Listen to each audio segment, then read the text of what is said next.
Hello.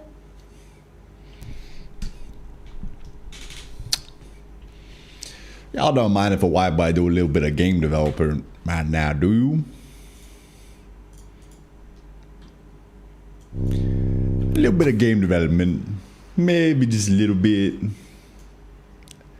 All right. Cheers.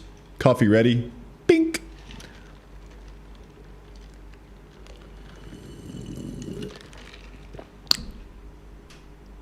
Oh. All right. New day. Let's fucking get it. Second era content for Terrafactor. What does that mean? What does that title mean? Well,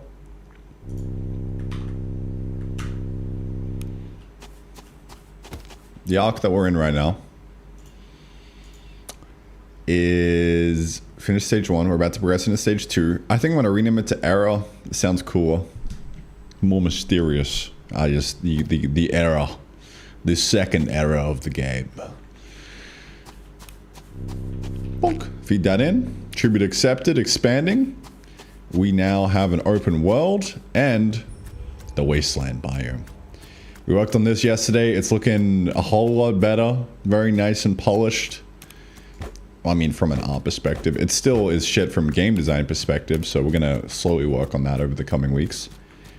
But if you stay too long in here, you get damaged. Or actually, no, that was me walking into a cactus. That's also kind of cool. But yeah, if you stand in here too long, if you're out in the wasteland too long, it gets a little bit gray. And then you start getting your shit eaten. So you gotta run back in and whoosh, safe. I love that feeling. That feels fucking amazing to me. Huge. So yeah, we're just gonna need to add enemies and stuff and out here and like make it actually good. But you know, for now, that's feeling alright. We can just mine some copper roots real quick. You can't actually chop down these trees and it's gonna be sick. So we're gonna have to work on that at some point. I think the general idea here is once you wall yourself off and you make like a nice comfy little base, it'll actually stop the negative effect. So you can actually make an outpost out in the wasteland. It'll be fucking sick. Absolutely toy. It's because of heat? Yeah, fucking whatever you want it to be, man. Whatever you want. Radiation, heat, who knows? Too much dust, bunch of everything. All right. Well, let's get cranking, shall we?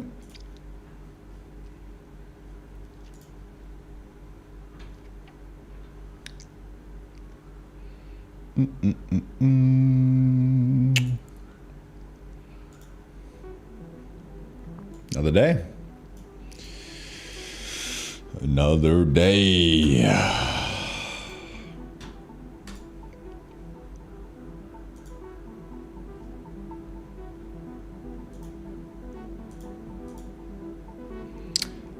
The 3L. Good morning. Alright.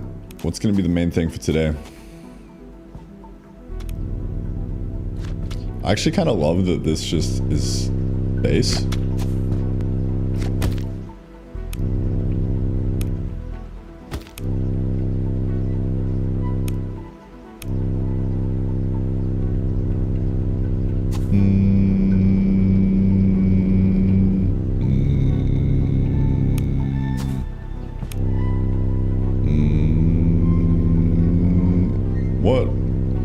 What node is this?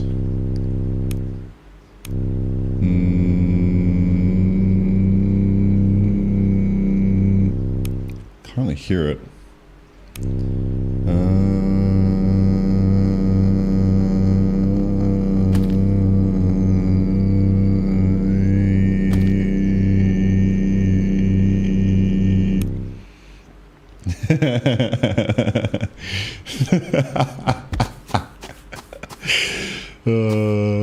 That's fucking sick, bro. I want to do something with that. I like that idea.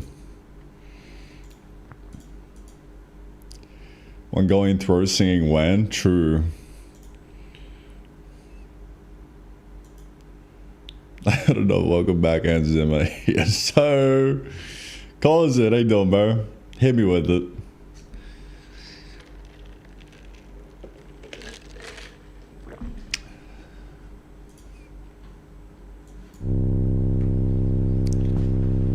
What note is that? My gut check is that it would be an E because that would be funny. And it's like the low E string on a guitar. But not really.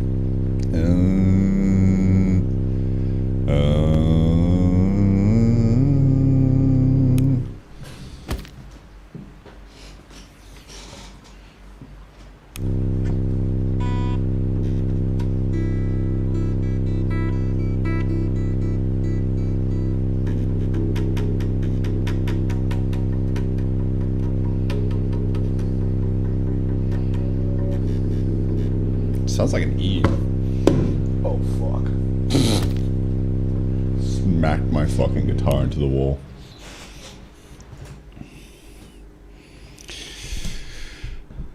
I don't even know how to, like, test that, man. I need to open up the door, but I'm too lazy. All right.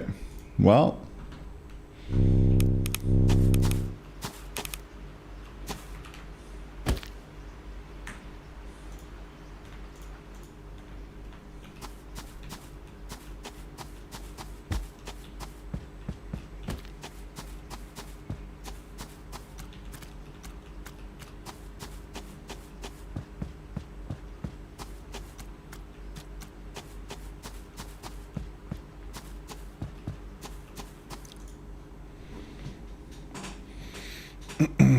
like you're making small games, but I fuck it up bold and make a big scope game. Do exactly what your heart tells you to do, my brother. Whichever thing feels the most exciting, and it sounds like you put in the fuck it I bowl in quotes. It sounds like that's the kind of thing you want to do. So I would encourage highly going after that. The whole idea of like, yeah, make like a small scope game and like keep it small and like do game jams and all that kind of stuff. It's like, fuck it, throw it out the window. Who cares? That's not how you get good. You get good by doing exactly what you want to do, because that will lead you to show up with insane energy every single day and just actually put in the fucking work. Because if you have this idea of like, oh, I really should be doing this thing, then it's just going to feel like it sucks and you're not going to want to do it. And therefore you don't do it. So therefore you don't even get better, right? So like just do exactly what you want to do in the given moment. It could be a small game. It could be the, you know, fuck it, we bowl. Let's make this massive like dream scope game, right?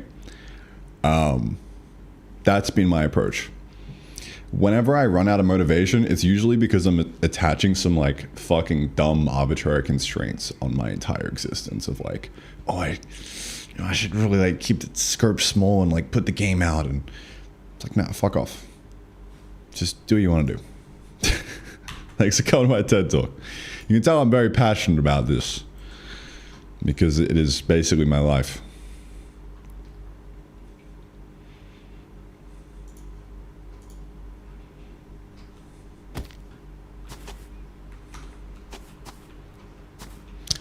With the caveat of like, you can make the Dreamscope game, but see if you can try and make it in 2 weeks. Like, what is the simplest possible version of that like big scope game that you can make in like just a couple weeks, right?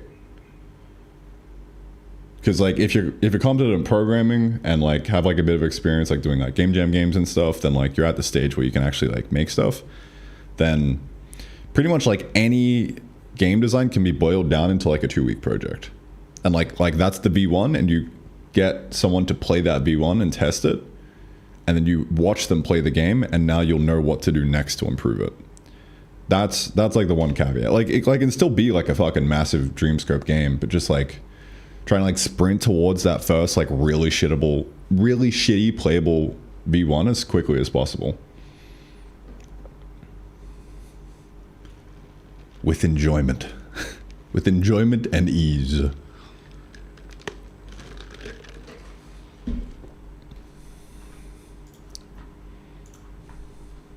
Right.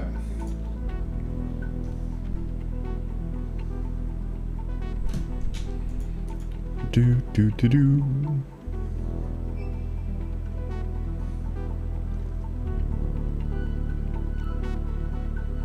Have fun, bro. Good luck. You know how it goes. What genre, by the way? Because if it's in the same kind of like buildy crafty genre, hop on in if you haven't already, man.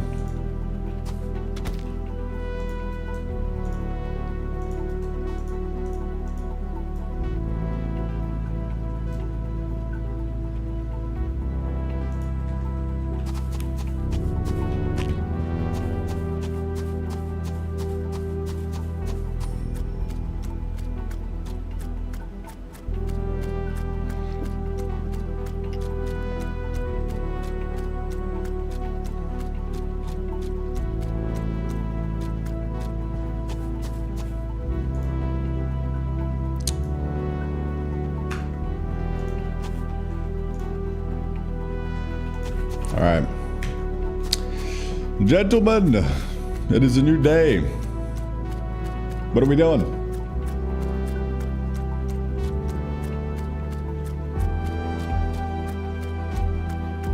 What are we going to work on today?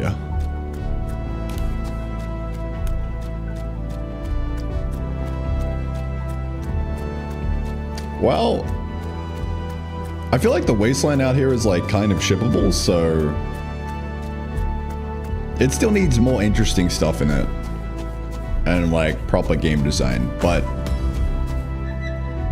ooh, I just got an inventory slot upgrade. Very nice. We're now graduated into stage 2, right? We've entered the Wasteland. So we got to flesh out this stage of the game and figure out what the goal is, what the player's gonna do, what we're working towards, what are all the various awesome things that we can do. Let's do it.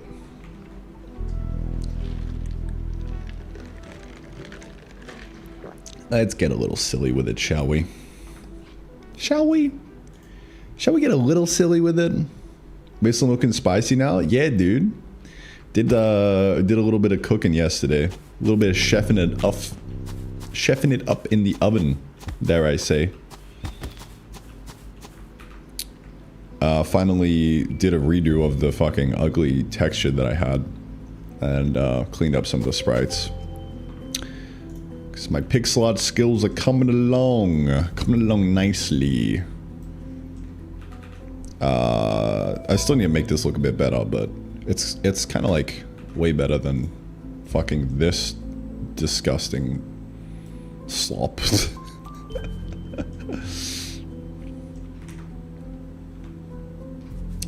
See a streamlined approach to more individual island buying? Yeah, basically. So like, at a certain stage in the game, you get to the end of stage 1 and you've unlocked everything in the plains biome, and that's just this wall, right? So you have to offer 32 plains lattice into the hull, and what that does is it just expands out into the next stage of the game, and now it's an open world game.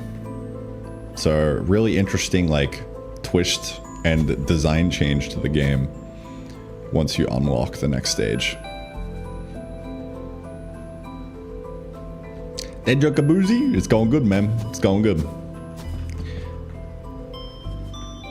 So tutorial? Yeah, it's basically the tutorial, right? Like it onboards you, feed the hull, craft, expand a little bit, get a base set up, start doing some automation, and now there you go. Feed it into the hull. Now the real game starts. So we're gonna have to figure out like what this tribute is gonna be. I think that's what I'm gonna do off rip, is like what's the interesting new item that we're gonna work towards building in stage 2. Like what's the intermediate item, right? It needs to be something based on copper.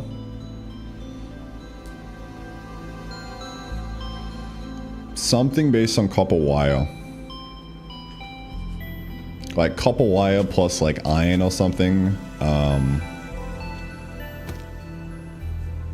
That's gonna be one.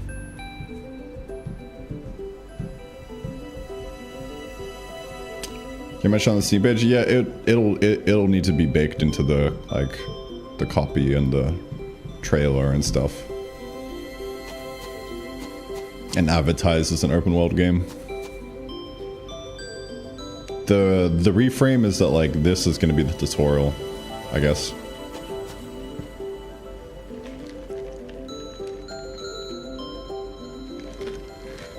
Music playing is not a soundtrack for my game, I wish. It is basically the mood board for the inspo, for the tracks, but we don't have anything concrete yet. Outside of this one track. Let me play it for you. Let me give your eardrums a little tickle. With your permission, of course.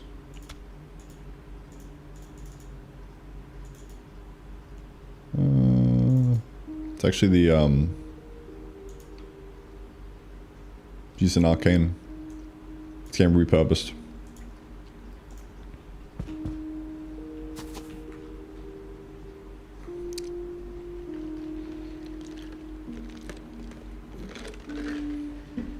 So, let's brainstorm what the intermediate items are going to be. I would love to brainstorm this with Clyde right now, but Clyde's out of credits.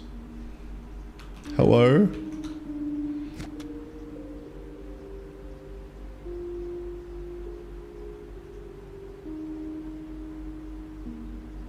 Oh, he's back! He's back! Oh, yeah. Oh my god. My main man.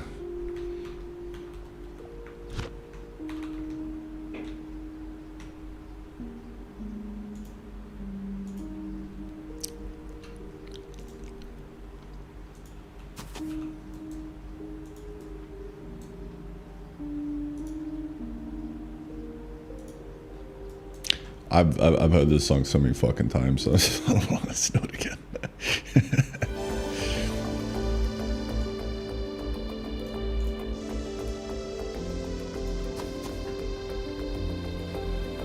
So, what is going to be the intermediate? We are live on stream. We need to think about what the tribute for stage 2 of the game is going to be. Make sure you load up the game's soul doc.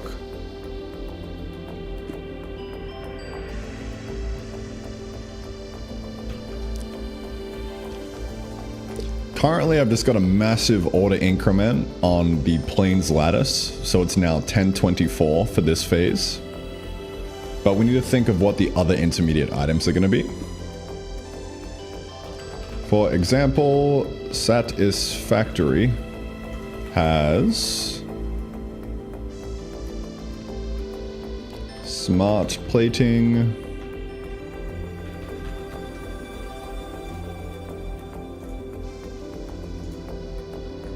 versatile framework, and automated wiring.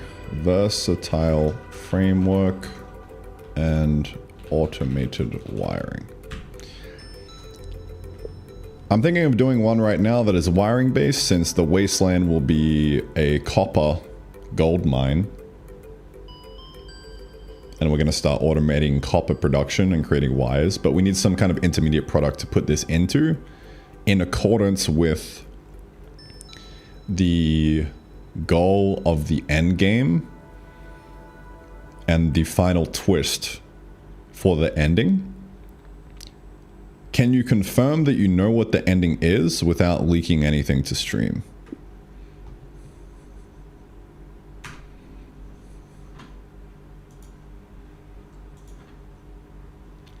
We can't be sharing what the ending is, all right? We can't do one of those. Dave, good morning. How you doing, man?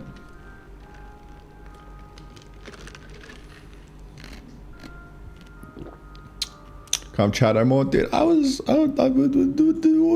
have a little bit of chat. I just forgot to put it off to the side. No mind me. No mind me. Satisfactory is my favorite progression system. Agreed. Which is why I copied it and put it in this game. It was the main inspo for the progression. Once you get to the edge of stage 1, you got the tributes, right? And you got intermediate steps. Barrel tech, you can unlock barrels by feeding a bunch of wood planks in. You can unlock underground conveyor belts or splitters by feeding a bunch of gears in. And then we're gonna do the same thing in stage 2, but like even more. There'll be maybe like 4 or 8 different things that you can tackle here in parallel, as well as the ultimate stage 2 to 3 upgrade ending. So I've been studying the shit out of how Satisfactory does their like pacing and onboarding. And like at any given time, like what is available for the player to do. Like this has been such a huge upgrade in how I think about game design. Because like right at the end of the tutorial in Satisfactory in phase 1, you got given the goal of like 50 smart plating that you have to like do as like a project path thing to advance to the next phase, right? But at the same time, you also get all of these. You get the ability to like, you can unlock base building by submitting concrete, iron plates, iron rods. That gives you, like, it shows you the rewards that you're going to get from it. So it's like, okay, cool, I could go do that. And then you could do logistics as well. Like all of these are in parallel. Like you could do any of these, just pick whichever you want to do. Like logistics, all right, do that. That'll give us splitters, nice. Down here as well, like part assembly. Oh shit, that gives us the assembler, copper sheet, rotor, modular frame, smart plating. Like, fuck yeah, bro. Oh, you know, I just noticed smart plating gets unlocked from this. That's huge. That is huge. Bang.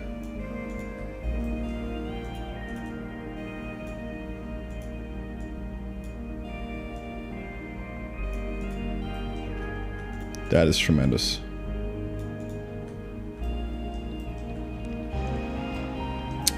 Yeah. Would love to work at Coffee Sam, but it would have meant moving to Sweden, and I'm not one for the cold. Fair, dude, fair.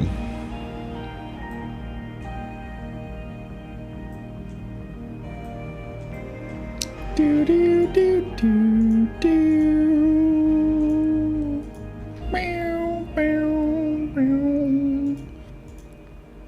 Oh, by the way, I have, I think, decided on a release date. I decided to push it back a little bit. So we got an extra month to cook.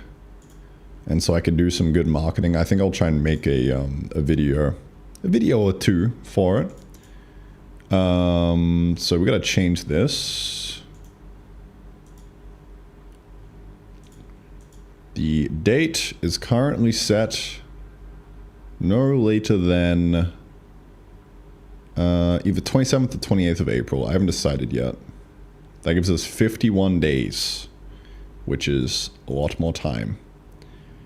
I'm basically going to stop development entirely around like 3 or 4 weeks out and just swap into marketing mode. I probably won't stream.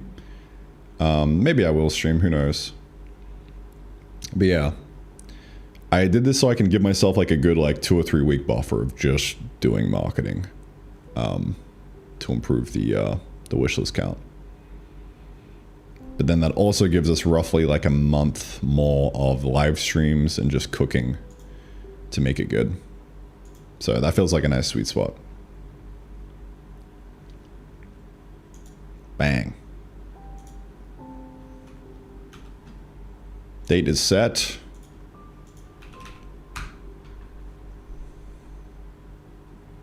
Can actually see 7 weeks out.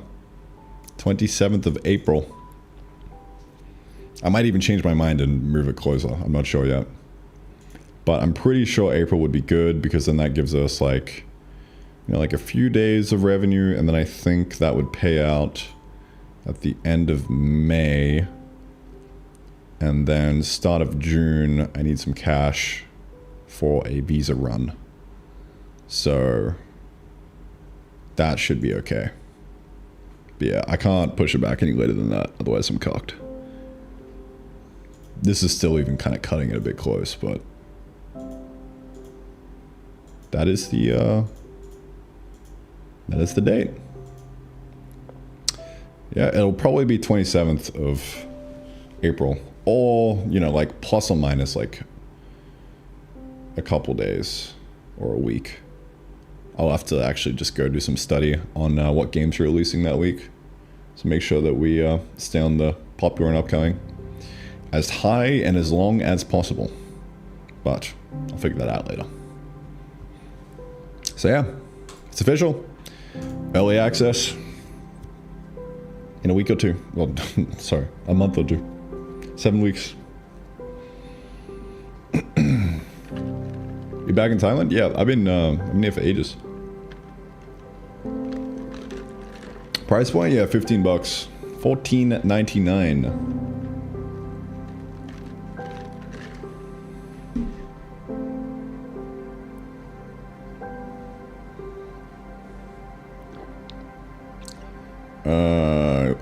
You got super back in an early build to the game. At one point, the game's mines were like core keeper in terms of progression. Dude, that would be sick. Stardew Valley 10th anniversary. Do you make like a little devlog thing? Fuck yeah, dude. Retrospective and new spouse reveal. As in like his spouse or like an in-game spouse? Okay. An in-game. I'm so confused at that. That's the one thing I just don't like care for in Stardew Valley is like the NPCs and everything. Like just let me fucking farm in peace, bro. I actually haven't played Stardew because I just don't really fuck with the vibe. But I love the farming and like collecting vibe. Dude, this would be such a sick watch. We'll have to do that later on the stream today. But we got some work to do first, boys.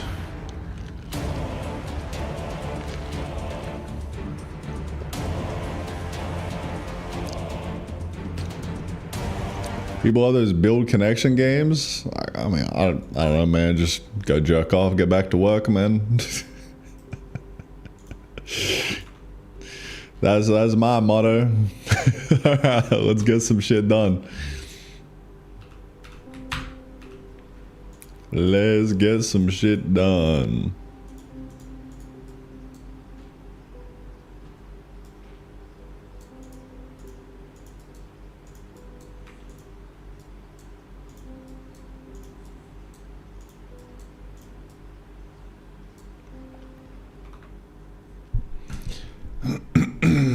Goon breaks confirmed.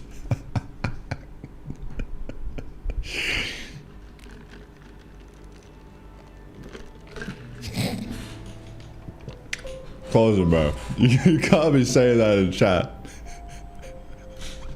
Please, someone just let me slave away and grind and fuck them kids.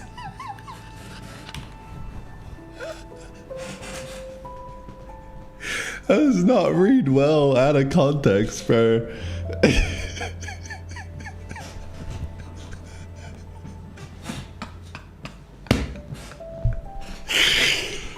Oh, fuck.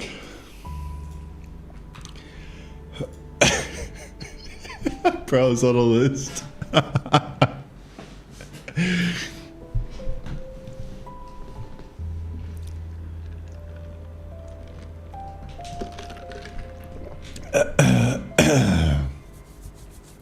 You know what they need to do?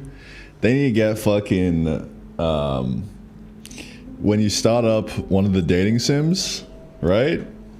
Or like Stardew Valley or something, plug in your fucking Anthropic key. You got Opus 4.6 on the back end.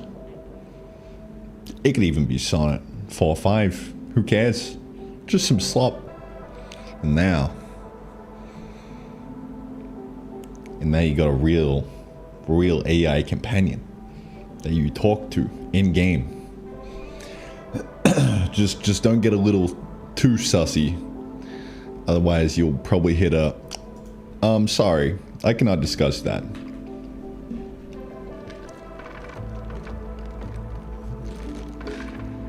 I'm sure there are models out there that have less limits, though. less creative limitations. Alright. Enough shenanigans. That's the shenanigan quota for the stream. For the whole fucking day. My god.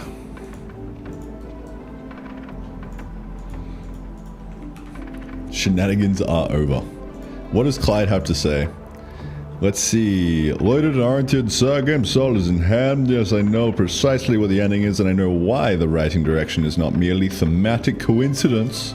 I shall say no more in present company. My man. This is in response to me saying, by the way, can you confirm that you know what the ending is without leaking anything to the stream? Now, stage 2 tribute intermediates. You have 1024 planes lattice as the anchor. You want satisfactory style siblings, items that each prove a different automation chain is running before the whole grants passage to stage 3. Couple Y direction is correct. Here's my pitch for the new one. Conductive lattice. No, we don't want to reuse lattice, but it's not bad. Y woven through planes without a substrate. No, we want it to be a different crafting chain, I think.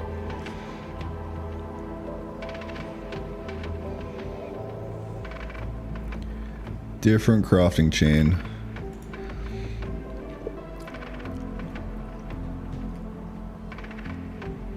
No, we can't reuse lattice. We want it to be a different crafting chain entirely.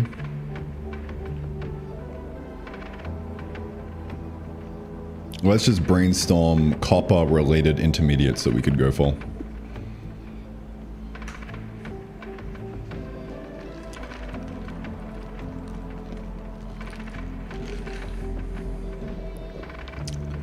We got MF talking like Alfred the Baller Bird. What do you mean? This is just Clyde. This is just how he is.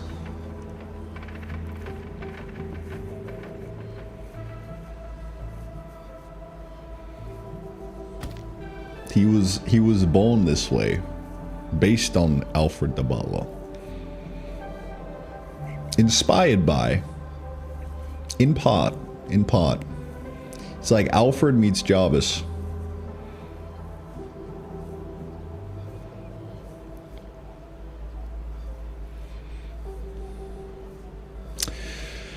Separate chain entirely is a rapid fire of copper-derived candidates. Copper coil, wired into the coil. The simple intermediate proves copper wire, coil automation, natural precursor to anything electromagnetic. SP, flux coil, capacitor, relay.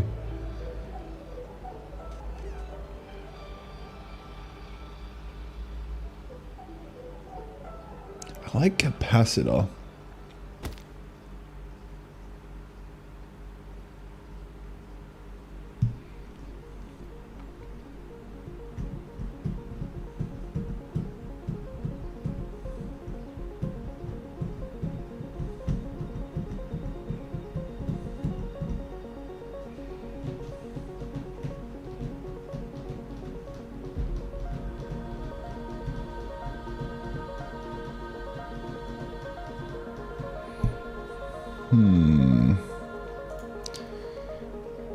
I actually don't think the proper ending is in the soul yet.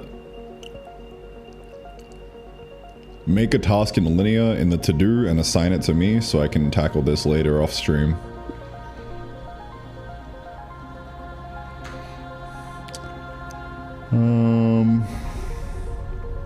Flux coil. Or capacitor if you want something that streams energy storage without naming an energy call, both a good recipe depth. Excusez-moi. I don't know.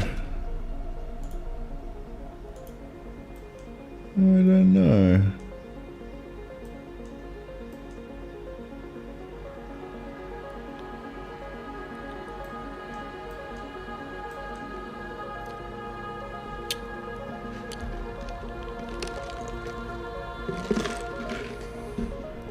I like the idea of unlocking electric circuits at this stage.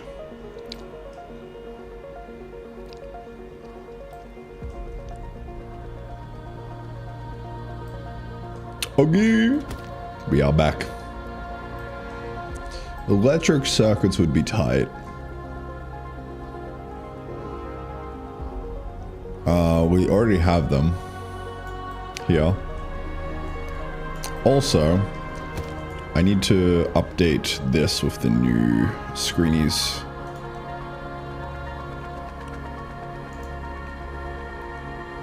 Day transition. Let me go out into the Wasteland and get a good screenshot of the game.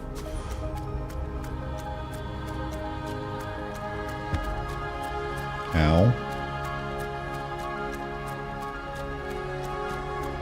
Ow. This will be good.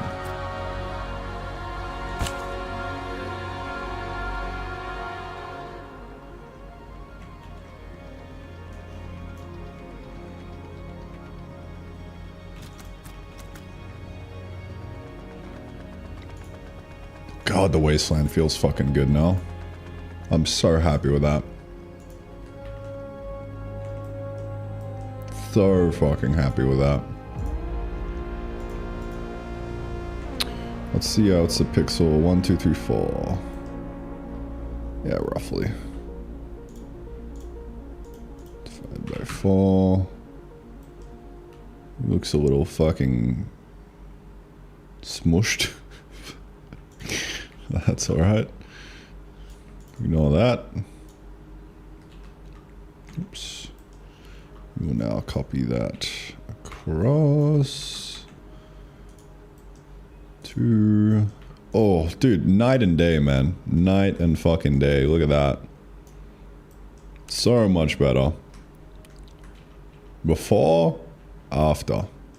Sheesh. Getting better at color picking. You see, before I did this, I was confined to the palette because that was what upgraded me from like it looking kind of dull like this to it looking like this, and it like instantly kind of felt a little bit better. But then the palette started becoming, it started chaining me down because I was using a palette for this and I was like, you know what I mean? Now. New skill unlocked. Color. Color has been unlocked, ladies and gents.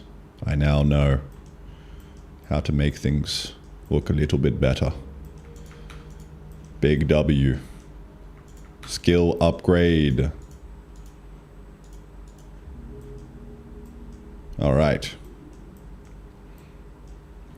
Stop making strains over palette ain't a day for me. Dude, I still love a palette for like getting started, but way more recently, all of these sprites have been drawn without a palette because I'm just like, fuck it, bro. Let me just like, just pick.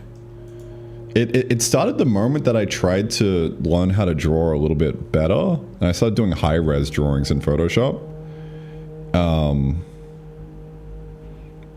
I would pull them up, but Photoshop takes like 20 seconds to load, so I'm not gonna pull shit up.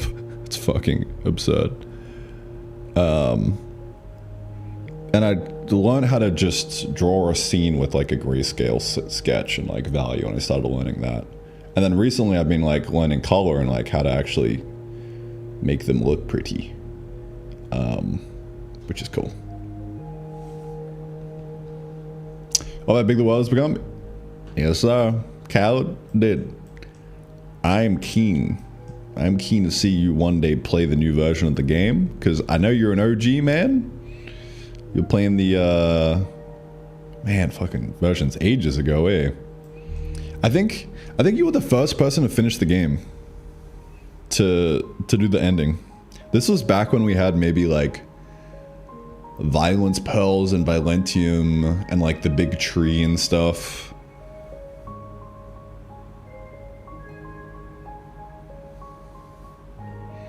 Yeah, I'm really keen to see you play the game again after all the changes.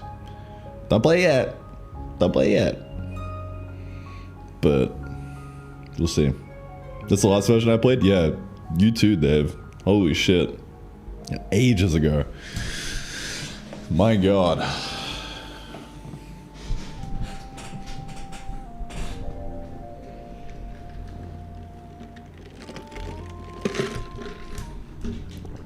All right.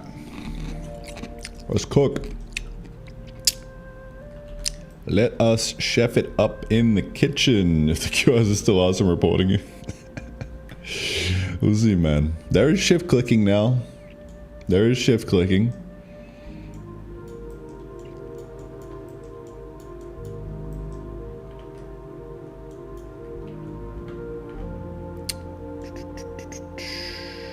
What is this? Ah, of course. The classic. Wrong fucking layer. I don't know how many times I've just been working on the wrong layer, you know? Shit's wild.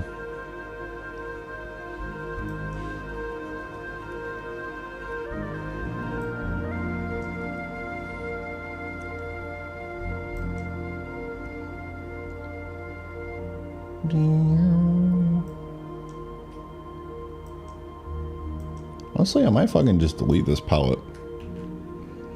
Like, maybe it's good, but yeah. I don't really need it. I was using this palette to do the old Wasteland. Like these two colors, I think. Roughly. But, I don't really need that anymore. Maybe we could do something with it.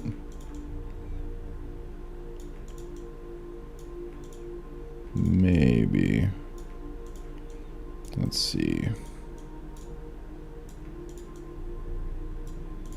Yeah, it's kind of like, it's just fucking colors, bro. Like, who cares? We'll keep it up there, though. We'll call this old palette, and I'm just gonna hide it. Goodbye.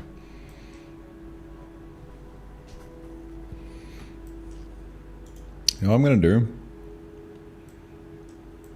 I'm gonna copy the Wasteland again. I might just paste over this area. We might say bye-bye. I think we might say bye-bye. I do kind of like that, but...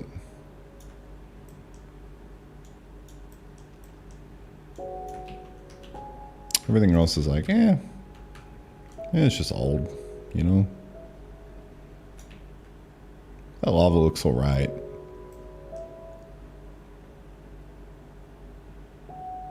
It's like, I can just draw that. It's in my memory bank, bro.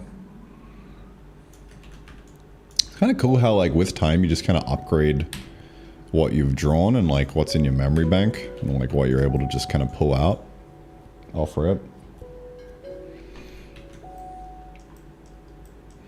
That's a nice looking rock shape, maybe.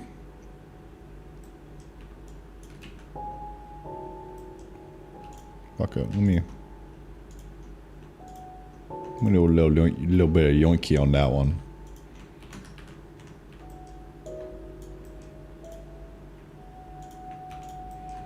Boom, boom, boom.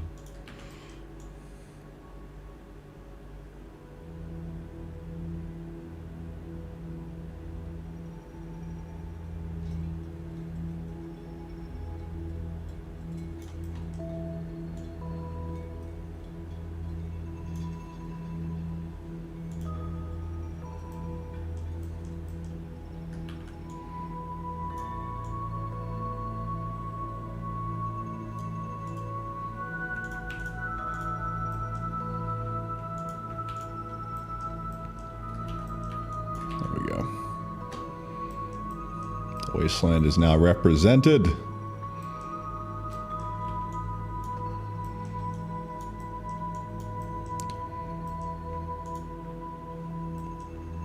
I wonder.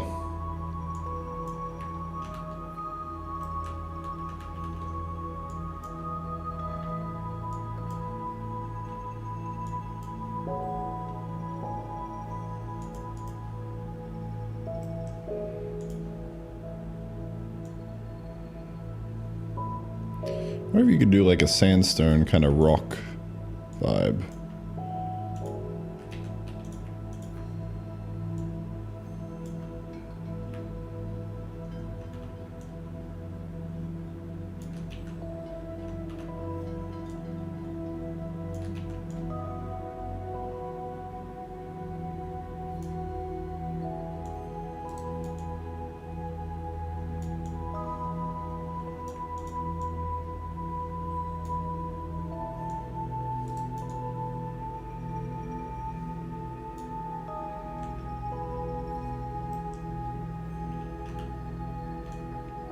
I don't even know what this is.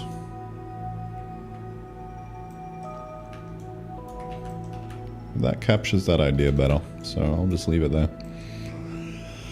I'll just leave it. Maybe go a little bit of shadow. Can't be having him naked now, can we?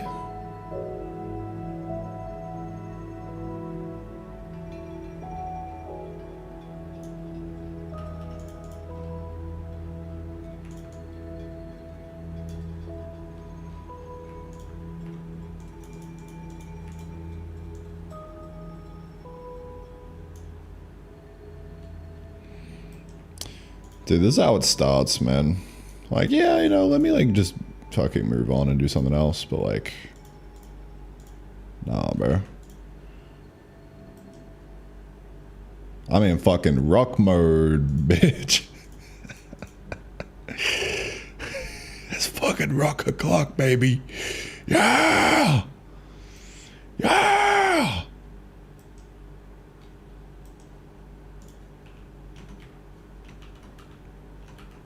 I don't even know what the fuck this is gonna be, dude. I just want to draw, man.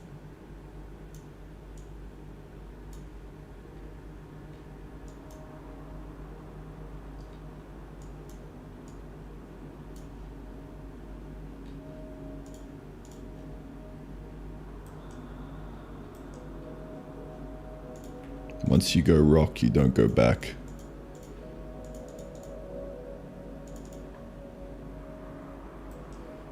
Ah, yes, rock.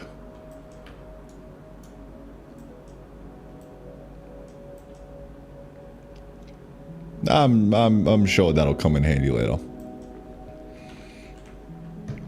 I'm sure. All right.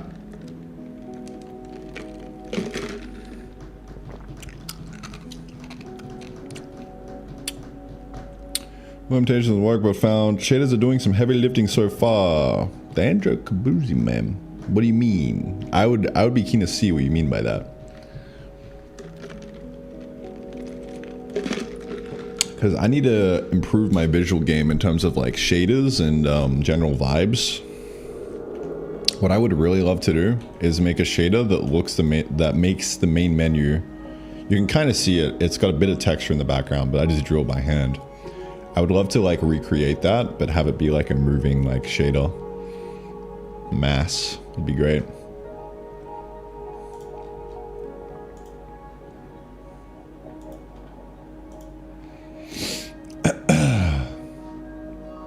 Also, Cousin, I think I skipped over your answer earlier.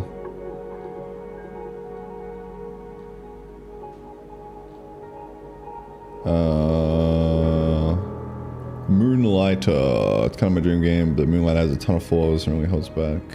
I have not. What is Moonlighter? Let me check.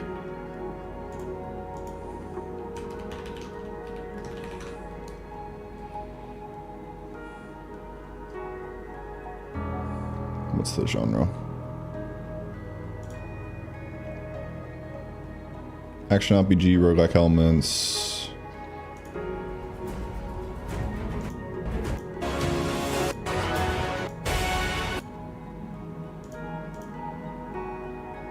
Dungeon crawler? Collect, craft, upgrade kind of vibe, or hack and slash dungeon crawler, yeah. RPG. Cool. Yeah, that sounds sick, bro. Join the school group if you're not in there already. I think you might be, no?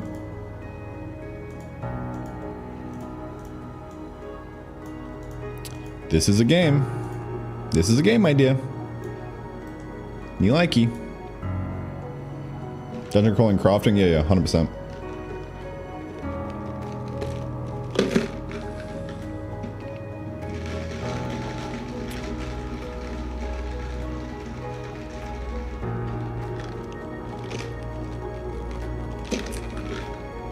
Also, Danger, what game are you working on?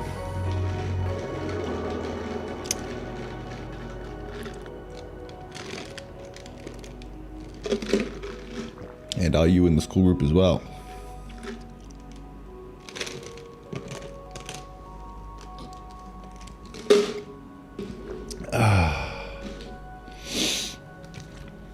Good morning to you too, Jukebox. That's 1 of 3 today. 1 of 3. Cherish them. Cherish the moments.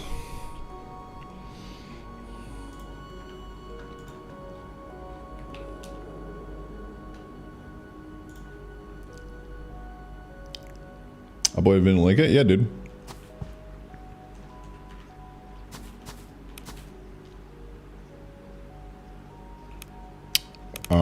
In the school group? They'll be banging.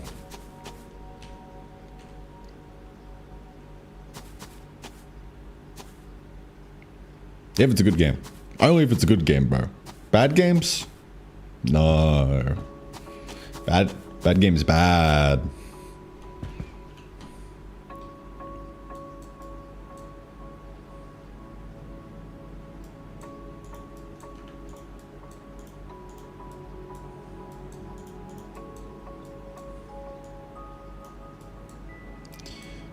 Alright, we have a workbench for the Wasteland.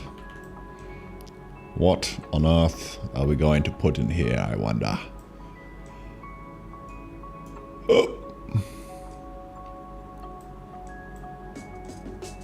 Do do do do do do do do do do do do.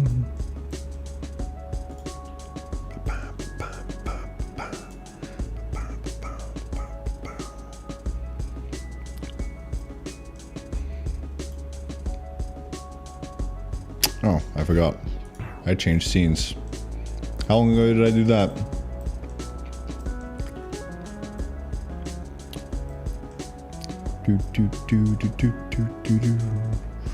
So we were just talking to peeps. Yeah, talking to peeps, other devs, and learning how to do game dev better. How to get a game out. Learn from other people doing the same.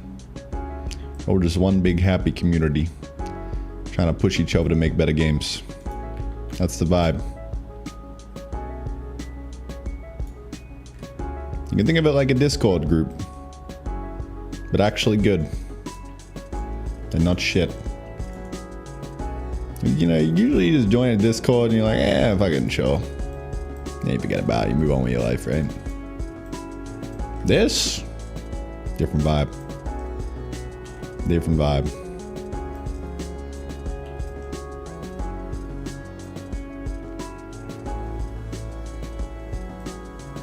What's the genre, by the way, Danjo? Should I use this one when we link the URL? Okay. If it's not a good game, I'm gonna be very upset. Alright, let me fucking figure out the URL format. There we go. I guess if you're new around here, or if we haven't caught up in a while. Bang. It's just a Rickroll. Oh, Vampire Survivors, kind of like arena shooter, tower defense. Nice.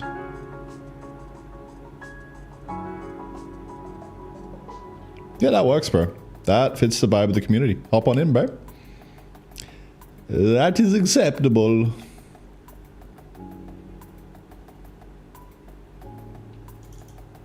So what do you got here?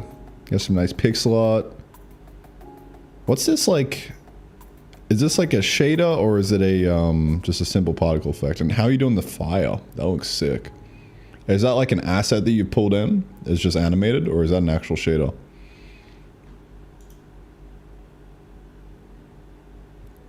Dude, I can see this looking really good with some more elbow grease. That edge void is really nice as well. I'd be really keen to see how you do that. If you join the school group and you make a post on how you do your shaders, bro, I'm gonna pin that shit. And it's gonna be excellent. Does the group have a Discord? Shut the fuck up. Shut the fuck up.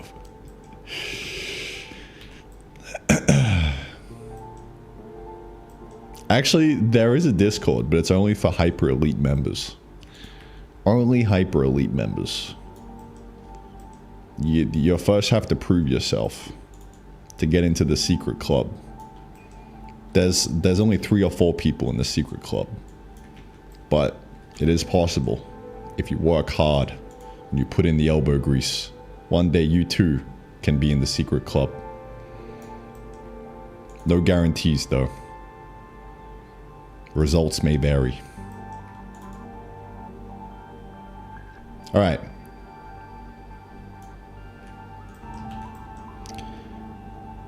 We gotta think of like an intermediate item off rip.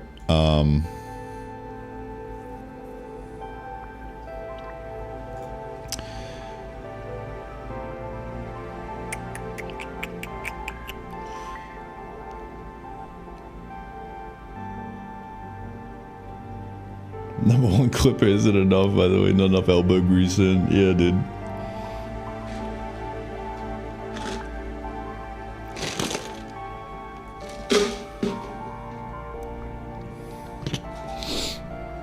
How active do you gotta be? In the skull group, you can be as active or as not active as you want. Actually, to entice any of you who are on the fence about joining, who don't know what it's all about, today, 2 hours ago, here's an example. Here's an example of the vibe. So I just posted a post going over like the lessons that I learned in Next Fest, the wish lists, some of the like good takeaways from it. Yeah. That's the kind of vibe. We got some good stuff in here, man. We do. Entirely free.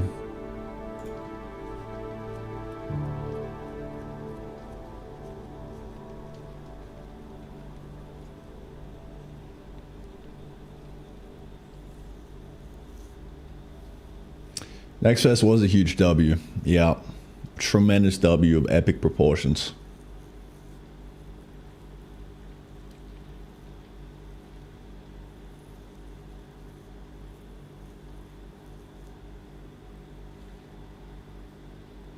Shades of the rain, the edge zone, there's light, the edge zone, vignettes and other shit. So it's good. I think I might have to pick your brain on that a bit more, Danjo. Just hop in the group and I'll send you some DMs. Or you send me a DM and we'll link up and we'll touch tips like this.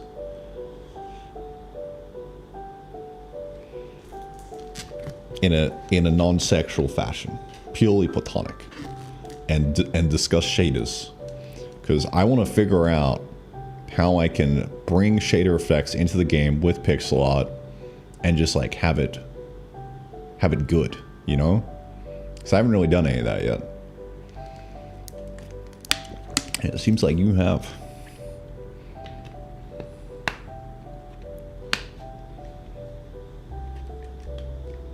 This is one of your weird messages, Randy. All right, I'm one of 3 today as well. Nah, not 3. I get maybe like 10 in a day, you know? Like benevolent dictator, leader, and all that kind of jazz, right?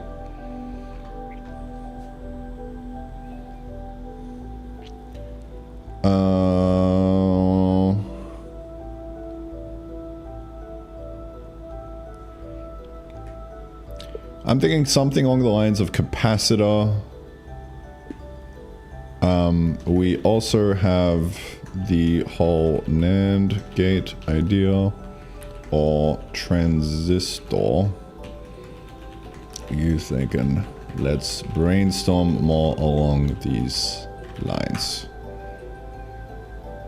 Raven is the school link. It should be showing up in chat. Community.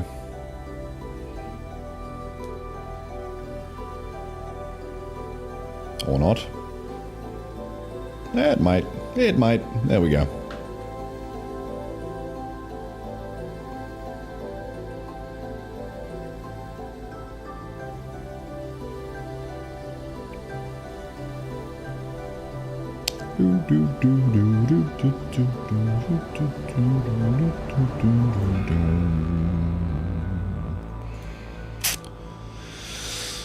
Yeah, I'm thinking like, all right, so for everyone joining, by the way,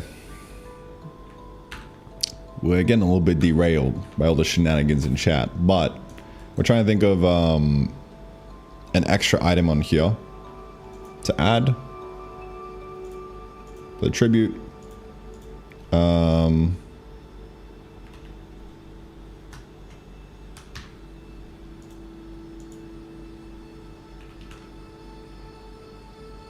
So we gotta think about what this is. What is this going to be?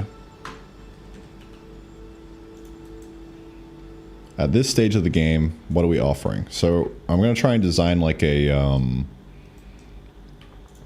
new intermediate item. I don't know what it's gonna be, but we'll figure it out together. It's one big happy family.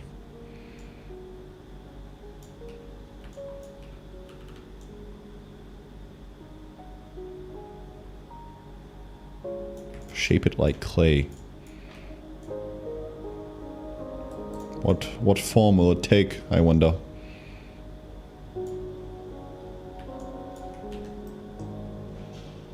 Who's getting railed? I don't know where you heard that.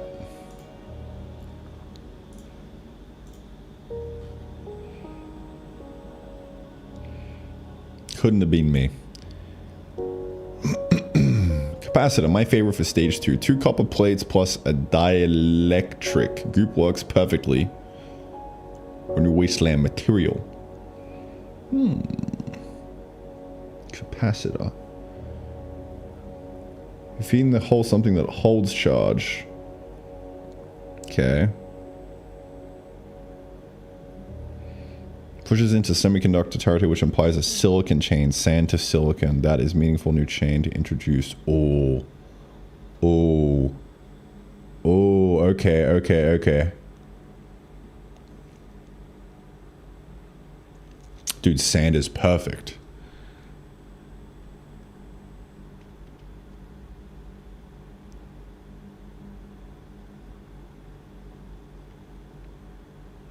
Oh my god. Yes. Sand is fucking perfect. We have a lot of sand in the Wasteland. Creating some kind of transistor out of this would be sick. Sand to silicon would be huge. Let's brainstorm more around this. Dude, sand? We are designing a new item. Designing a new item entirely. Like, we're giving meaning to the Wasteland of like what you actually go do out in here in order to advance to the next stage of the game. So I guess mining a bunch of sand would be huge. How do you actually like produce the sand, right? Because I mean, there's a bunch here already. Maybe you just, it's as simple as just placing down an excavator.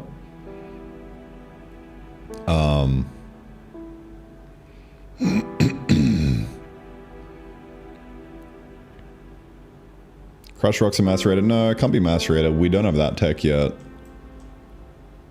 mean, maybe that could be interesting. We could introduce the macerator at this stage. Maybe. But I think it might be a little too early game for that. Because macerator, as soon as you unlock macerator, you get double iron production as well. And steel. So maybe that's also at this stage of the game. Maybe we just pull it forward. Too early game for oil? I don't know if I even want to do oil. Honestly. Because it would be a little, maybe too complicated. Well, I guess we could, like, it could be as simple as you just have an oil node, right? Like, bang. It's just like this.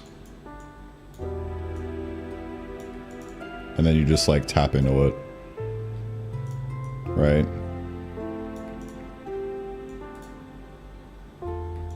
Dude, how do I get a darker version of this?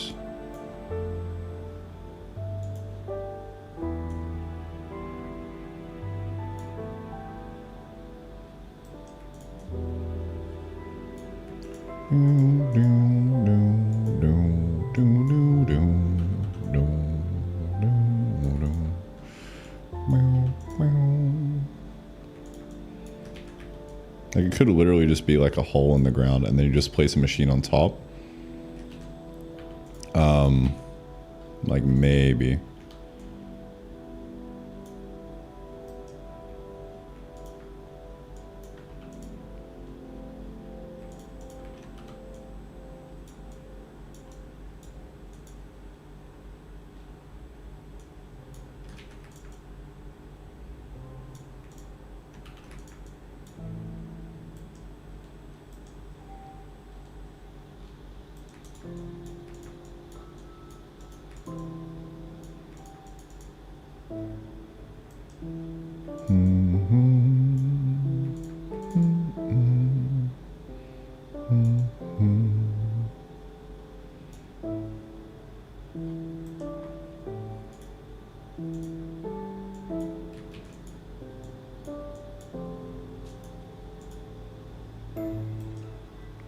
I'm rat holing on this, but that's okay.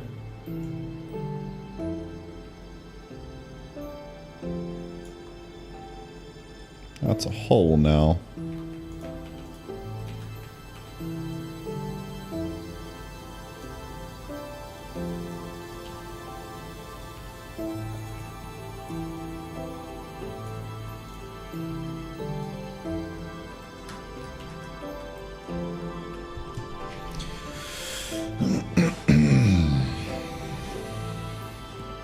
Do what you feel. This is true. I will do exactly what I feel.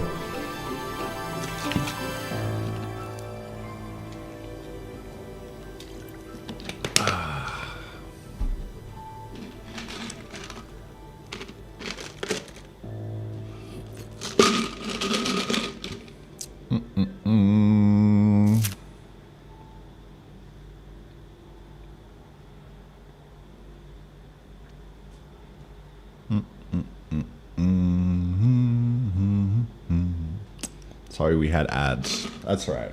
I will forgive. Thank you for watching the ads.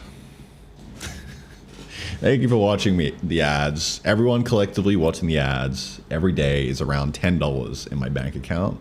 And that, over a 30-day period, actually pays my rent, no joke. So, thank you. I appreciate it. You just gotta sit through an ad or two every now and then.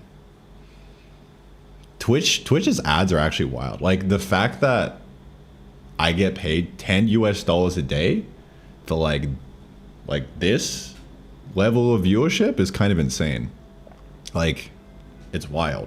I actually had like Michael Reeves rated me like I think like a couple weeks ago, and no joke, it was $150 worth of like earnings from just that very brief blip. It was insane. Like, holy shit. Twitch must be like slamming the shit out of you guys with ads right now. That's insane.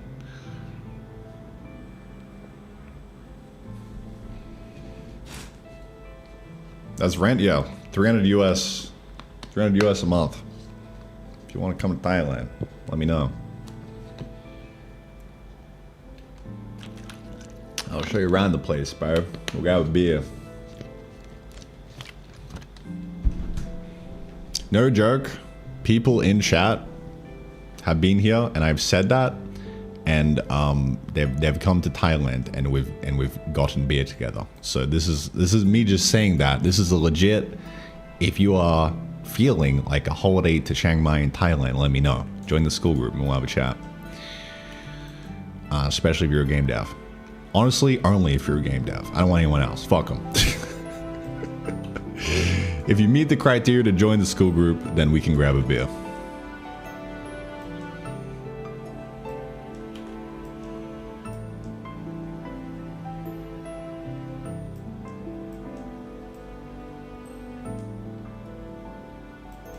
Alright, that's an interesting looking hole, though.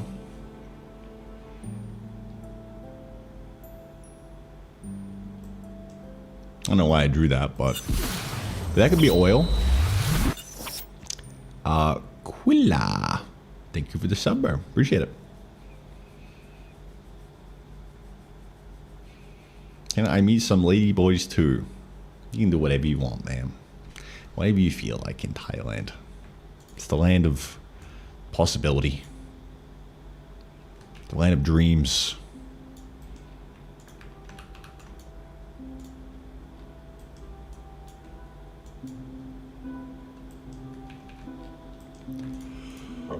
Ooh.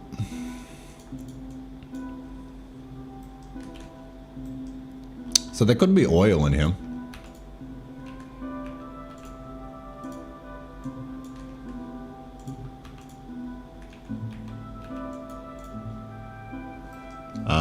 So you could like place something on top of it, like an oil rig, and just like drill it. But I don't know like what you would do with that oil. Right? Like what would be the go?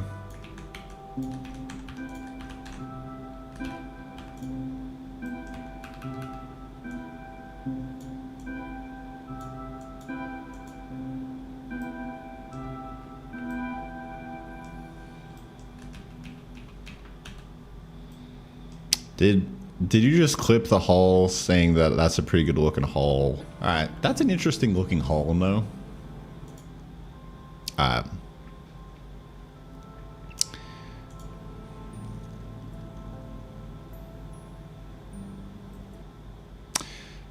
We need to have a little talk.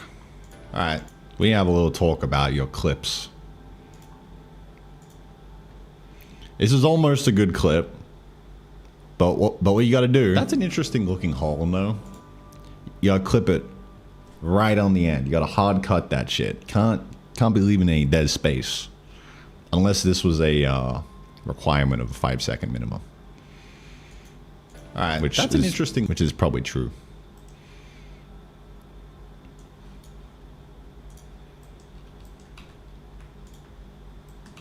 Good work, though.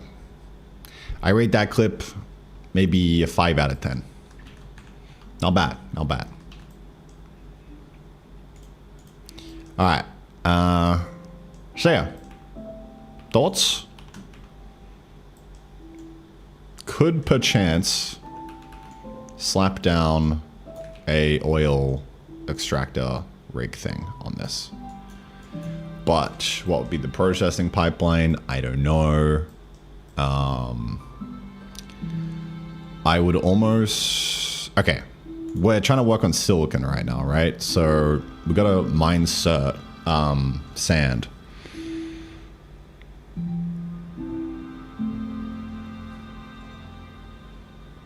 Sand to silicon.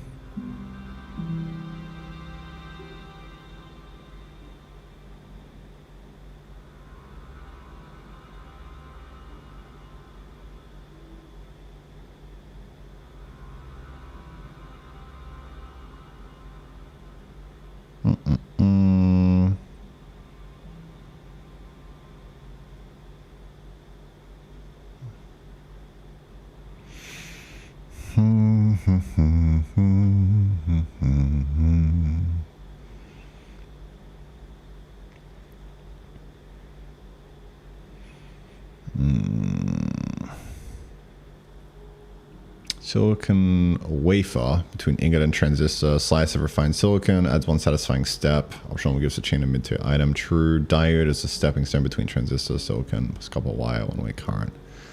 Simple item teaches a chain of transistor builds on it. Yeah, it could be interesting. A diode. What is the purpose of a diode? Also, break down what a transistor actually is. What are the components of it?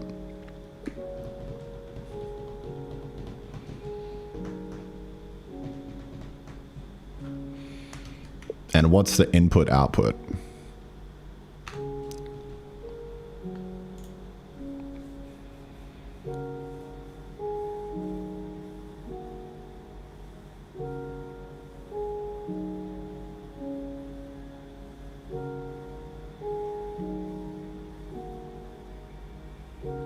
Diodes only let power in one direction? Interesting. What do you mean one direction? That's kind of wild.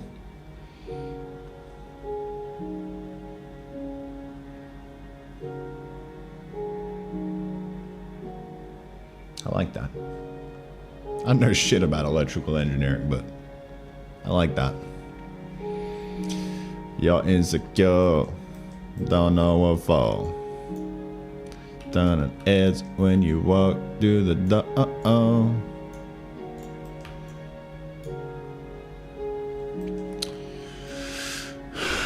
Should we do an excavator, boys? Excavator would be kind of like, it would kind of go hard, no? Let's be real. Excavator would kind of go hard.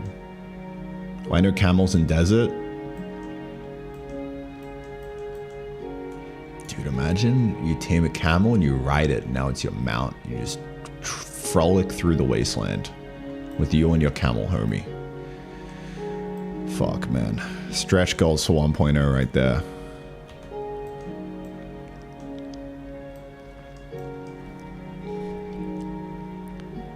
Oh yeah, as a pet, I was gonna eat him, but sure. You fucking monster.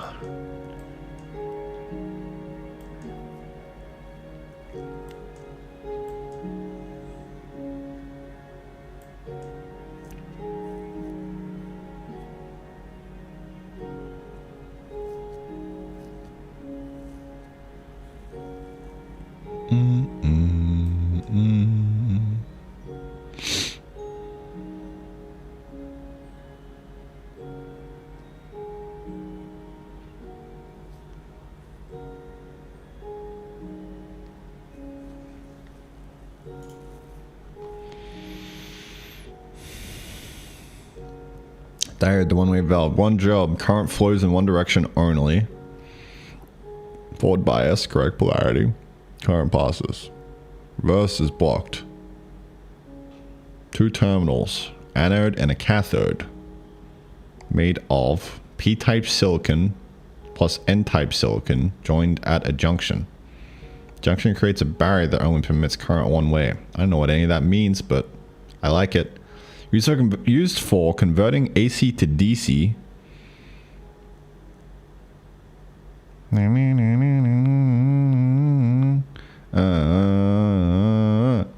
Duh. Protecting circuits from reverse current, LEDs, light emitting diodes. Same thing, just emit lights and the current passes. Interesting. Game recipe logic, silicon, the junction, couple wire, these contacts, two materials, skin recipe. Yeah, I like the diode idea. That's nice.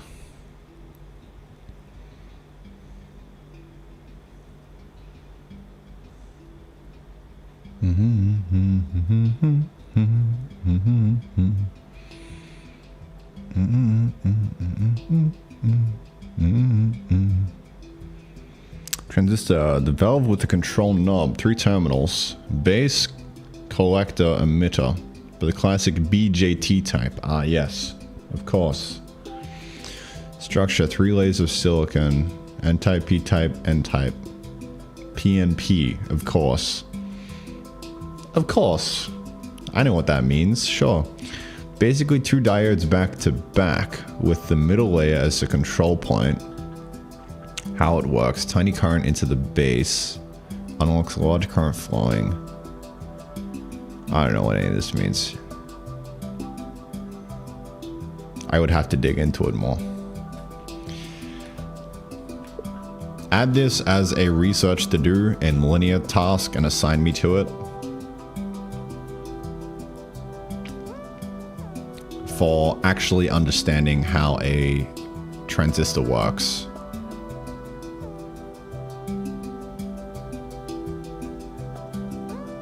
I'm still very confused and don't know everything. Particularly, what the fuck is the difference between N-type and P-type silicon? Don't describe it to me now, just table it for later. We'll come back to it.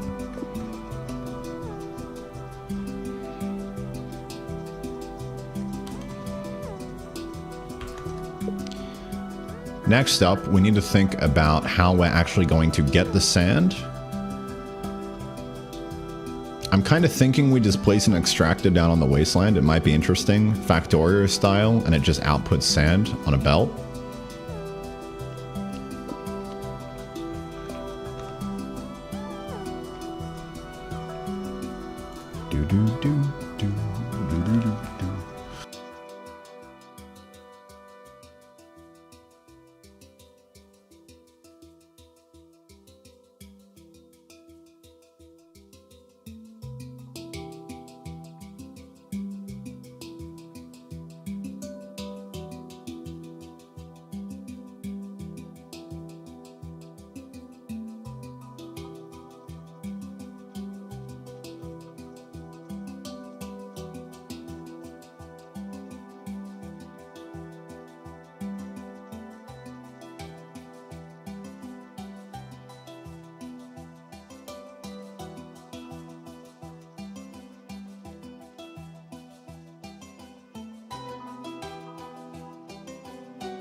Oh, I was muted.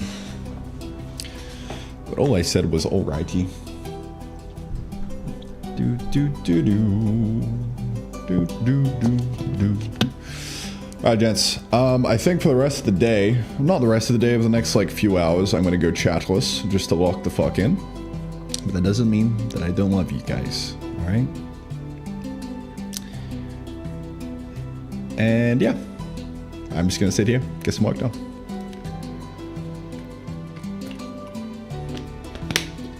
Bye bye. Bye bye, chat.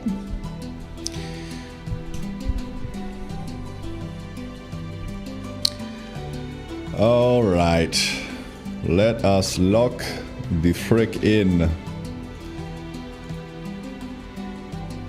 Ah, it feels so good not having those pesky fucking fellas off to the side. Fuck, am I right? Am I right, VOD watchers? God damn, we actually get some fucking work done now, or what, eh? I love you guys. Alright. Let's get it done.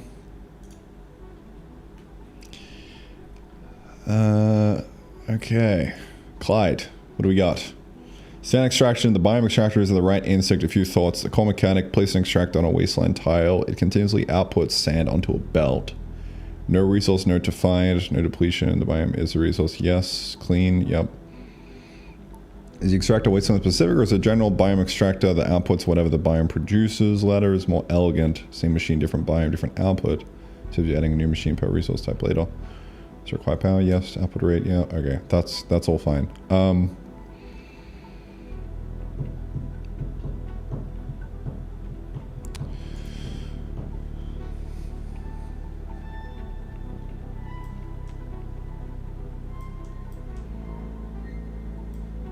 Yeah, I love the extractor idea. There, it's gonna be banging. I'm thinking 2x2. Just kind of throw it down. Let's get her done. Bang. Do like a little bit of tint like that. I wish the color picker here was better. I just want to be able to like slide the value. But I guess I could do it here. It's just fucking... It's just shit, bro. Just fucking shit, man.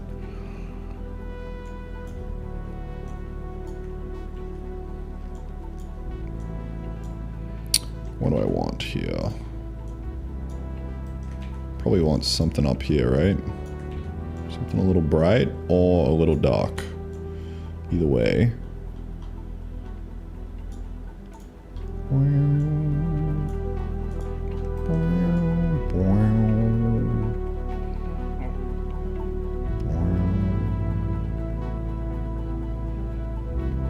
Dude, it feels so weird not reading chat. I used to do all my streams like this. Like occasionally I would just have like a no chat stream.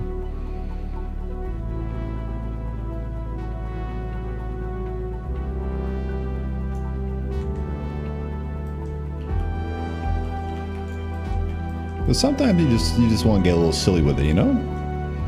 I feel like too much of either or is a bad thing.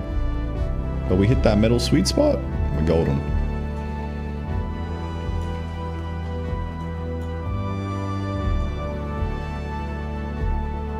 Chat feels like an end of day activity. Like start a stream, end of day, but you want the middle to be just like productive work, right?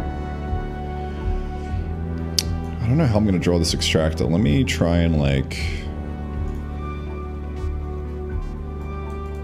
get some references.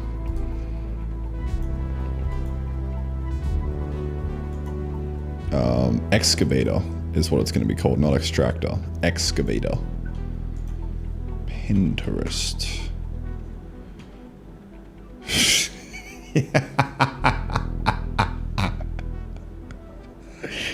Yeah, that's going in the bank, bro. Sheesh.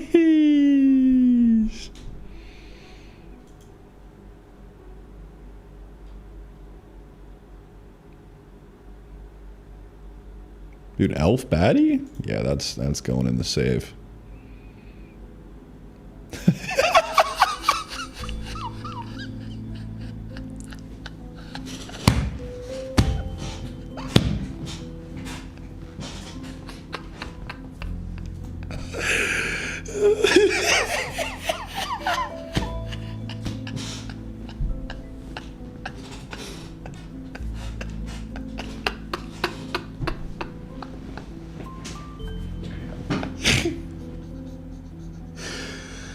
Oh my fucking god, bro.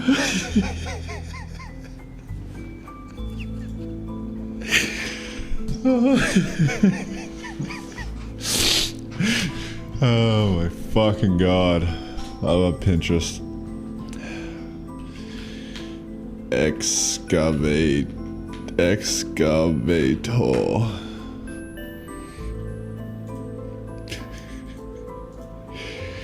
That's going in the folder.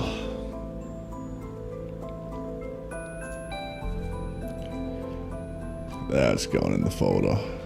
Excavator machine.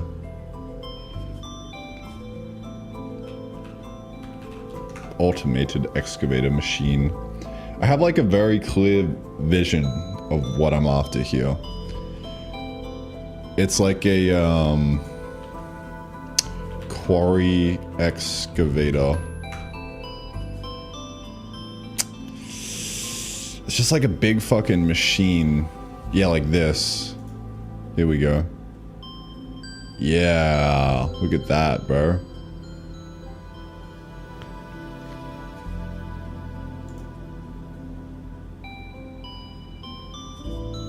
Now we're getting somewhere. This is what's good about Pinterest. You can just narrow in on like the vibe.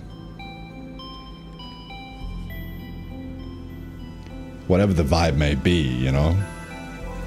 Any vibe you want. Alright, I saved the elf baddie and now I get a lot of elf baddies. I'm actually kind of okay with that. This is a win.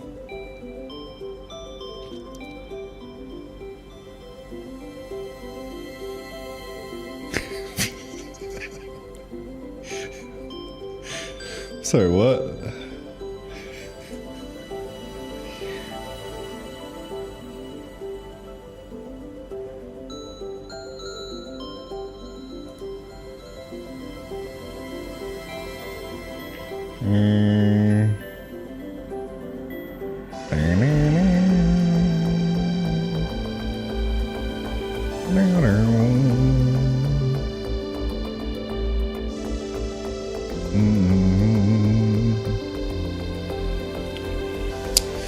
I'm trying to think like how you put that into a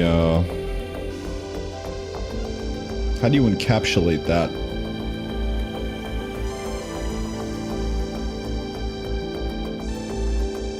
In a small 2x2 form factor, you know?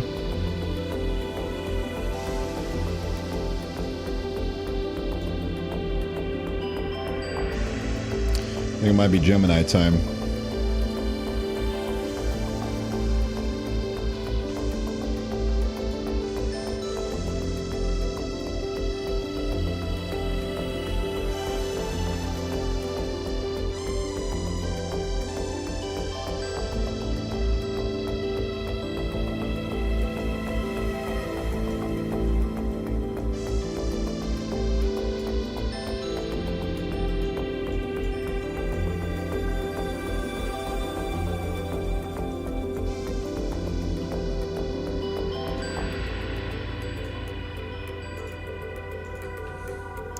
In this top-down pixel art style, dude, the input lag is insane on this. That's fucking absurd. You can tell this shit's fucking vibe coded to shit. My god. What? In this top-down pixel art style,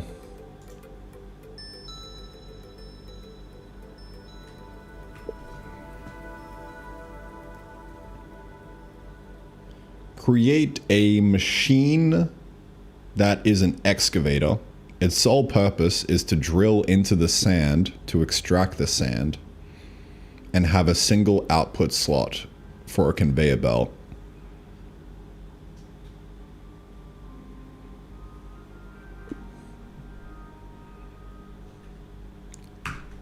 Let's see how it does.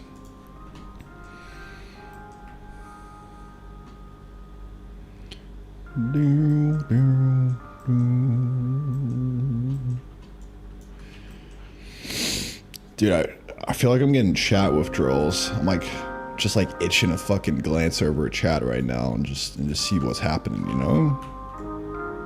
But I just can't. It's gone.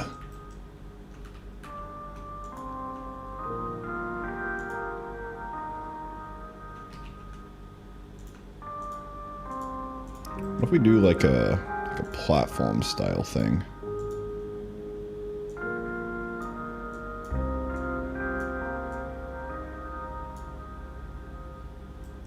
Something like that.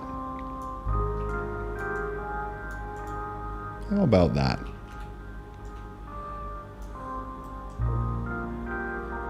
We're getting somewhere. I'm slowly tease out the idea.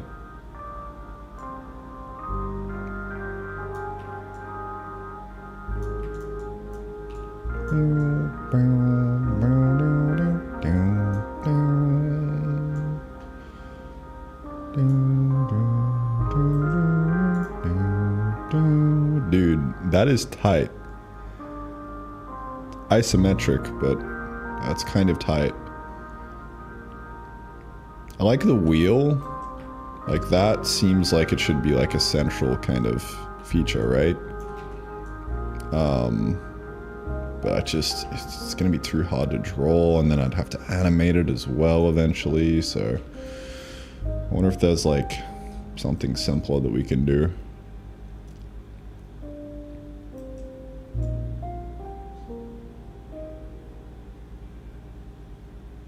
Can maybe just have like a simple drill bit going down.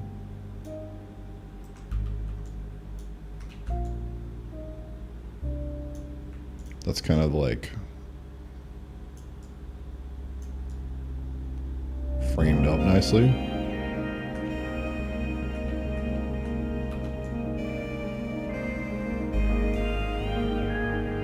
Yeah, something like that.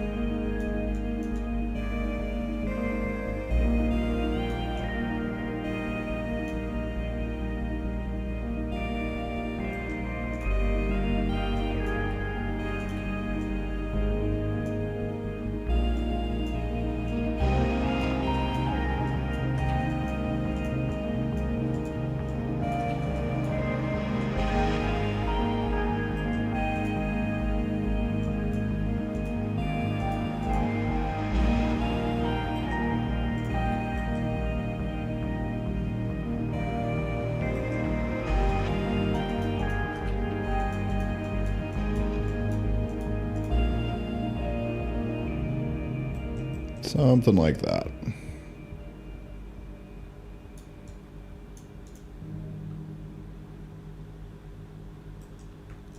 Just kind of spin that around.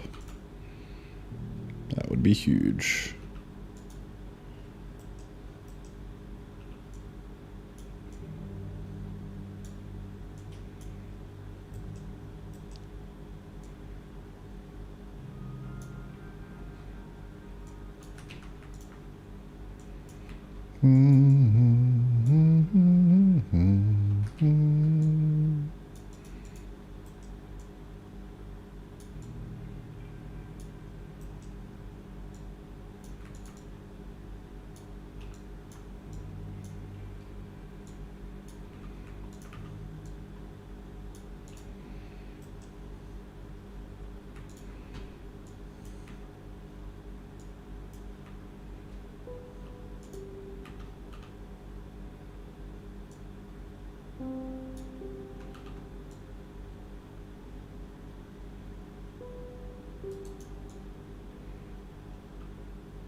shaping up.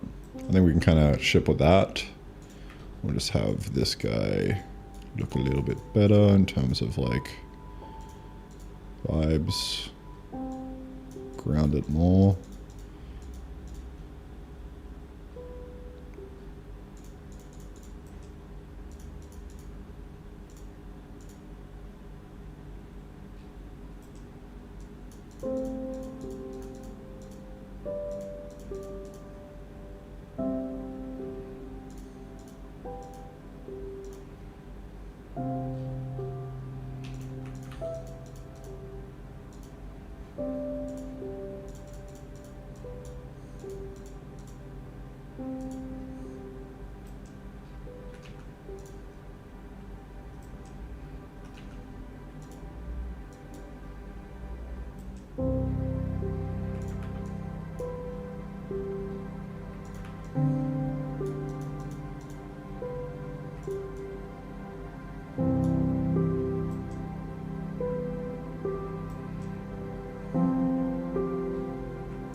That is V1 of the excavator. Done.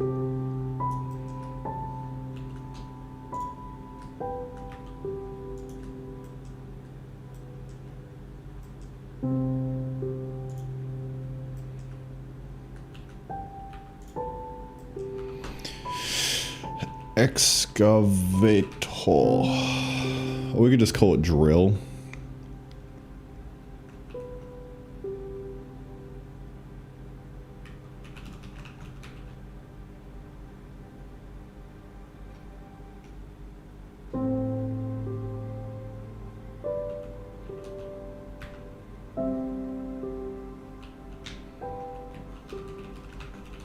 Call it scuff drill. Banging.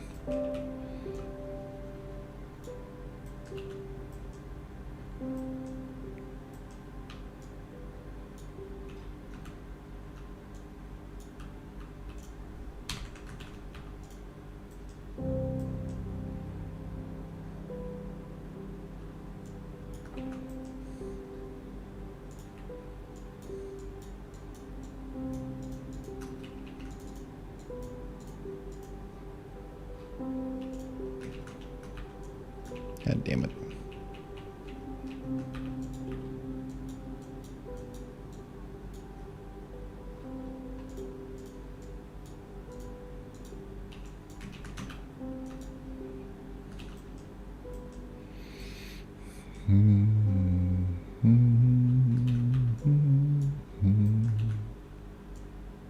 Okay.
So that pumps out sand. right?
That's good enough for everyone.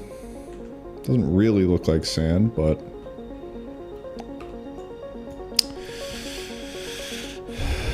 if I can make it like a little bit more yellow.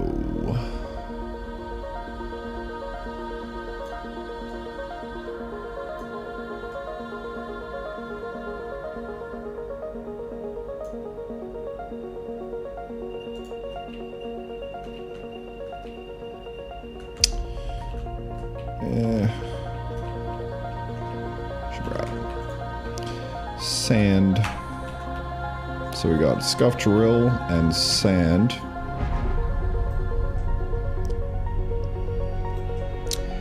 With the scuff drill, we need an output port. So what we're gonna need to do is have like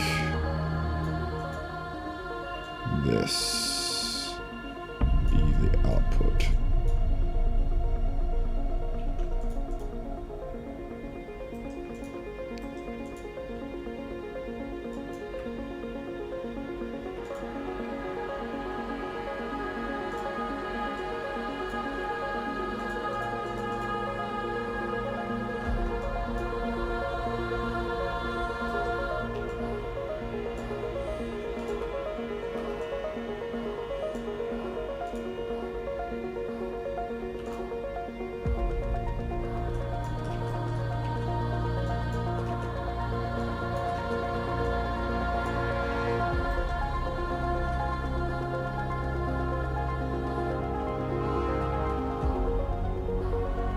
Keep forgetting I can just turn the grid off.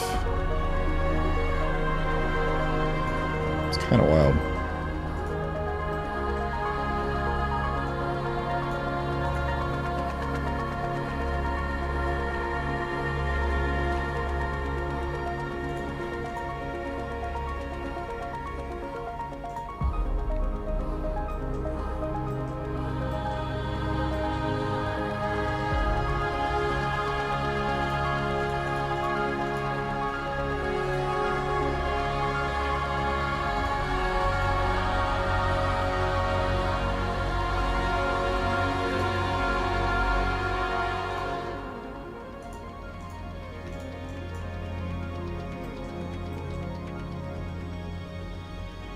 Alright, so that'll be the conveyor belt.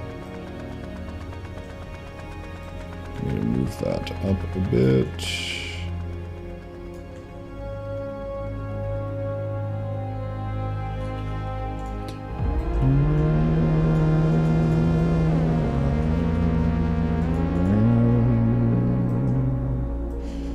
Fuck, I love that track.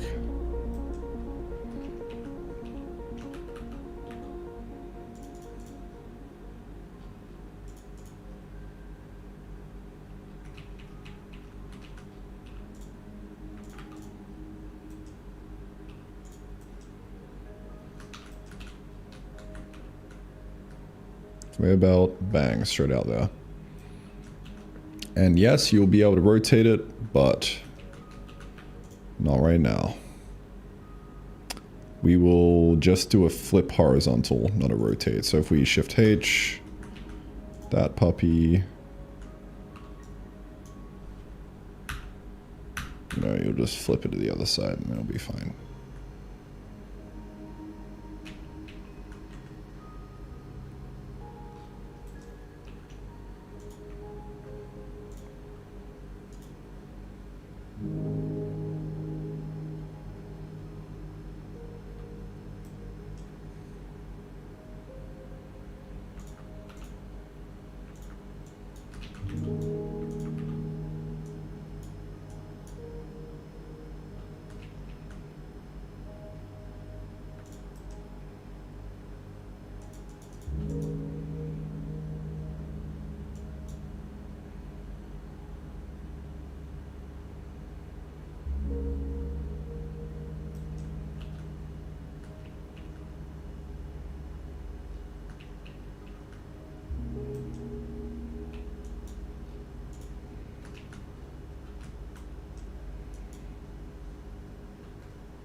I don't know what I'm not liking about this. Something is off.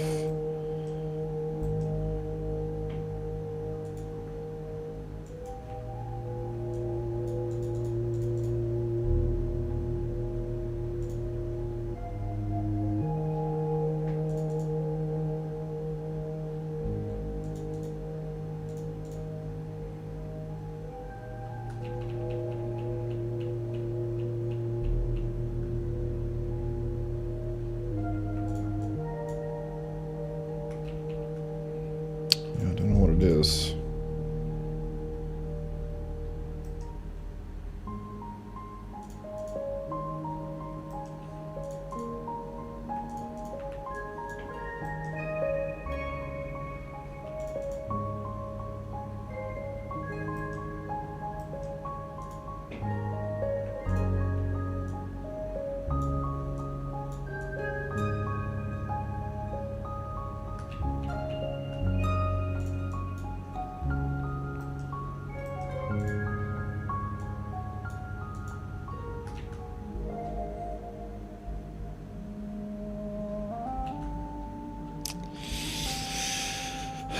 Something is bugging me. I don't know what it is. It's like this fucking top part.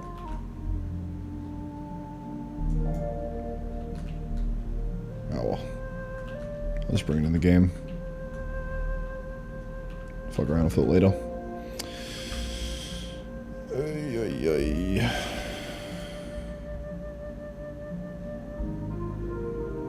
You know what it might be? Might be the shadows. Yeah.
Getting somewhere. I think that's good enough for V1 there. The sand pile's still pissing me off. The color just isn't it.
Kind of better. I think it just contrast poorly in this biome.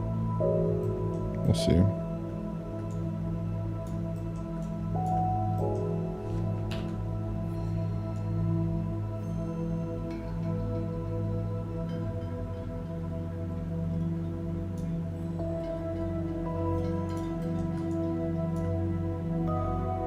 Yeah, we can do one of those as well. That looks nice.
Okay. Locked in. No longer going to touch it. Except for maybe one. Bonk. Now I'm not going to touch it. Alright. Now I'm actually done. I'm getting in the game.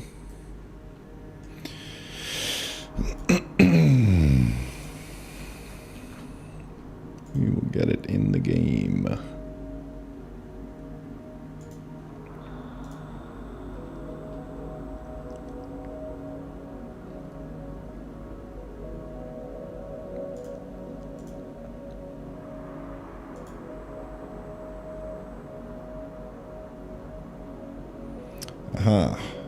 We have to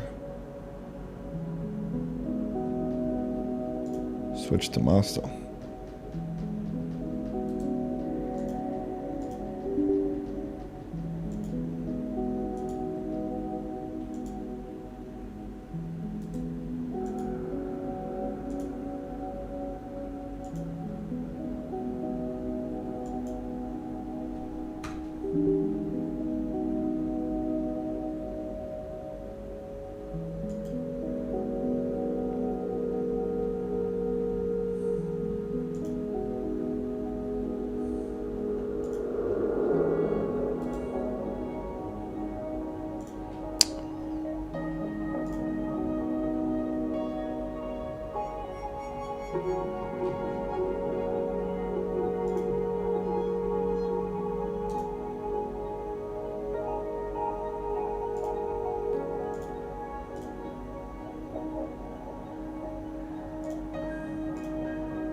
The fuck do you mean, bro?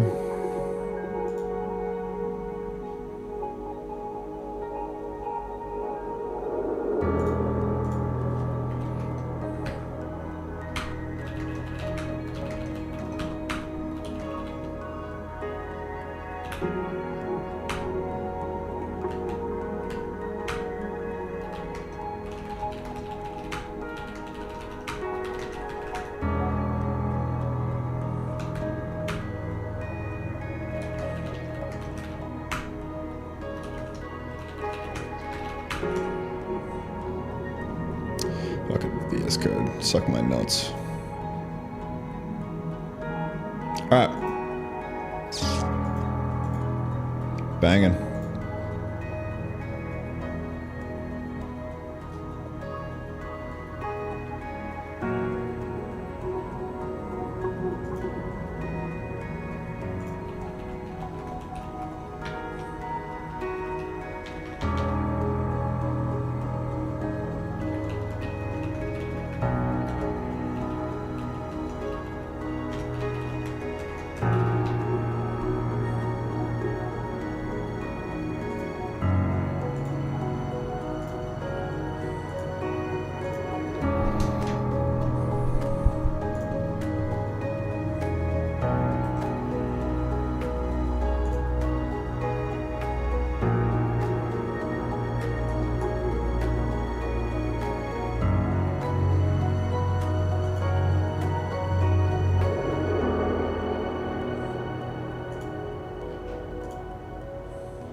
fuck?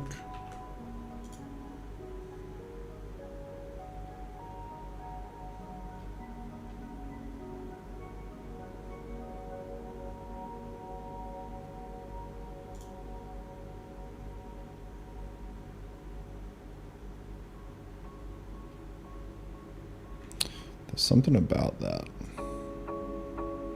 that speaks to me.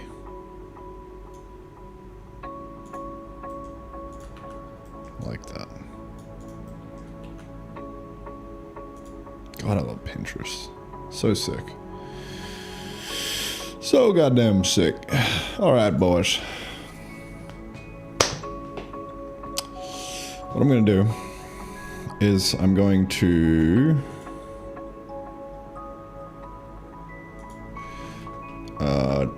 does it say new content batch? New Wasteland content batch.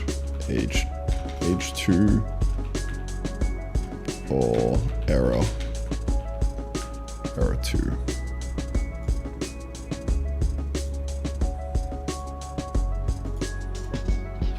Swag Wasteland vibes. Farming some sand and turning it into machinery whilst trying not to die from the harsh landscape. That is the vibe.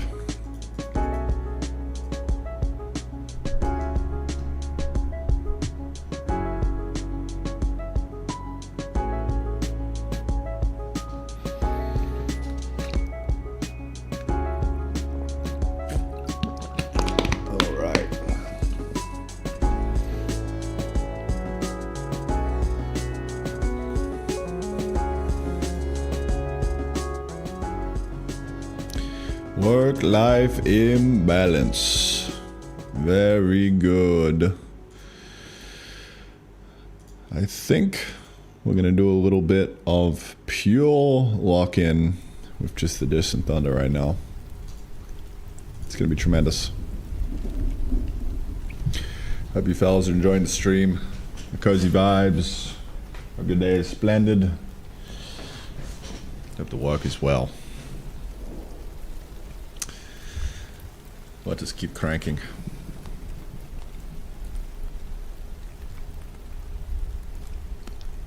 I'm gonna get some food on the way to fuel the brain. And then we will keep working on content. I think what I'm gonna do is I'm just gonna like batch produce like a metric fuck ton of assets, and then we'll just be like, yep, go do it. So we'll put everything in here. New assets, new content.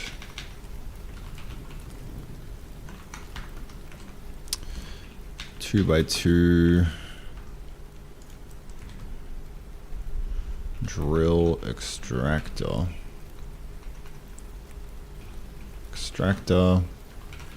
It continually mines sand, outputting to a single conveyor output. Similar, say exactly like Factorio's drill mining thing.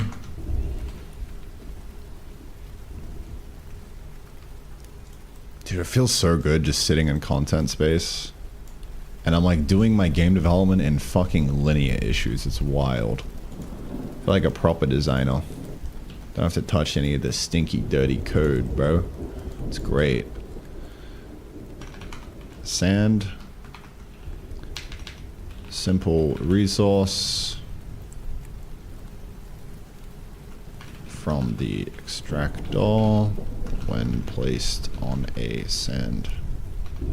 On a 2x2 of Wasteland sand tiles.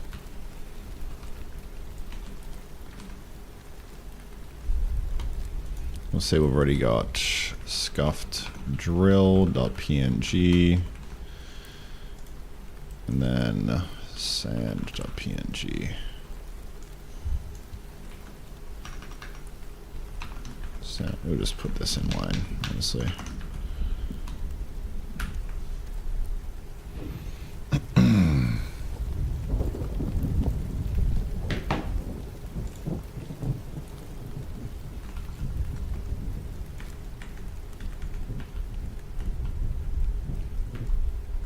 God, I hate how it's fucking overriding my hotkeys. That's annoying. That is very annoying. Can I disable that? Probably not.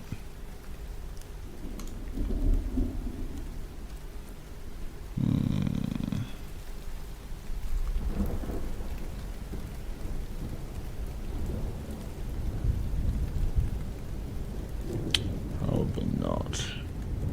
This do be a web app.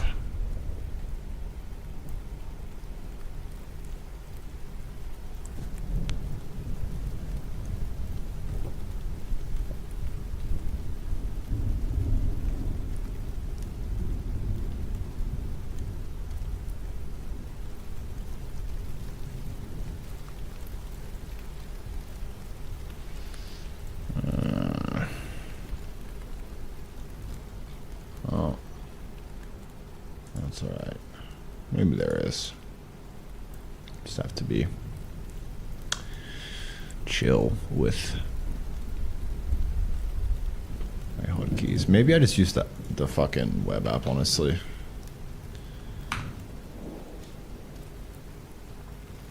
Like, does the web app fuck me up? No, the web app doesn't fuck me up. Yeah, alright, we're gonna use the web app. Fuck the desktop app. As much as I love that. It's the fucking same, bro. Same shit, different smell. Alright,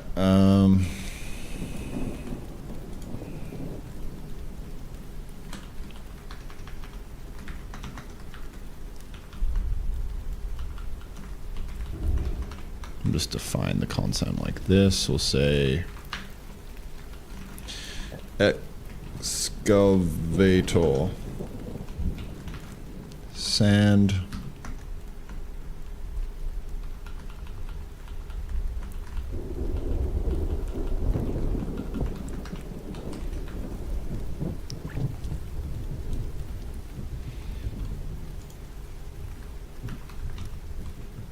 two by two tiles.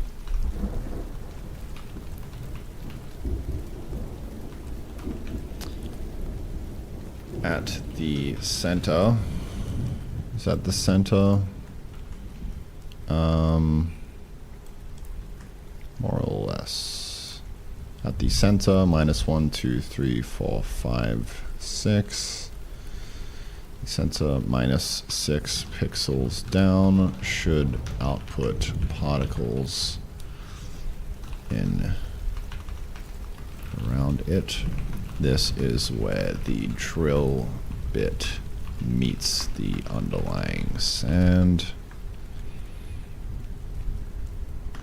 Only do this when turned on though. Hey.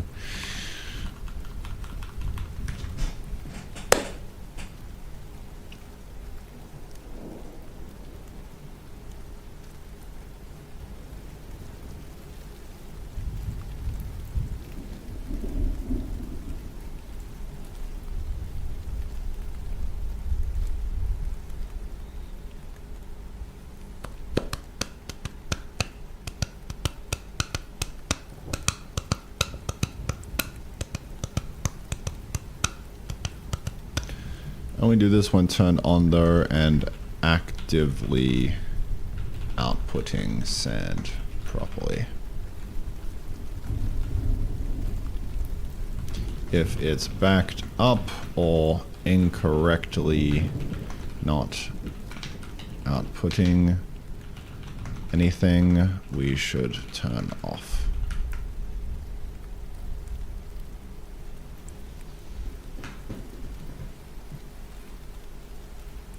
Add placeholder sound when emitting.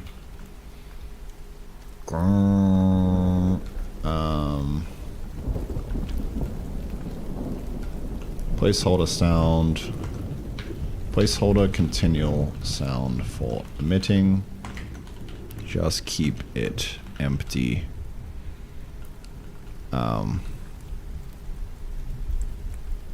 Just keep the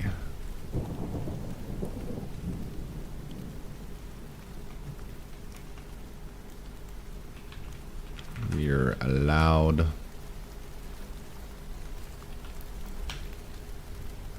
add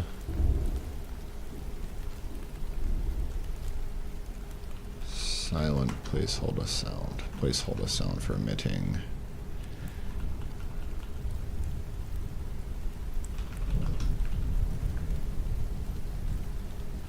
Emitting constantly when turned on.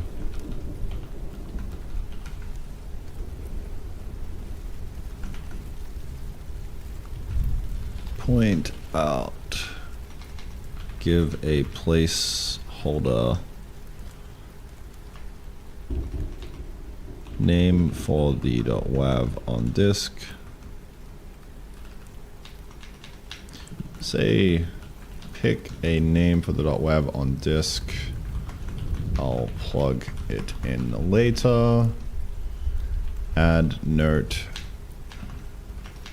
When you see this, add note to, we'll say adjust the sound specs. Just say add to your agent MD.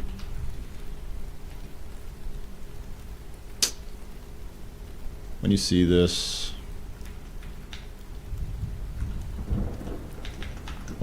add to your agent MD that when we're doing placeholder sounds, it should placeholder sounds like this.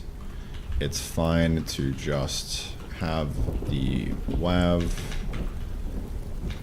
have the asset point to a WAV that isn't there. We'll use this fact later for batch producing all the sounds in a different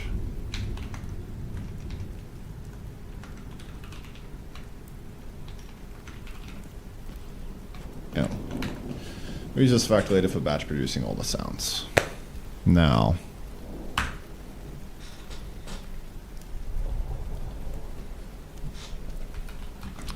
it'll be a common pattern going forward for doing placeholder sound effects.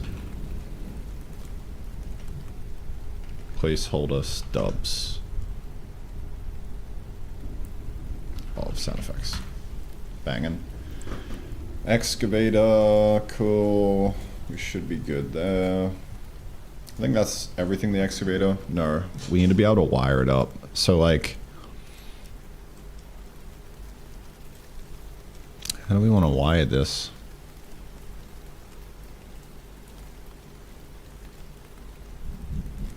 Should probably just connect it via wire. Anyway, will work. Perhaps. Maybe we have like a box on the front, which is like a controller. Yeah, that sounds nice. Have a nice controller.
This will be the power input as well. So right down the center, we'll have one of these.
Banging. As it stands, the top right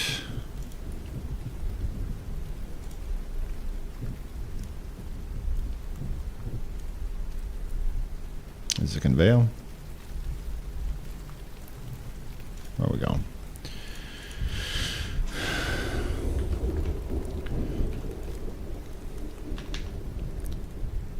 Plus 1 plus 1.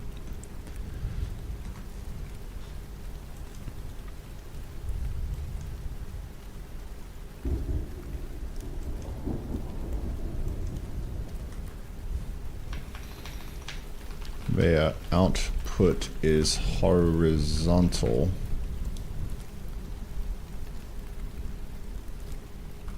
From the top right corner.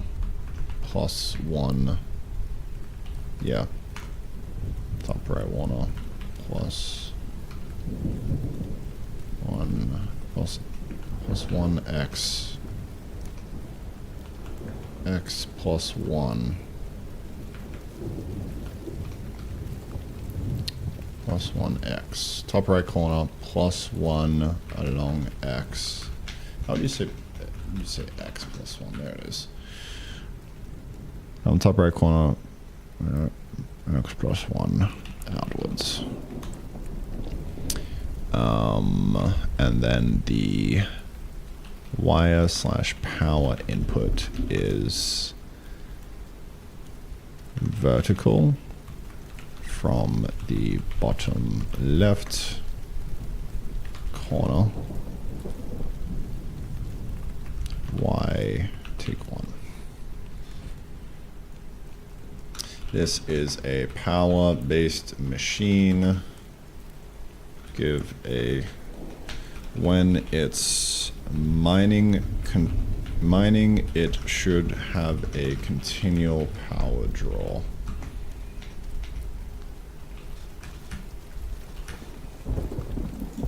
Okay, I think that's kind of the entire machine spec'd out. It's kind of cool that like all I need to do is just define in English what it does. And then it just happens. We live in a crazy world. Crazy times, man. The future is now, old man. The future is now. Okay. That looks pretty good.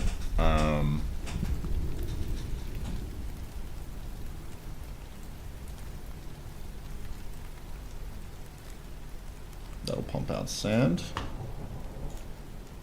Simple results from extractor and place onto a chunk of wastelands. Intermediate item will get used for intermediate crafting item. All right, now we got to think about silicone and how to make silicon. I think in the electric furnace, that would be kind of cool.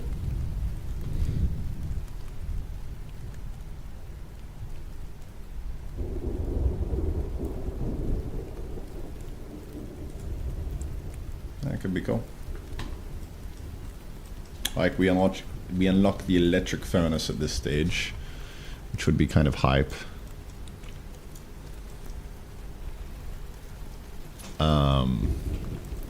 Yeah.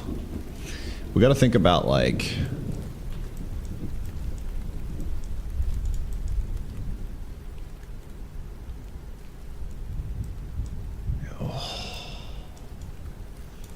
this makes me want to do something real quick. Hold up. Let me just sketch this out. I was going to say we need to think about something, but I can't remember what that even is because I just got distracted. So here we are. Thanks for coming to my TED Talk. I want to do a multi-block, like power fucking nuclear reactor in the late game. If any of you guys have played the Extreme Reactors mod in Minecraft, just copy that. That would be fucking banging, bro. Holy shit, that's such a good idea.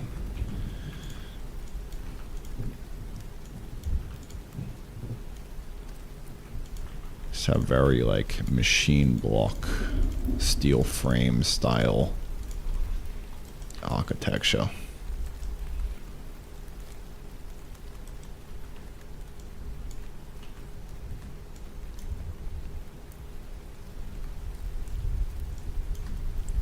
Yeah, that's definitely one for the late game, man. That would be sick. I'm just gonna capture the idea real quick. We'll have like an IO port.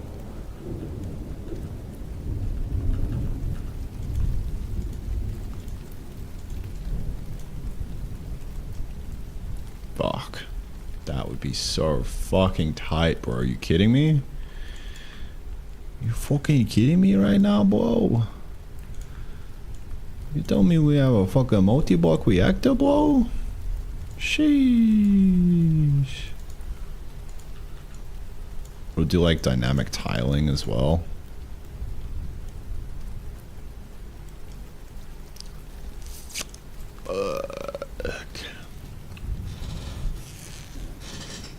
Shit. Yeah, that'll be tight, bro. Tight. Tight.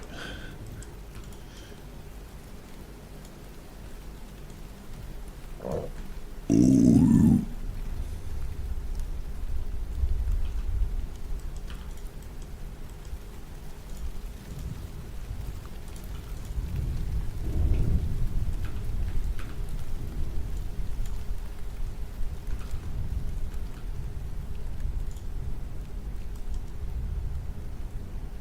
Do battery multi-block?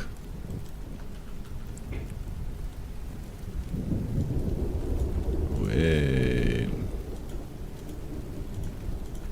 a minute. Wait just a minute. There's something there. Come back to it. We need to split out this idea. That's another idea entirely.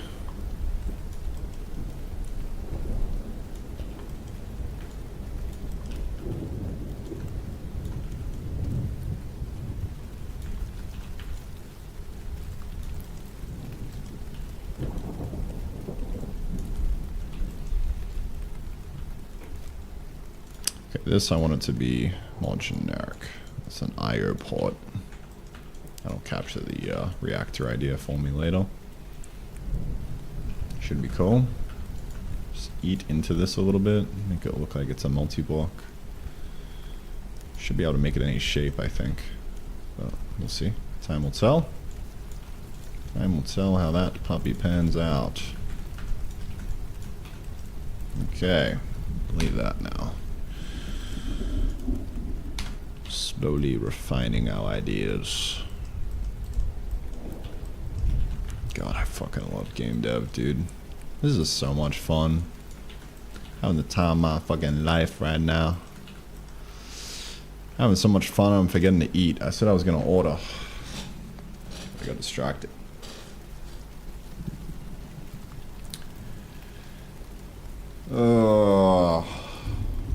What to get?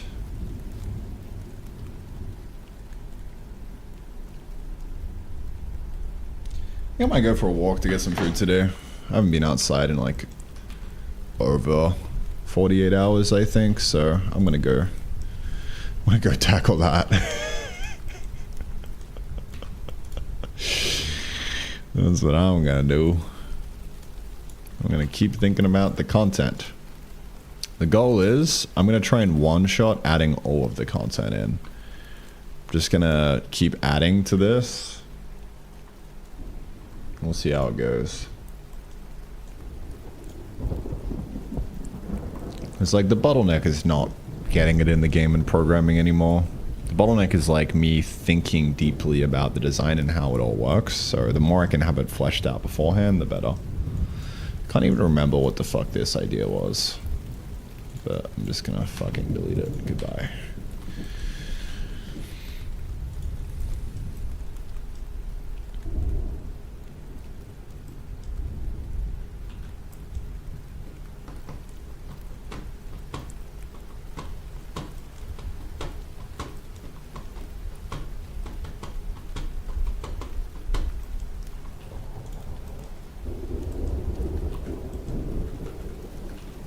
Alright. Yeah, I'm going to head out for a walk. I'll be back in a jiff. And I'm going to think about how we turn this into silicon. I think it's as simple as just throwing it in the furnace and now it's silicon. That would be my guess.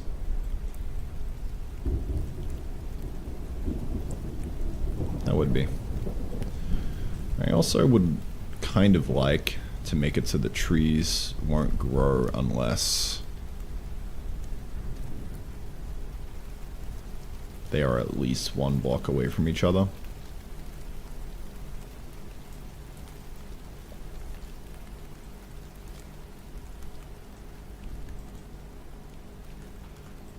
Just on a random side tangent.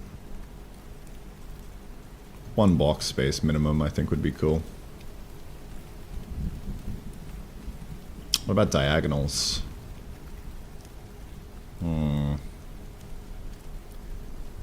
Maybe diagonals are fine.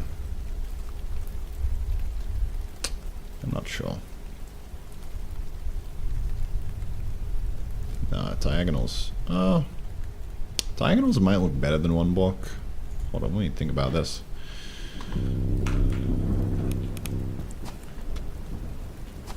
If I grow this real quick, just have a bunch of them.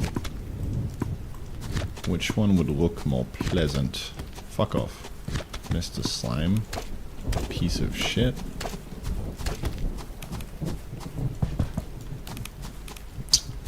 Well, I'm gonna come back to that later. I'm gonna make sure we plug up the base. Otherwise it will be hell. So these spikes should be getting destroyed, but they're not. So kind of wonder what is up with that. Anyway, I'll catch y'all on the flip.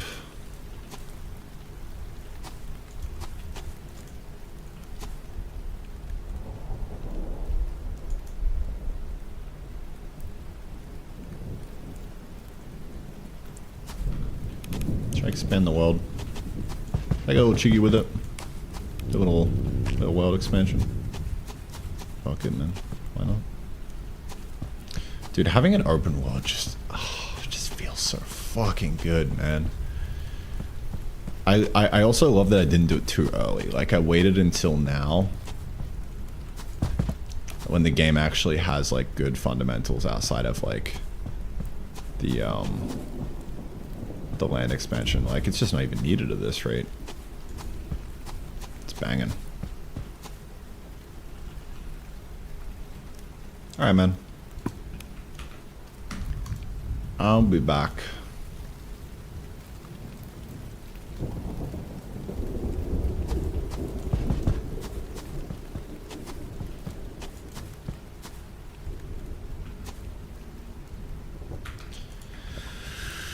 I'll be about like an hour or so.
How the hell did this happen? Does anybody have a clip of what just happened? How the fuck? Oh, okay. All right. I see. I see.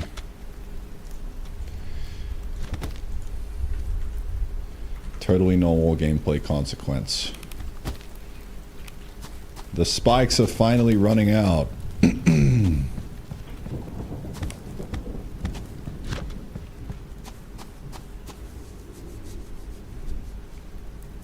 That checks out. Alright. Good stuff. Good day, gents. I'm back.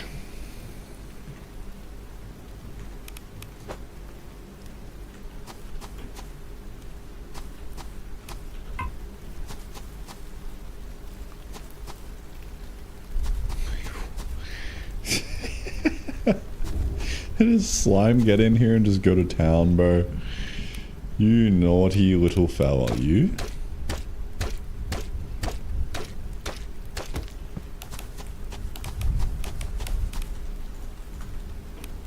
Naughty, naughty. Dude, how is this, like, keeping up? It's wild.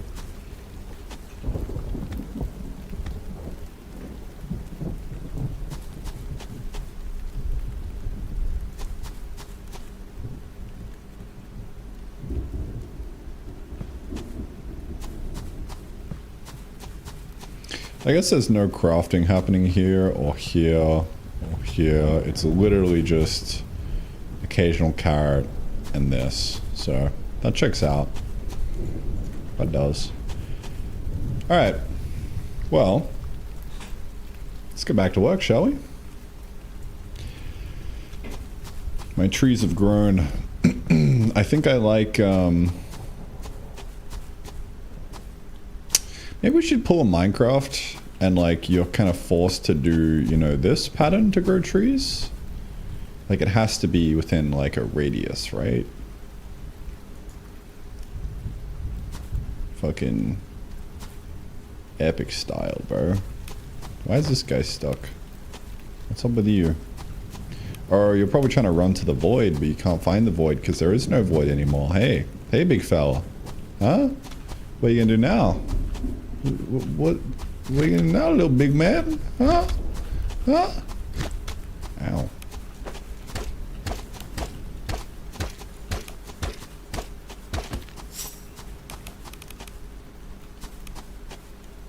Yeah, I like this.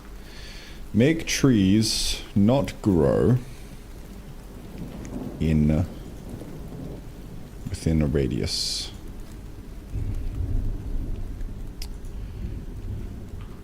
Make tree saplings not able to grow within a Minecraft style radius of each other.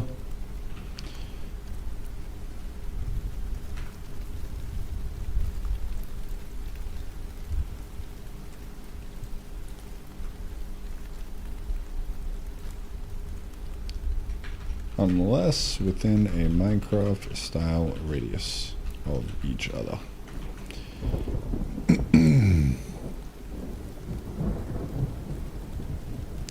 Two across, one down. Two across, one down will work. Just two across will not. Three across will.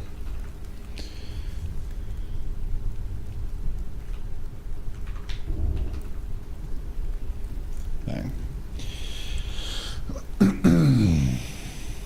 Like that. Okay. We got some water, and we're gonna get stuck into it.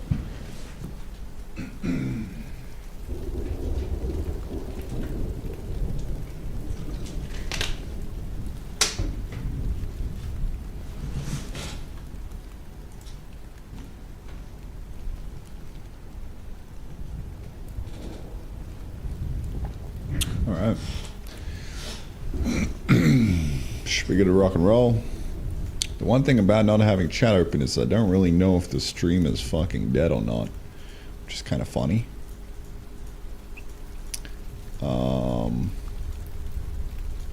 Hope we're doing okay, I guess.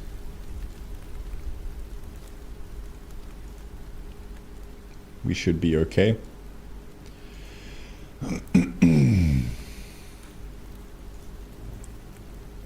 Hello, Dave.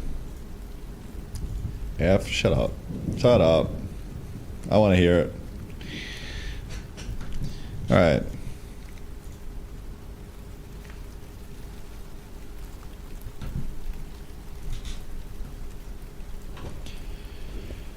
Wow. I had some ideas on my little lunch break. Plenty of ideas.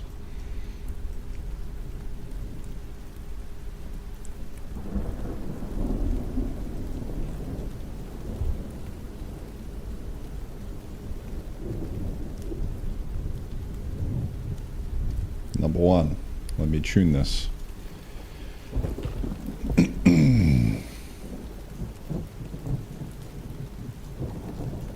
Ah, yes. Oh, that's why.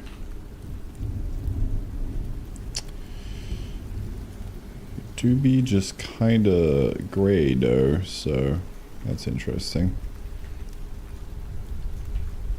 Yeah, well, come back to it.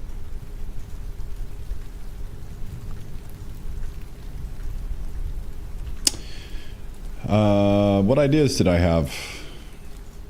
It's a good question. I can't remember. What was I in the middle of thinking about in my fucking brain while staring out into space?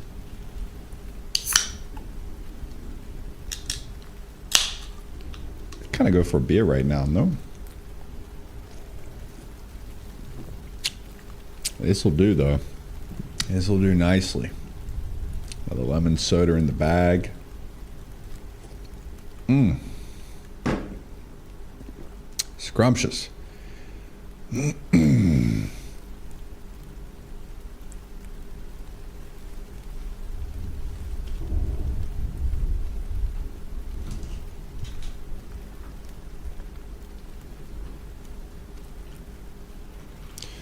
Scrum-diddly-umptious.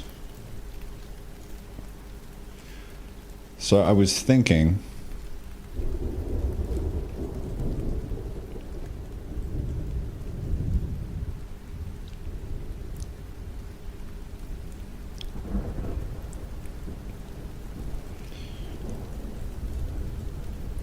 that's kind of cool now, no?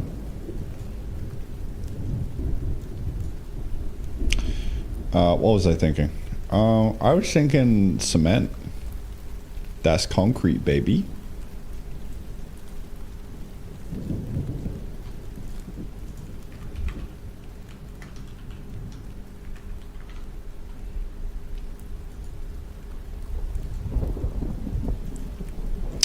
That's kind of what I was thinking.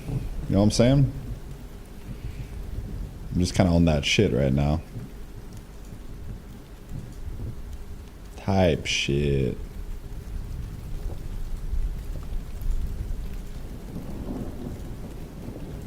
Mm-hmm.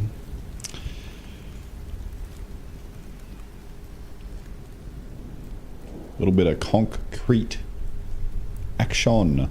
Right now the recipe for concrete is limestone, which you get from here, but it's in a completely different motherfucking biome.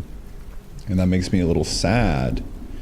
So I'm kind of wondering if, like, that's even the play anymore, though, you know? Because I wanted concrete at this stage. I do. Because concrete means we get macerator, we get electric furnace, and we get some extra, a little bit of swag. You know what I'm saying? Yeah.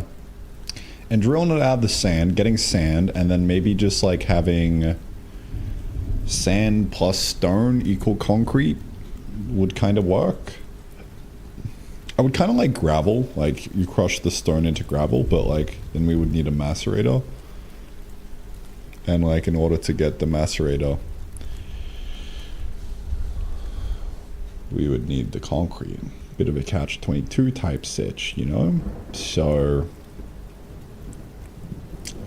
I don't know how I can get around that, but I do kind of like the idea of crushing stone down into gravel and then gravel plus sand equal concrete. Or maybe that's just overkill, I'm not sure. Maybe we just go sand plus stone equal concrete. That kind of also works as well.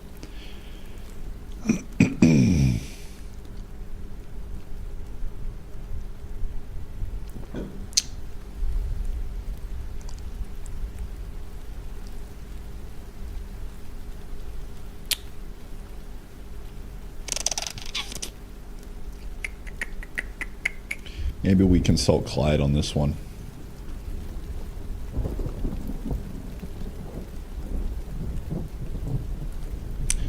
Oh, my laptop ran out of battery.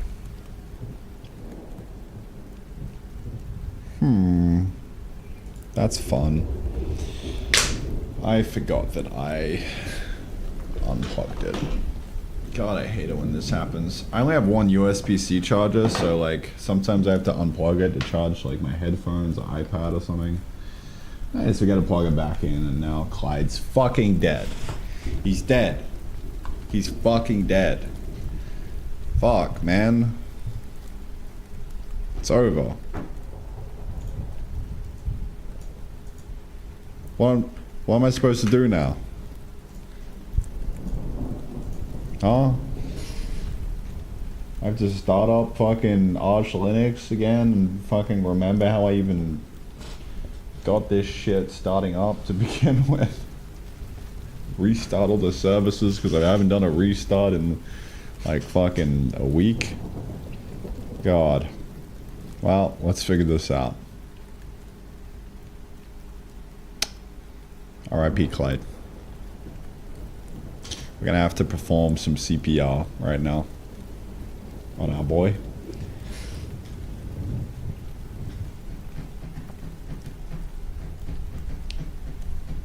What's that like main thing that you boot into? The TTY?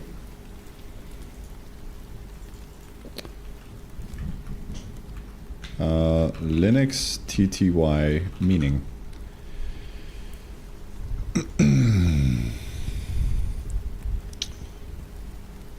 Tele typewriter.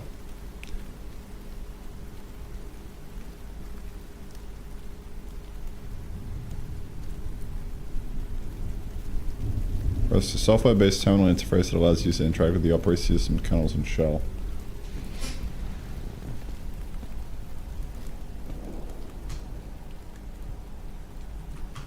Alright, I'm in.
Alright, Clyde is on the job.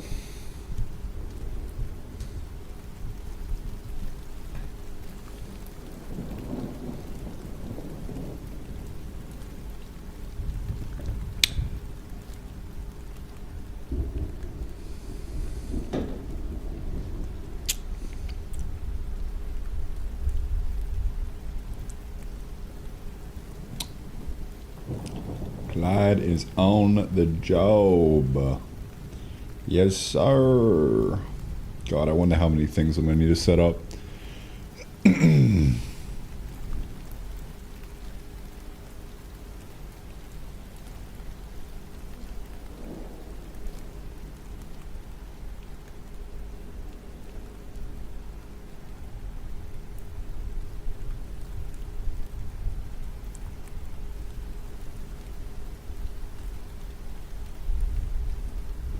Now's the perfect time to have a chat with the fellas.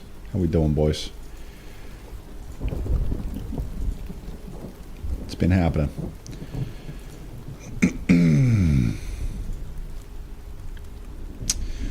What be happening?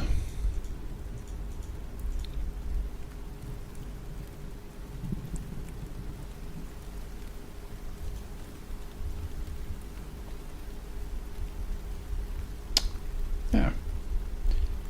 Memory is back up. That's good.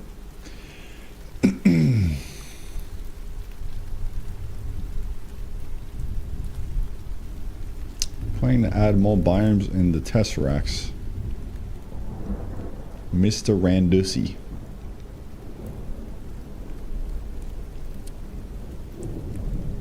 A fellow man of culture. I like it.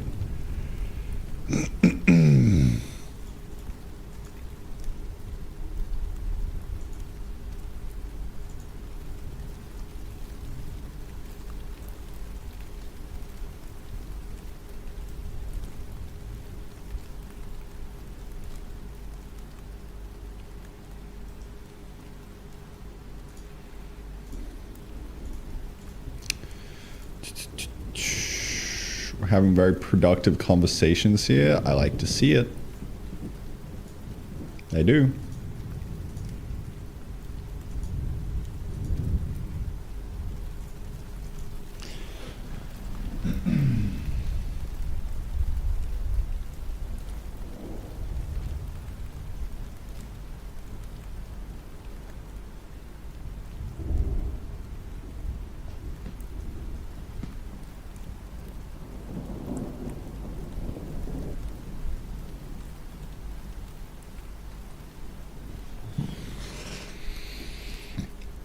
Alright, let me see how much shit just broke.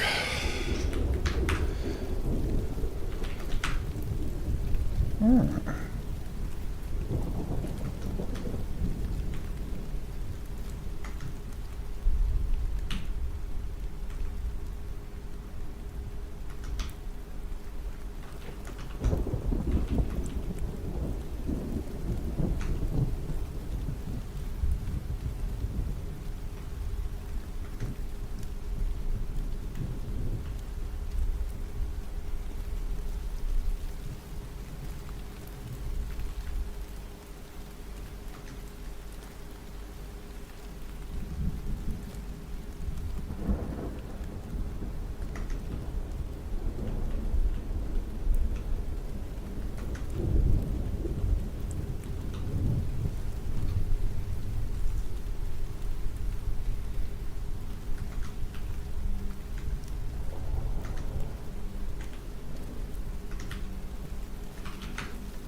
I somehow think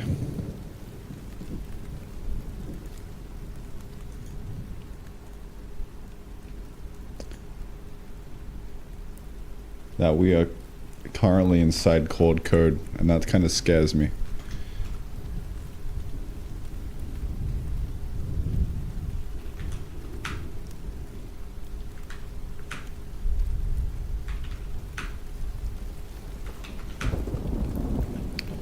Like, excuse me?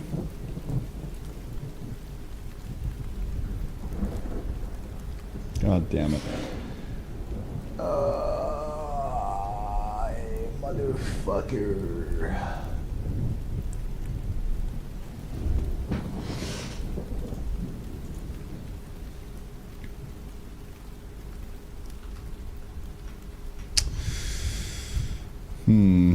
Well, alright, I'll fix this shit. I love Linux.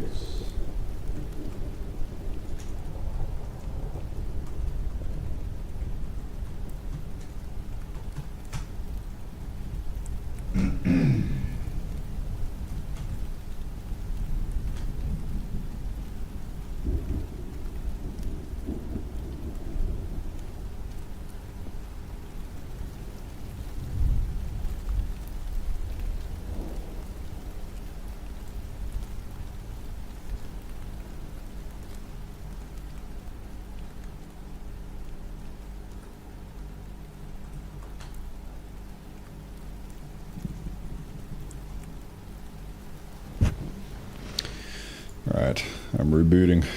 Hello, Obi.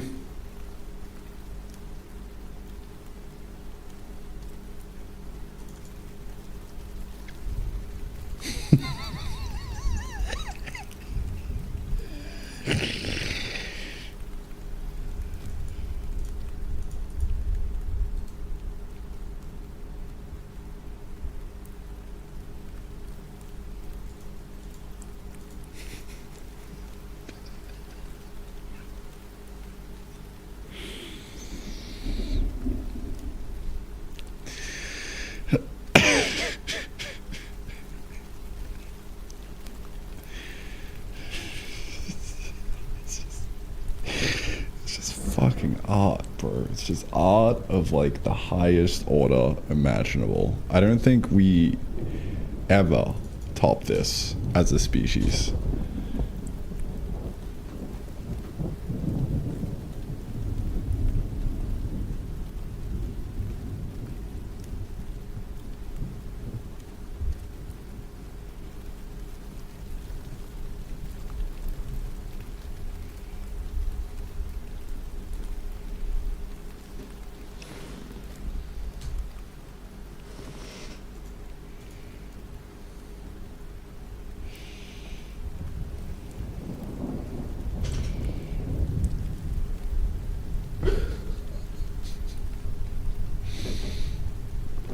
God.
Walter.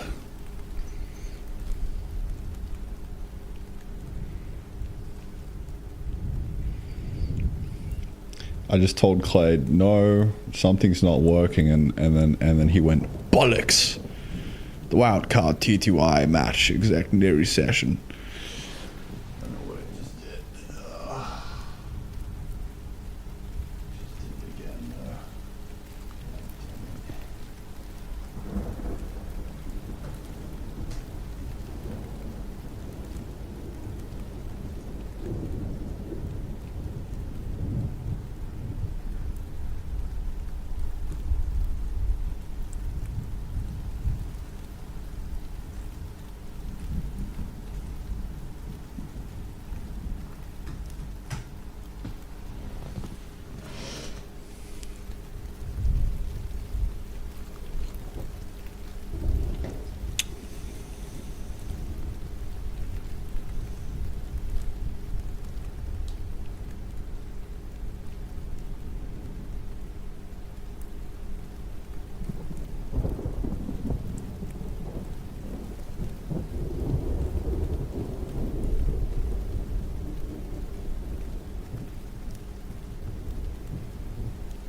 Doing some Linux things right now.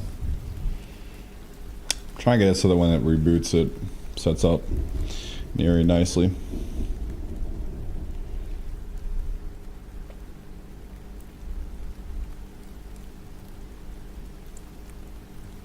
And by me, I of course mean Clyde. He's doing all the heavy lifting. I'm so happy I don't have to type out and learn any of this shit myself.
I fucking hate Linux.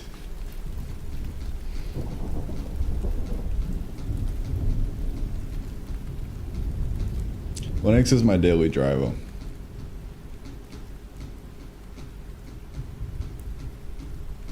Believe it or not. Every time I got the terminal open, I'm SSH into my laptop.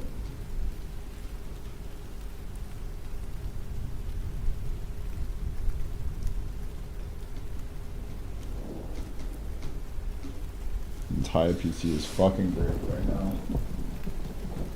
Alright. That's great.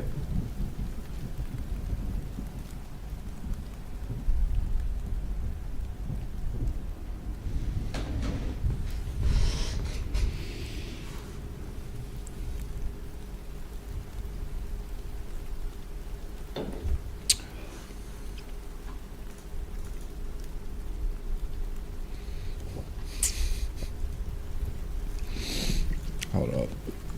I have to distribute this.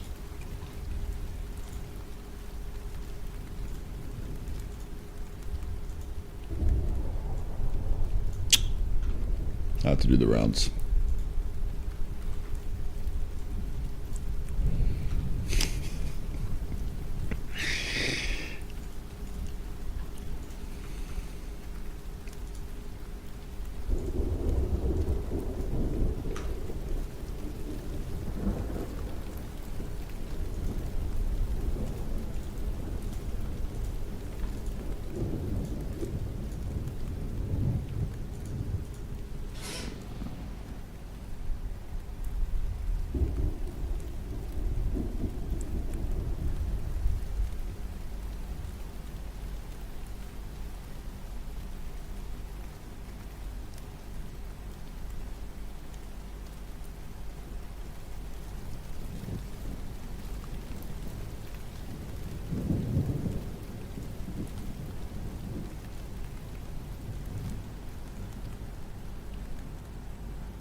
Hit Linux exclusively for you know, it's just a pain in the ass. Yeah. Way less of a pain in the ass now that you got something like cold code. Just really good at using Linux.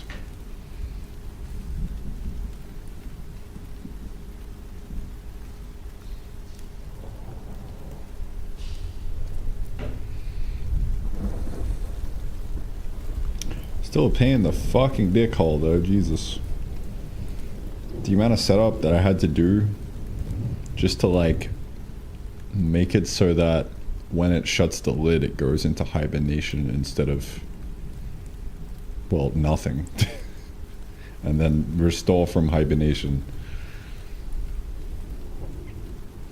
And now the amount of setup I'm trying to do to get it to boot into the window manager that we have without it shitting the bed.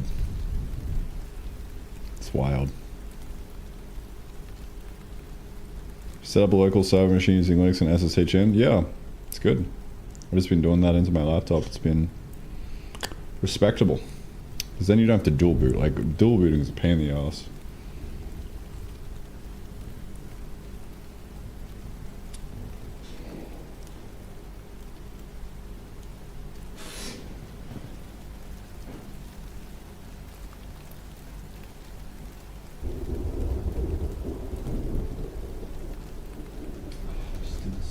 Fucking thing. God damn it. Fuck, I hate Linux. Holy shit.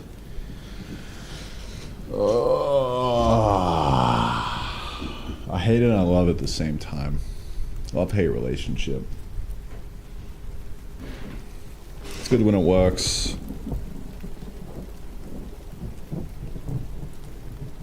Sucks when it doesn't.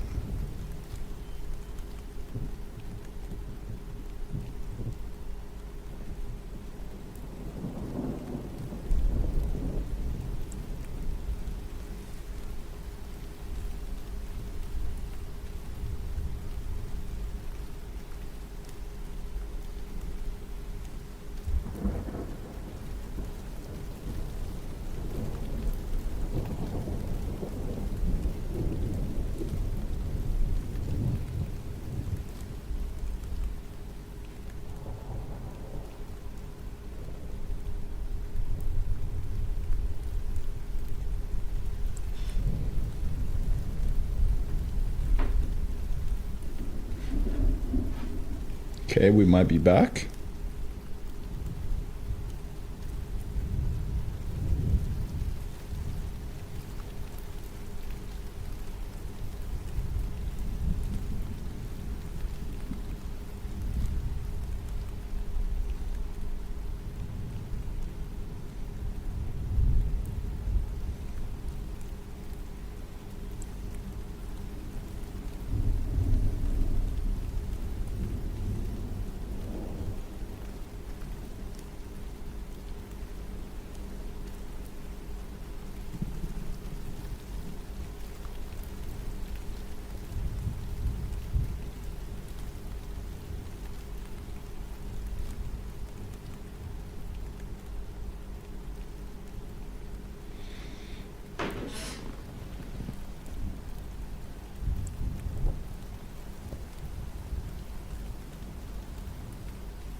Yeah, that works. All right, we're back.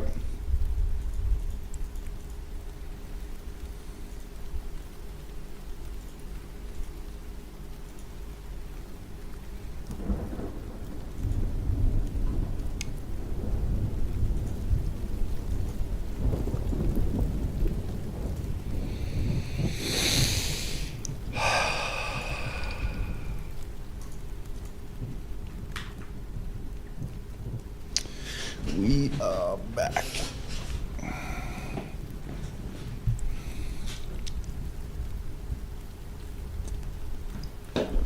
Now, what was I in the middle of?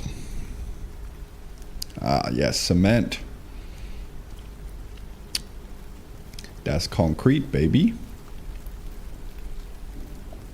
Hi, fellas. I will be once again locking in. Peace out.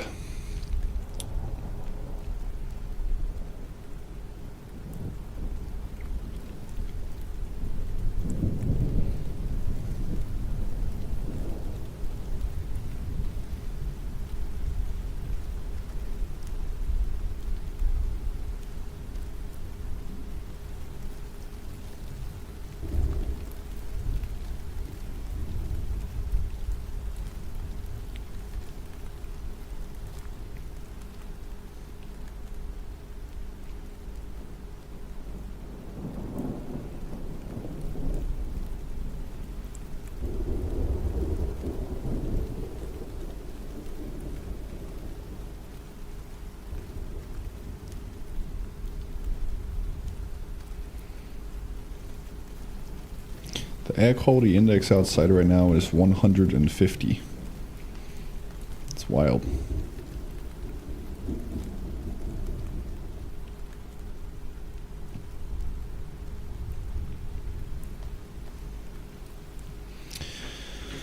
All right. We good to go? I think we are. Let's get back to it. Okay. Electric furnace.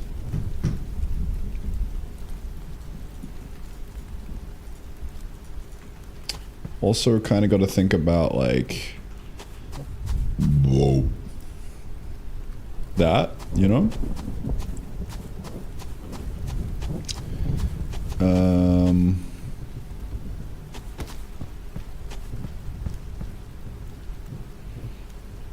Yeah, like what's gonna go here? Right, I was thinking of what this should be. Okay, now we're getting somewhere. Silicon. Silicon, silicon, silicon. The whole point of the sand is to turn it into silicon, right? I've got that all sorted now. Let's think about what the intermediate recipe should be. We have sand. We could turn it into silicon. Would we just be smelting it into a silicon ingot, or would it be like a silicon bowl thing? And then we use that and copper to turn it into a transistor? Or what do you think?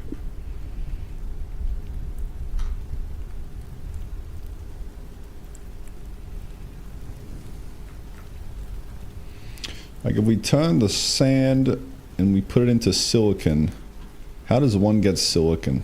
How do you get silicon for making wafers? From sand to smartphone. Here we go. Ever wondered how the tiny, shiny silicon wafers at the heart of your smartphones, laptops, and countless other devices are made? In this video, we'll take a journey into the high-tech world of silicon wafer manufacturing that power our modern lives. Welcome back. I totally do, Mr. AI man. Back to Mr. Smart.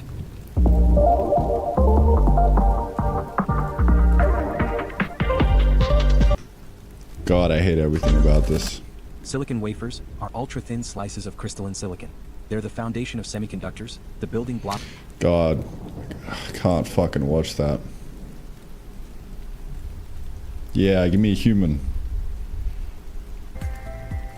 Yeah, now we're talking.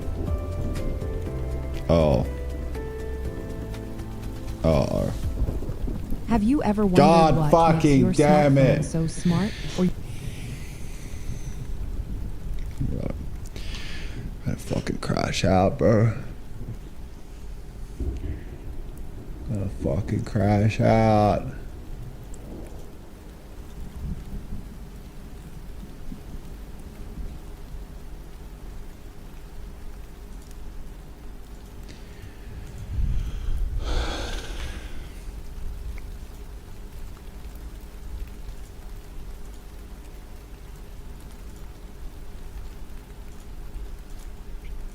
That was a funny clip, though.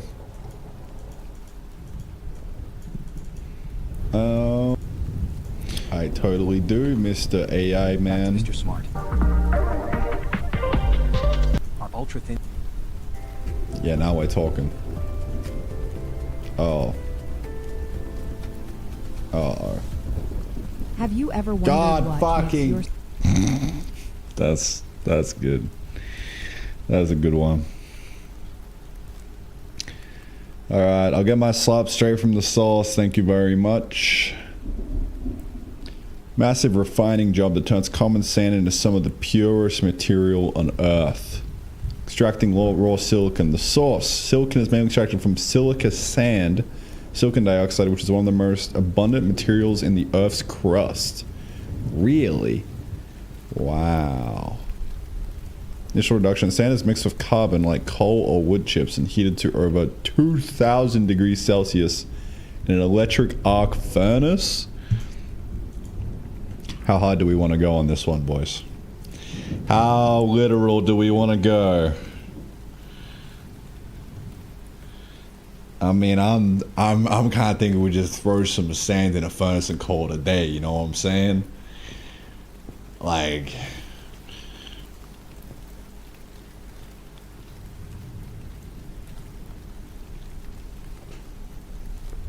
Do we go whole hog?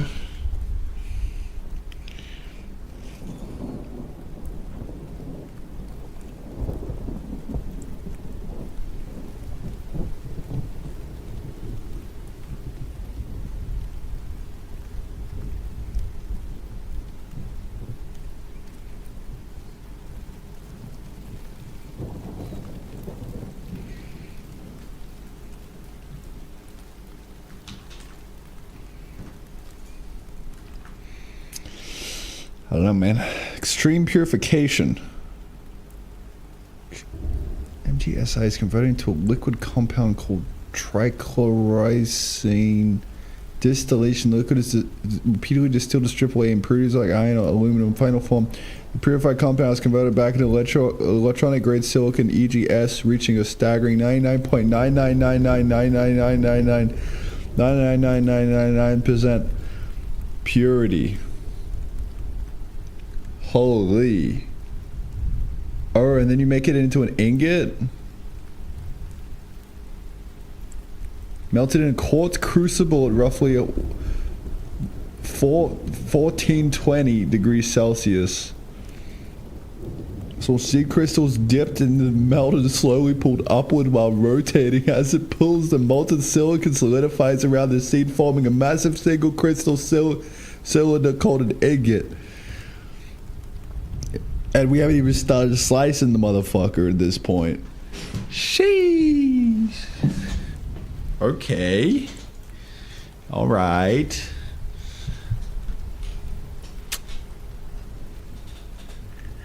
Slicing and polishing. Wafer slicing. The ingot slicing a thin disc around 1 millimeter thick using a high precision diamond wire saw. Dude, imagine. How Greg Tech do we want to go up on this bitch?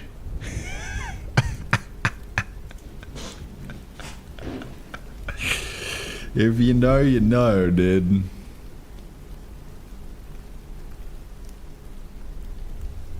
God. I think this isn't Greg Tech. I'm personally not the biggest fan of Greg Tech. I know. Shocking. So I think what we do is we normally fight, okay? Someone can make a mod that makes it realistic. We take out the sand. We throw the sand in the electric furnace. Bam, Bog's your uncle, silicon ingot. GG, well played. GGWP. How about that? We could maybe have one more step. Maybe one step. I don't think of anything like gameplay interesting though, aside from just adding a step for the sake of a step. Let's see if we can glean some inspo from this. Like purification, maybe. Started from silicon is extracted from silicon sand. Alright, I'm making a... You know, why am I asking this dumb fucking clanker? Alright, get out of here, Google. Gemini? Dude, suck my nuts. My honest take, keep the silicon chain to 1 intermediate before the transistor. 2 options. Here we go, bro. Clyde's... He's got that shit on lock, bro. He knows what's up. Option A, silicon ingot, simple, consistent. Sand to silicon ingot. And then into a transistor. Silicon ingot plus copper. Add assembler. Yes.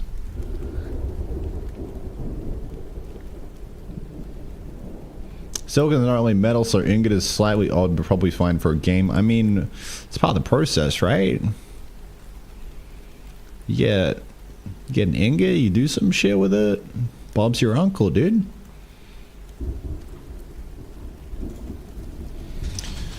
Option B, silicon wafer, 1 extra step more satisfying. Sand, silicon ingot, and then silicon wafer. Yeah. And then into the transistor. Although that would only...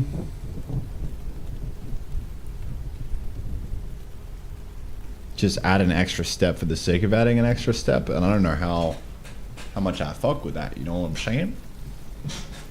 I think you do know what I'm saying. I don't think I need to say you know what I'm saying, because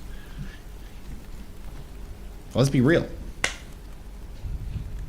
You do. The ball idea in real life silicon is actually grown as a cylindrical crystal called a boule. Boolean. John Boole. John Boolean. John Boolean. No, George Bull. How did I cook that so hard, dude? His name was John Bull.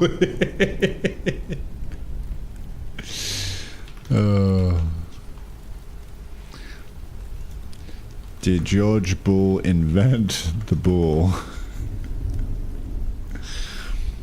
No? No, Bull. Fucking piece of shit. Yes, George Bull invented the concept of Boolean algebra in the mid-19th century, forms the basis of the modern Boolean data type. Thank you, John Boolean. My man. Alright. Sand, silicon, oil, silicon, laser, second correct.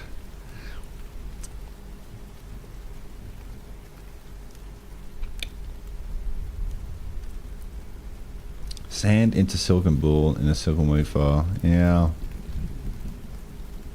Too obscure. Ingot keeps it clean. No new machine needed. Add a wafer step. Do not over-engineer it before it is in the game. Thank you, Clyde. You always got my back, bro.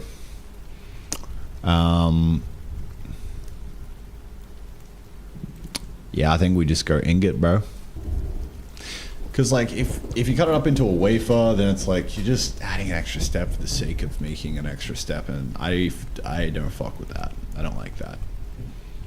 I hate, like, just busy work for the sake of it. Like, if it's interesting, like, sure, let's do something, but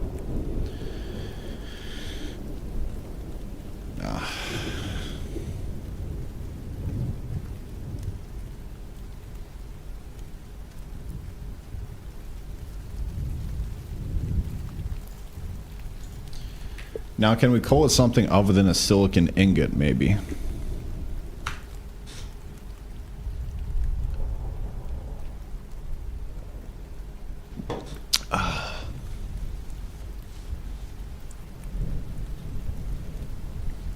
You could maybe kind of just go like sand straight into silicon wafer.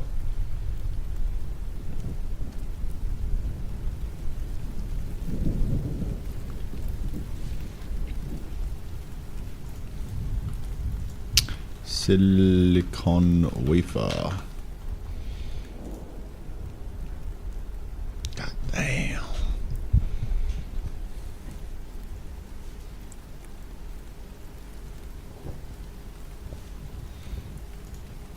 Full process of how a CPU is made from scratch. It's better give me. Oh yeah, here we go. First, get a rock. Then, smash the rock. Now, you've got 98% concentrated silicon dioxide. Now purify it to 99.9% pure silicon dioxide. Purify it to 99.9999999% polysilicon metal. Put the polysilicon ingots into a crucible. Heat the silicon ingots to 1698 degrees Kelvin. Take a small seed monocrystal and dip it into the vat of molten silicon. Slowly pull the crystal out as it cools. Now, you've got a monocrystal of pure silicon. Next, cut the monocrystalline silicon ingot into thin slices. Now you've got pristine, freshly cut silicon wafers. Dope it with some boron or phosphorus. Put photoresist on the wafer. Take your chromium-etched photolithographic quartz mask and shine a laser beam through it onto the wafer. The shadows produced by the photomask will control the location of highly localized chemical reactions on the surface of the silicon wafer. Now develop the photoresist. Acid etch the exposed parts of the wafer. Wash away the leftover photoresist. Now do some homoepitaxy, heteroepitaxy, pseudoepitaxy, diffusion doping, copper interconnects, chemical mechanical polishing. Now you've got a finished silicon wafer. Cut your silicon wafer into pieces. Now you've got unpackaged silicon dies. Locate the pads on the silicon chip and attach bond wires, or use the flip chip method. The bond wires provide an electrical connection between the pins on the chip package and the pads on the silicon die. And that's how you make a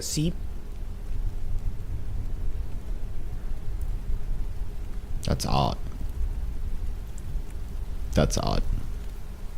Inside the smartphone are 62 microchips containing a total of 90 billion transistors. These microchips are incredibly powerful and the cornerstone of all technology. But now how we're are billions talking, of baby. nanoscopic transistors manufactured into a microchip the size of a tiny ant? Now we're fucking talking.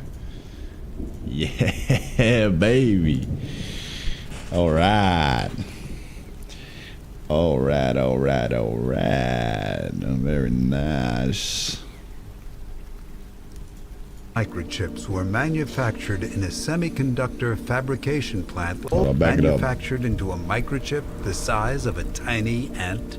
Well, all these microchips were manufactured in a semiconductor fabrication plant like this one. Inside it is a clean room, which spans the area of 8 football fields and is filled with hundreds of machines, ranging in size from that of a van to that of a city bus, and costing anywhere between a few million and $170 million. Within this microchip factory, silicon wafers travel from machine to machine and undergo around 1,000 processes over a 3-month period. And by the end of production, each silicon wafer will be covered in hundreds of CPU chips, each containing 26 billion transistors. When we zoom in, we can see the nanoscopic transistors at the bottom and over a dozen layers of wires above. This integrated circuit is then cut out from the wafer, tested, and packaged so that it can be installed into your desktop computer. In this video, we're going to explore the entire microchip manufacturing.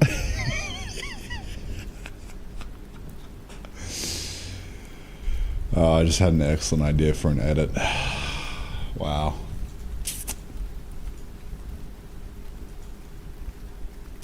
That's glorious.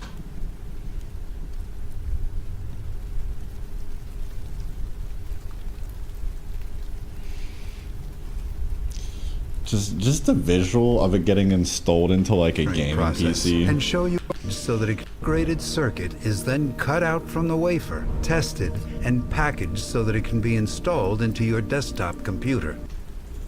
In this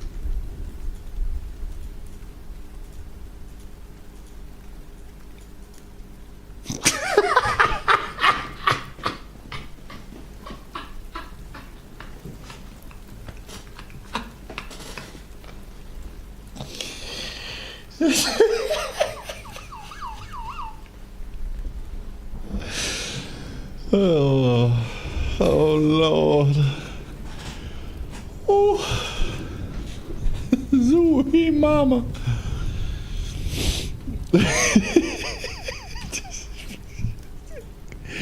That gets me every time, man.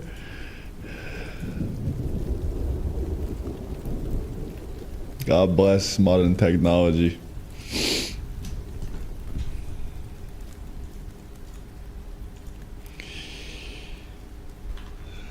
video, we're going to explore the entire microchip manufacturing process and show you how billions of nanoscopic transistors and an impossibly complex 3D maze of wires are manufactured in one of the world's most technologically advanced microchip factories. It's an incredibly complicated process, so stick around and let's jump right in. Holy shit.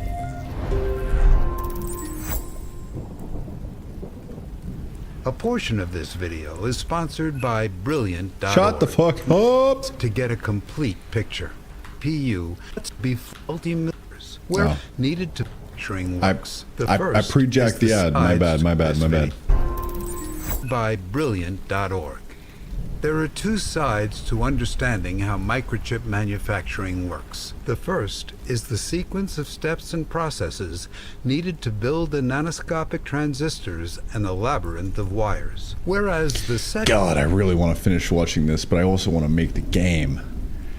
Oh, man. What do I do? I can watch it later. That's going on the watch list for tonight.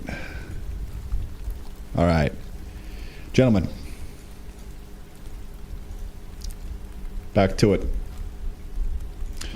Okay.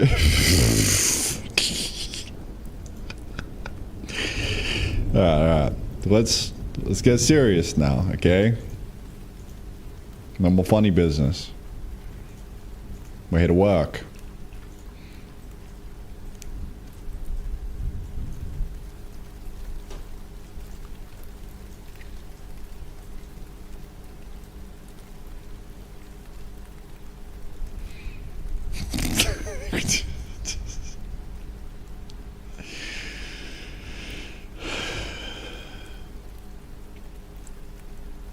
Everywhere I go, all I think about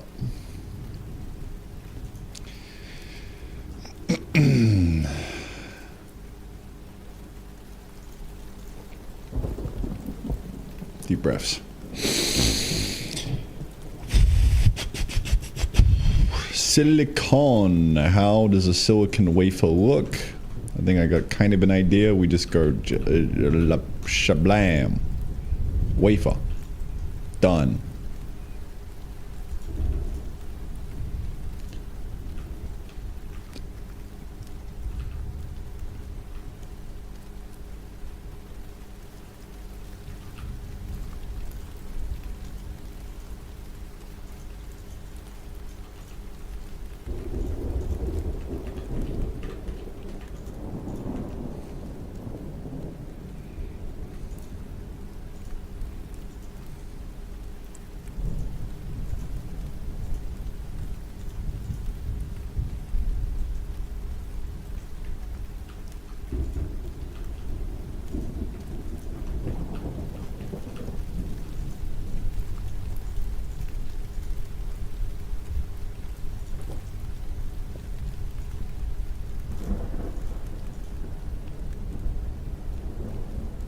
That looks good to me. That is a wafer.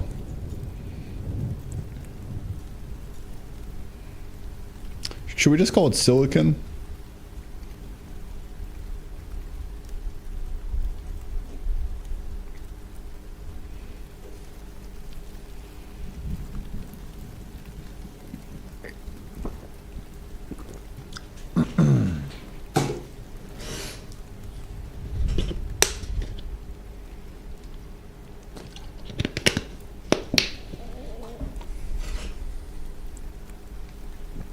Or should we call it silicon wafer? Silicon wafer.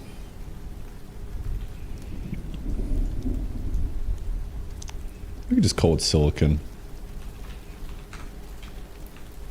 Simplify it. There we go. Okay, that is taken care of. Silicon. Smelt sand into silicon in an electric furnace. Melt campfire. Intermediate item.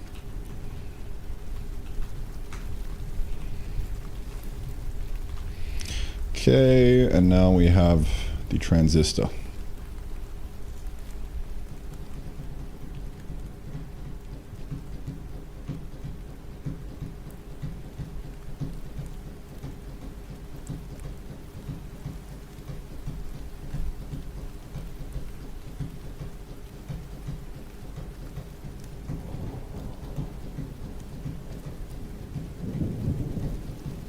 I'm just gonna call it silicon. Silicon shard would kind of work, but nah. All right.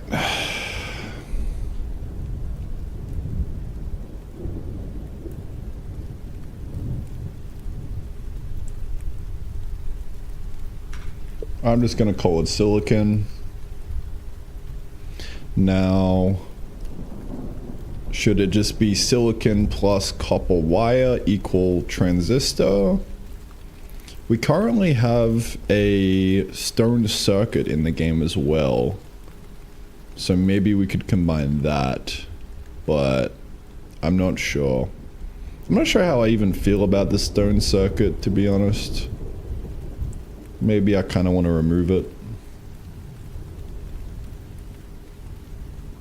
I'm not sure.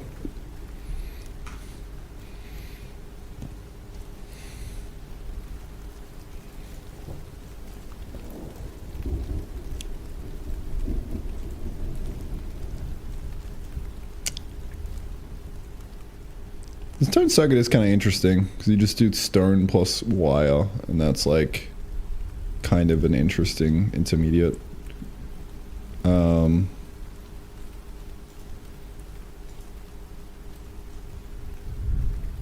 So like this plus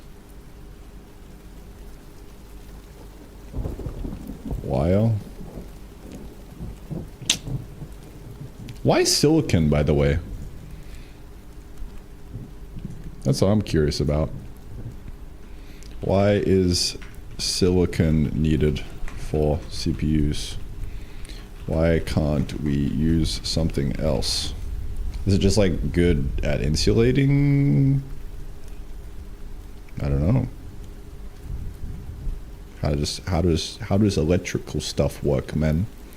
It is semiconductor with a unique combination of abundance, low cost, and ideal physical properties. While the materials exist, they often lack the scale and manufacturing maturity silicon has benefited from for decades. Controllable conductivity. Really? It's a semiconductor. Silicon's electrical resistance can be manipulated through doping, adding small amounts of other elements. This allows it to act as an on-off switch for the billions of transistors that process binary code. What's the actual mechanism here for it being able to be an on-off switch? And what the fuck is doping? And what even is a semiconductor?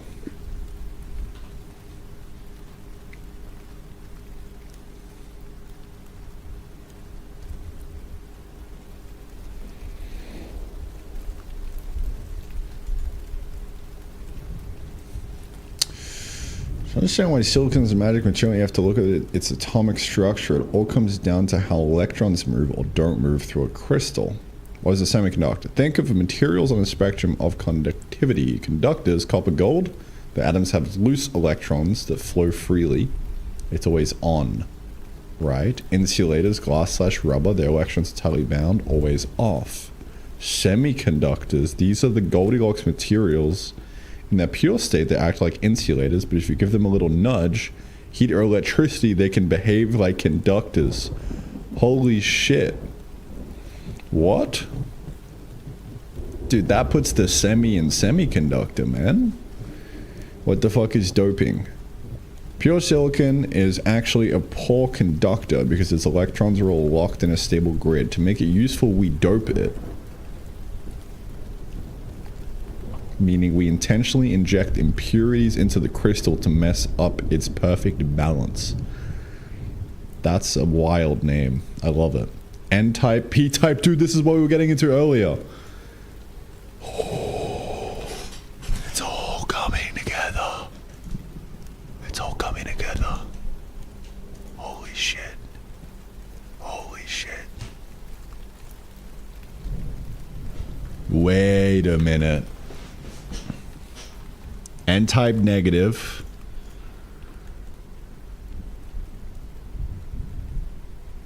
So N-type doping, we add an element like phosphorus. Phosphorus has 5 outer electrons, while silicon has 4. This leaves 1 extra electron floating around ready to move.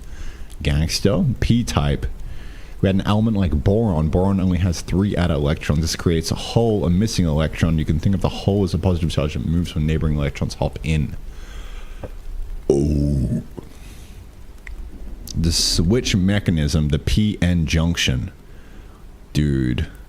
The on-off switch happens when you put a piece of P-type and N-type silicon together. This creates a PN junction. The wall off naturally.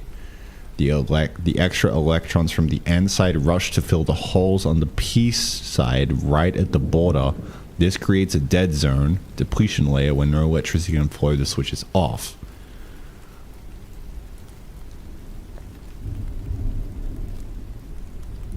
Dude, it splits off into a junction. Naturally, the extra electrons from the N side rush to fill the holes on the P side right at the border. Nah. You've lost me. It's over.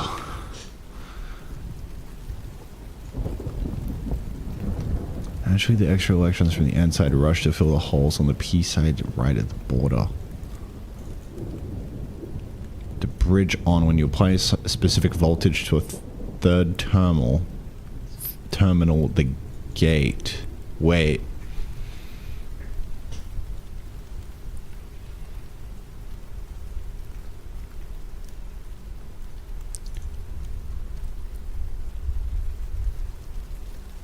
You put a piece of P-type and N-type together. This creates a PN junction.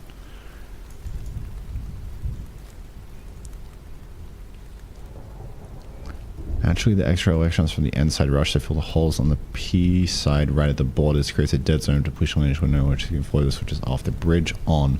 When you apply a specific voltage to a third terminal, the gate, it creates an electric field that pushes those electrons across the dead zone, clearing the path. Now electricity flows freely, the switch is on. By flicking this electric field on and off, you control the flow of current to the billions of times per second you have a CPU processing binary code.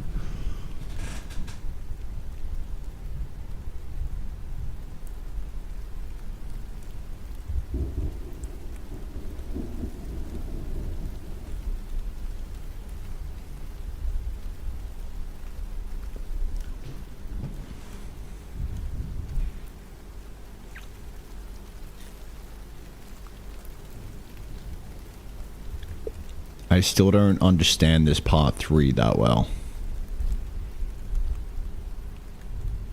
How do you simply flick the electric field on and off to change the flow of current?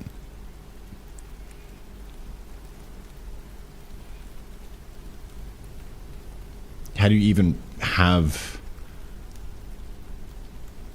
power going into the system in order to do this? Like, how do you tell something to switch on or off?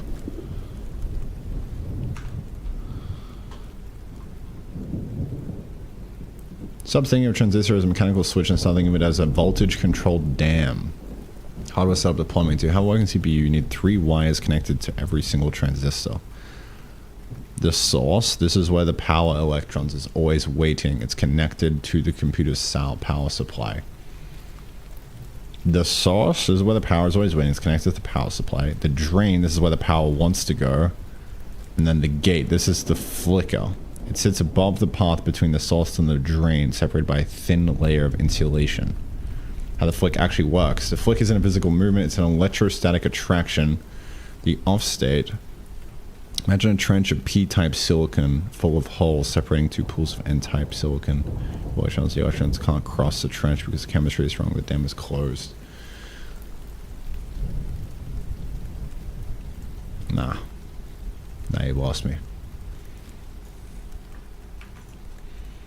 You lost me here.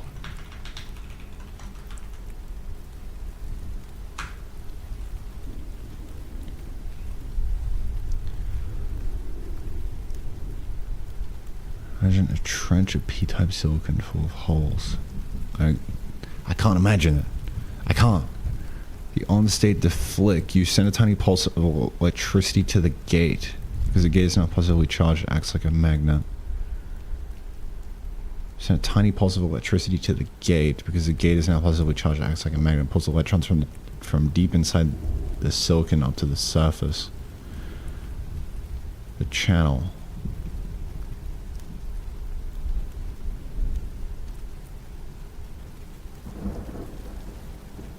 No, I don't understand.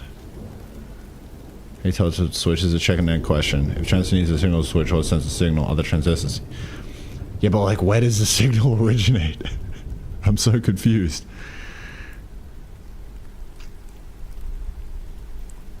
Computers are organized in logic gates. For example, an AND gate is just 2 transistors in a row. The only way power gets through to the end is both gates are told to open by a previous signal. Ultimately, it all starts with the system clock. The clock is a crystal that vibrates at a specific frequency, example 3.5 gigahertz, sending out a steady beat of electrical pulses. These pulses act like a metronome, forcing the first row of transistors to flick on and off, which then triggers the next row and the next, like a massive lightning fast row of dominoes. Holy shit. Wait.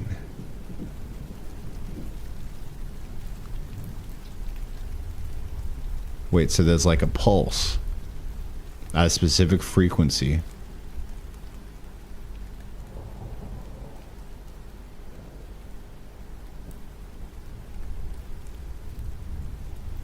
Where does the power come from? Yes. Your PSU converts the AC juice from your wall into a steady DC voltage. This voltage is constantly applied to the source of billions of transistors. They're all pressurized and ready to flow, or they're just waiting for the gate to pull those electrons up and create the bridge.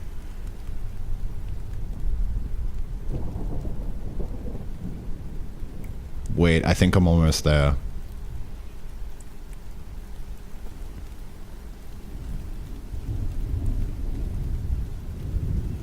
Let's simplify the wrong chemistry into a social club analogy. The scene. Imagine a long hallway. Room A, source, a room packed with electrons, people who want to move. The hallway, the trench, this is P-type silicon. It's packed with holes. Room B, drain, the destination where the electrons want to go. Okay, so we have a hallway in the middle, the trench. This is the P-type silicon. Packed with holes. Okay, why the chemistry stops them, the off state. In the P-type hallway, the holes aren't just empty space, they're actually positive charges.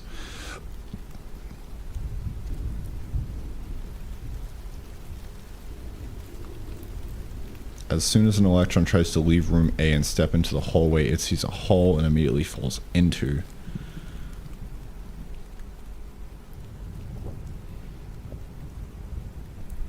P-type hallway, the holes aren't... In the P-type hallway, the holes aren't just empty space, they're actually positive charges. I don't know what the fuck that means. I'm not good at chemistry. As soon as an electron tries to leave room A and step into the hallway, it sees a hole and immediately falls into it. As soon as an electron tries to leave room A and step into the hallway, it sees a hole and immediately falls into it. It gets trapped. Or holes in the floor? Every electron that tries to run across the hallway gets eaten by a hole. You fucking kidding me right now, bro? Because the hallway is so long and full of holes, none of the electrons ever make it to room B. The current, the flow of people is 0, the switch is off. The flick, the on state. Now imagine we put a giant powerful magnet, the gate, on the ceiling of that hallway and turn it on with a positive charge from somewhere else. The holes, maybe perhaps a crystal vibrating at 3.5 gigahertz, maybe. The holes get pushed away since the magnet is positive and the holes are positive. They repel each other. The holes are shoved down into the floor. The holes get pushed away. Since the magnet is positive, the holes get pushed away. What the fuck does that mean? Since the magnet is positive and the holes are positive, they repel each other. Holes are shoved down into the floor. Oh. The electrons get sucked. I don't understand that. Wait, the holes get shoved down into the floor? What the fuck? The holes get shoved down in the floor? I don't understand that. The electrons get sucked up. The positive magnet pulls any available electrons from the rooms towards the ceiling. The bridge forms.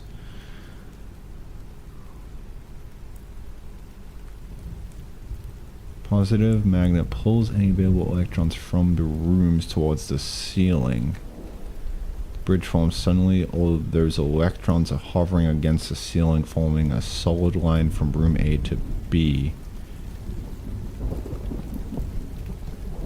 As the holes are pushed away and the electrons are held in line, the electrons can now zip across the ceiling without getting trapped. The dam is broken, the electricity flows, the switch is on.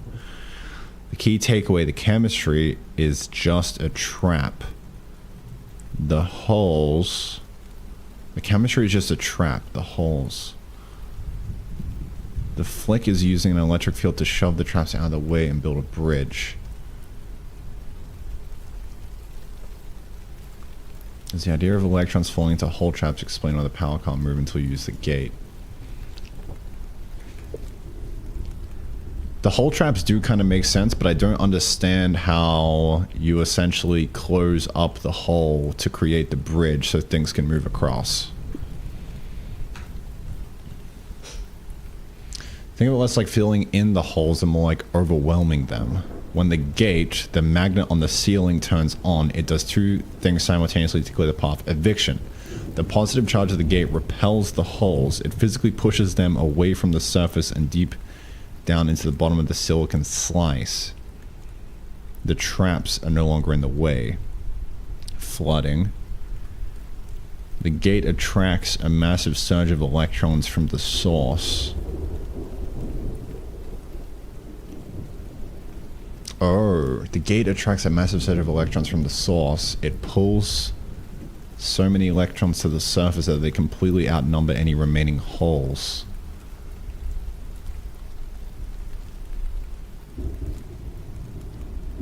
Imagine a road full of potholes to create a bridge so a car can drive across. You don't carefully fill each hole with dirt. Instead, you flood the entire road with a foot of water. Now the car, the electricity can just boat across the top. The potholes are still down there on the ground, but there is such a dense layer of water over them that they don't matter anymore. In a transistor, that layer of water is called the inversion layer. It's a temporary bridge of pure electrons that only exists as long as the gate is pulling them there. The moment you turn off the power to the gate, the electrons scatter. The holes pop back to the surface and the potholes are back in play. The switch is off. So when you are powering the gate, it opens the switch and turns it on. And when there is no power to the gate, the switch is off. And nothing from the source can flow across.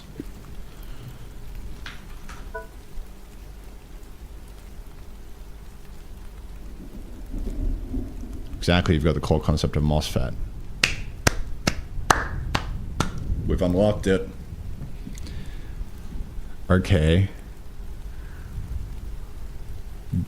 Gate power on. The gate acts like a magnet, sucks electrons to the surface and forms that bridge. The source can now dump its electricity across the bridge drain. Gate power on. The gate acts like a magnet. The gate acts like a magnet, sucks electrons to the surface and forms that bridge. What do you mean by sucking electrons to the surface and it acting like a magnet? What is the surface? Is the surface just filling up the holes?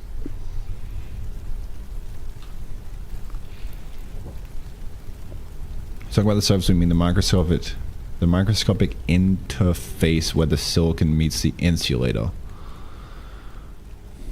And talking about the surface, we mean the microscopic interface where the silicon meets the insulator, the glass layer just below the gate.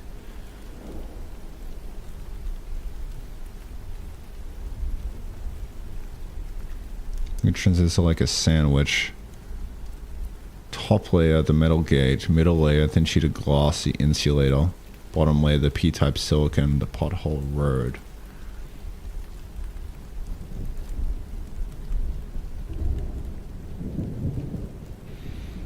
Physics opposite charges attract. When you put a positive voltage on the gate, it becomes physically crowded with positive charge. Essentially says to every electron in the area, hey, I'm positive, get over here. Even though the electrons are separated by a glass layer and can't physically touch the gate, they are pulled toward it by the electric field. They hug the underside of the glass as close as they can get.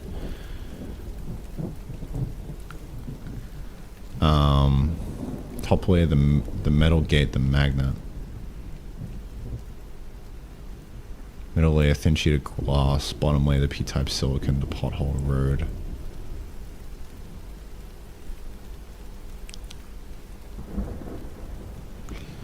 Even though the electrons are separated by the glass layer and can't physically touch together, they are pulled toward the electric field. They hug the underside of the glass as close as they can get. Actually more extreme than that, it happens in two stages. Depletion filling the holes. First, the positive gate pushes the holes away from the surface.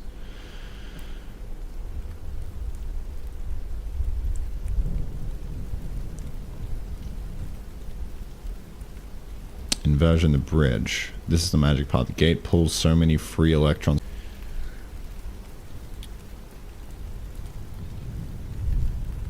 The gate pulls so many free electrons from the surrounding silicon to the surface that the top layer of the silicon actually flips its identity. For a split second, that thin surface layer stops behaving like P-type silicon and starts behaving like N-type silicon. Because it's now N-type, just like the source and drain, the chemical wall disappears. Oh. And if it's N-type silicon, it can flow through. Right? Visualize the surface. Imagine a swimming pool full of red balls. Holes. If you hover a giant blue ball magnet. Alright. Alright. If you hover a giant blue ball magnet over the water, it pushes the red balls to the bottom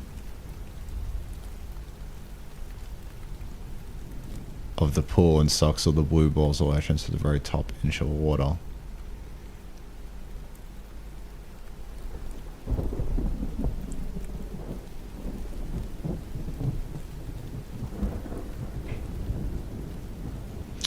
That top inch is the surface. You now have a clear path of blue balls across the top of the pool. The red balls are still in the pool, but they've been evicted from the surface. As a result, you've created a wire made of electrons that only exists when the gate is turned on.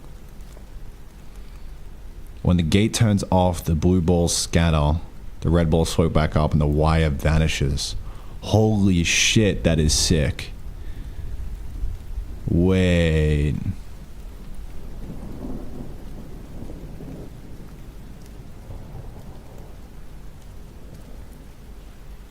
Holy fuck. Okay, let me see if I understand this.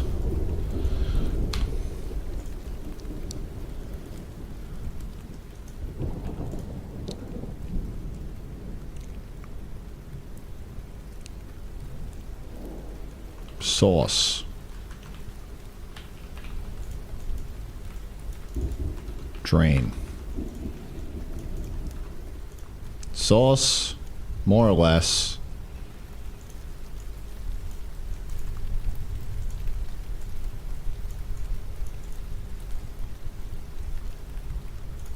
Is just the fucking power. You just plugged into this puppy, right? This is a power socket. And now we're plugged in into the computer. Okay? So now you have black box, transistor.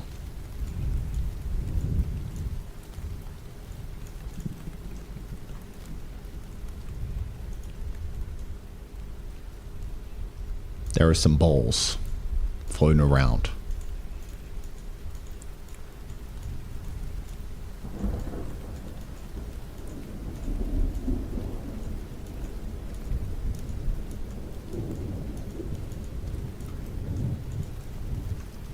Power goes through. Big magnet.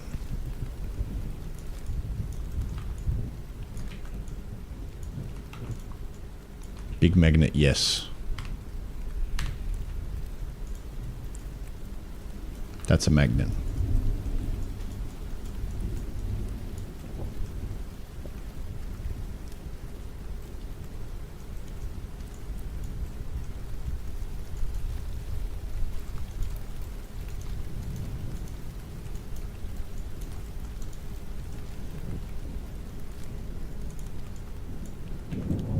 This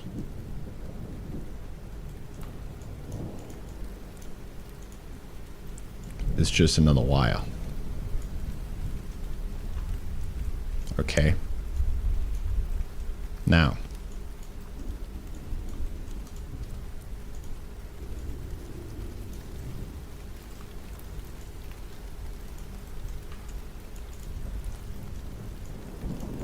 the zap that's coming from your wall is going bzzz, and it's going into the little black box that's a transistor, all right? But there'd be a bunch of balls blocking the way, so it goes and then it just doesn't do anything, right? But now, if you get an extra zap coming in from somewhere else, it goes bzzz, this turns on big magnet, man. Big magnet goes brrr, and then balls go like this, and they create a wire made of balls that makes the zap zap go, oh, pew, out the other side.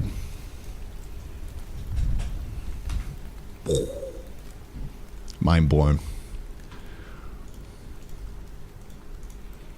Mind blown.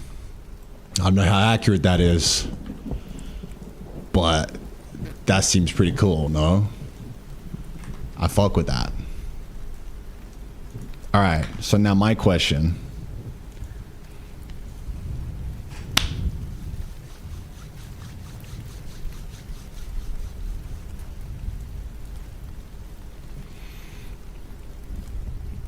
So if we have the gate powered, it lets current flow from the source to the drain, right? Okay. You build a temporary bridge that connects the source to the drain.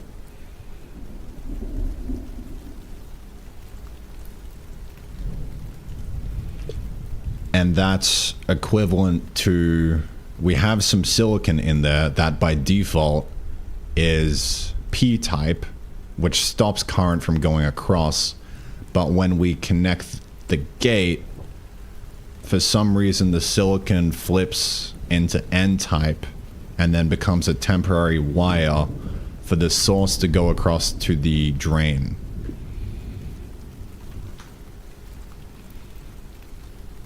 Okay, spot on. You just described the field effect, the FE in MOSFET. To nail the for some reason part, the silicon flips because you're using static electricity to force a change. Imagine the silicon as a crowd of people. By default, we're all standing in a way that blocks the exit. P-type off. When you power the gate, you're basically holding up a giant free money sign. The electric field at the ceiling, everyone rushes to the ceiling to get close to the sign, and in that rush, they inadvertently form a straight line for the entrance to the exit.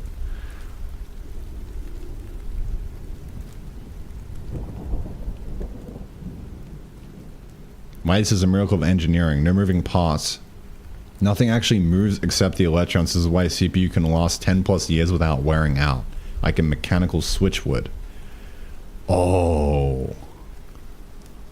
Speed. This flip from P-type to N-type happens in picoseconds, trillionths of a second. Scale. Because the silicon is so easy to work with, we can shrink this entire setup, source, drain, gate, and the pothole trench down to about 5 nanometers wide. For perspective, a human hair is about 80,000 nanometers wide. Holy shit. The silicon connection. The reason we use silicon for this specifically and not say copper or wood is that silicon is the only material that is weak enough to let us flip its identity like that, but strong enough to hold its shape and not melt while doing it. The silicon be fucking switching up on us like that, bro. Oh my god. Dude. Holy shit, man. Homie's literally non-binary. That's wild. Fuck.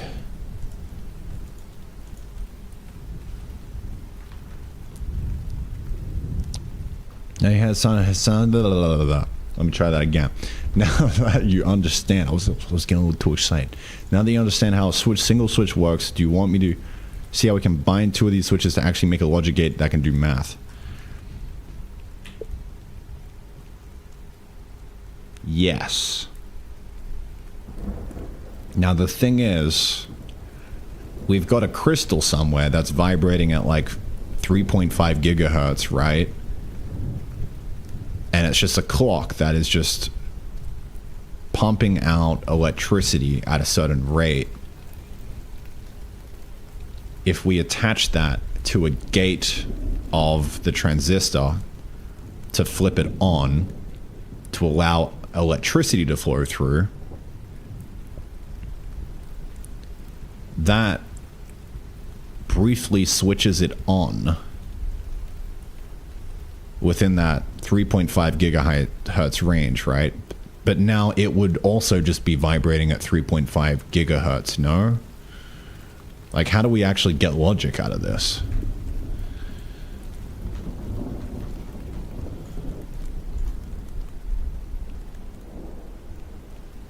That's the $1 million question. That's the $1 million question. You're right. If you just hook the clock straight to every transistor, the whole CPU would just blink at 3.5 gigahertz and do nothing. The secret is the clock doesn't talk to every transistor. It acts like a drill sergeant or a metronome. It tells the transistors when they're allowed to look at their neighbors. Here's how we turn a vibration into logic. Holy shit, bro. This is so fucking interesting.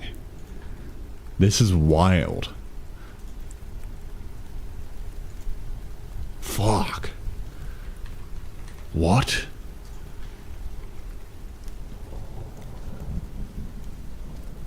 The clock is the pulse, not the message.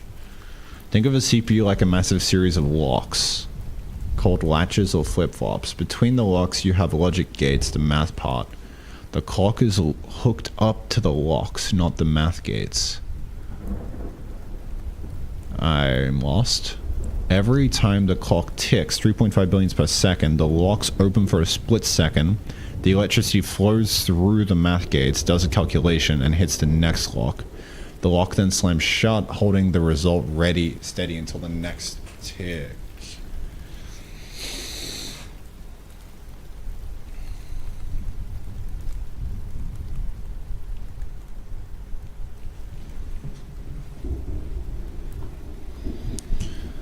Wait, if it's like actually flip-flopping something, then that's state, right?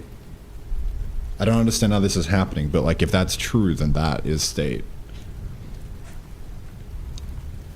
The lock opens for a split second, the electricity flows through the math gates, does a calculation, and hits the next lock, then slams shut, holding the result steady until the next tick. How the math happens, the logic gate. The logic comes from how we wire the transistors together. Let's look at the AND gate, the simplest piece of logic. Right. To get a 1 out at the end of this circuit, you need 2 transistors in a row. Transistor A's drain is connected to transistor B's source. If you only power the gate A, electricity stops at B. Result. Does anyone in chat know if we have any like apps or like pieces of software that we can play around with to like literally grab a transistor and then try and make logic gates out of it? Does anybody know? Hold up, let me pull up chat.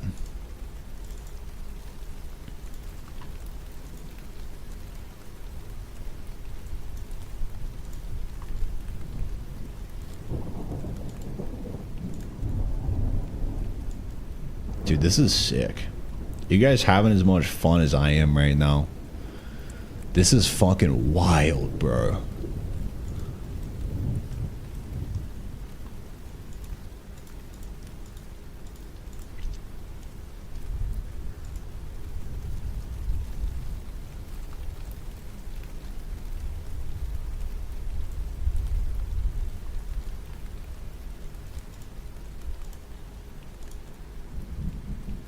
Sebastian Laug.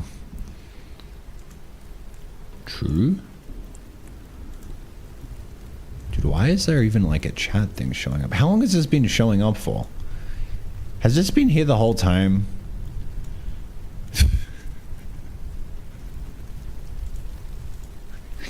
Has this been in the fucking stream the whole time? Since you put us away.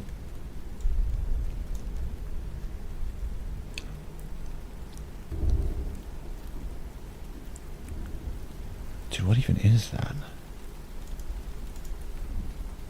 Huh. Minecraft. Dude, you're so right. Holy shit. Oh my fucking god. Oh my fucking god, bro. But booting up Minecraft.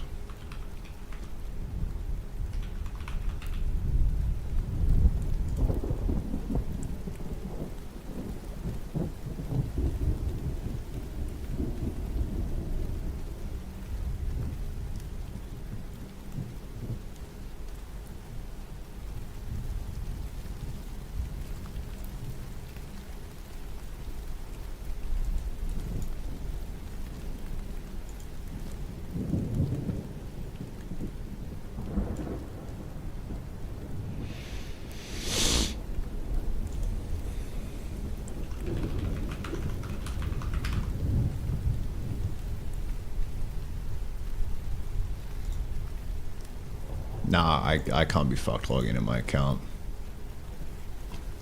Sent to playlist? Alright. Thanks, bro.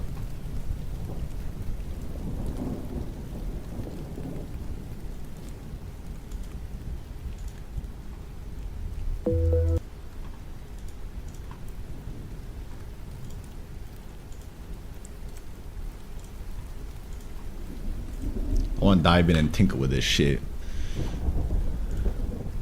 Cat.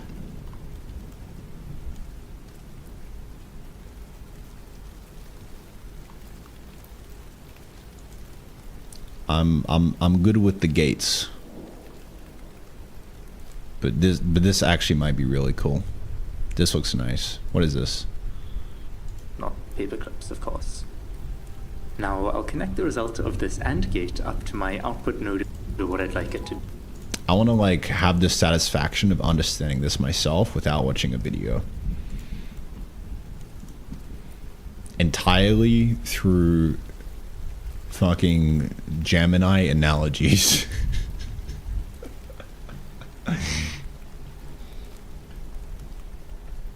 Okay. That's the $1 million question. You're right. If you just hook the clock straight to every transistor, the whole CPU will just blink at 3.5 gigahertz and do nothing. The secret is the clock doesn't talk to every transistor. It acts like a drill sergeant or a metronome. It tells the transistors when they're allowed to look at their neighbors.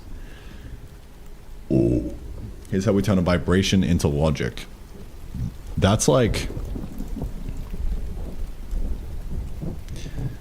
That goes hard, no? That is a phrase, just goes hard. That's gotta be like top 10 of all time. The clock is a pulse on the message, yes. The lock's open for a split second. You have to see place of the math case, this calculation hits the math lock.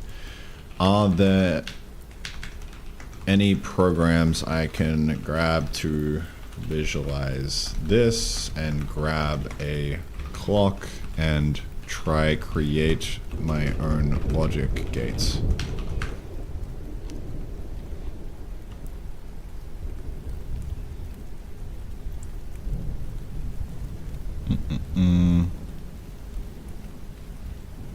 NAND game. Browser-based freeze the puzzle game. That starts you with a single transistor. Use it to build a NOT gate and then an AND gate. Then a piece of memory and eventually a full processor. It's the most direct way to visualize what we've been talking about. Turing Complete on Steam. Stunningly polished game where you literally build a computer from the ground up on a circuit board. Excellent visualization of how the clock pulses through your wires. Yeah, that sounds sick.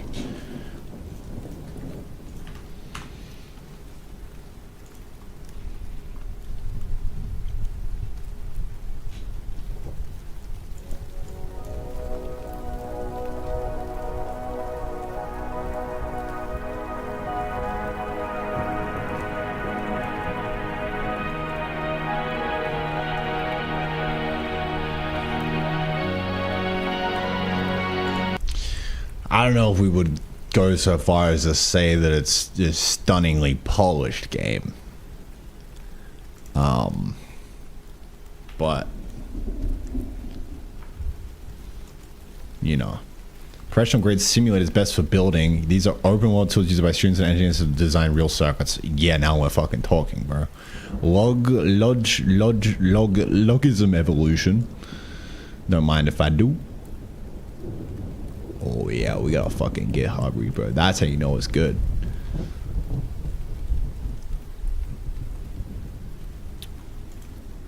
Oh, now we're talking, baby.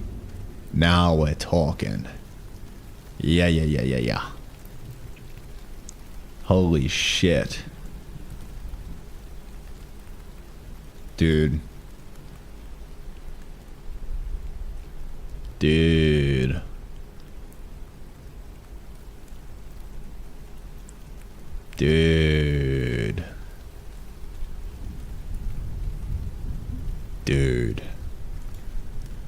Digital, download free, a modern alternative to logism that is faster and can handle 64-bit components. It's great if you want to actually see how data packets move across a bus.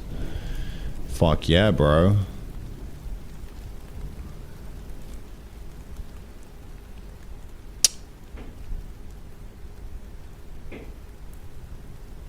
Ah, it's Java. Never mind.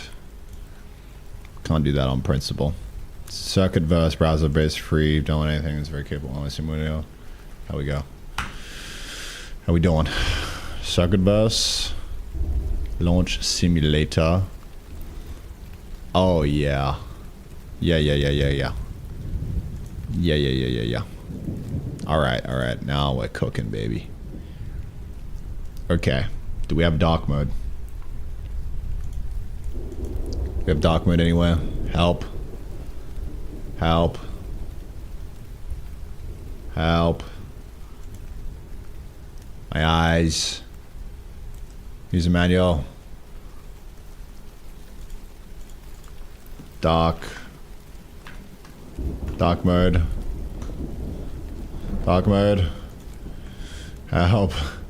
Why the dogs have dark mode?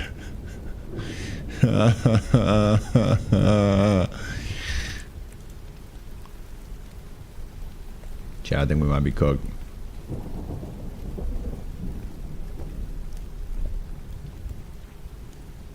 Dog reader? No, look at this fucking background, bro.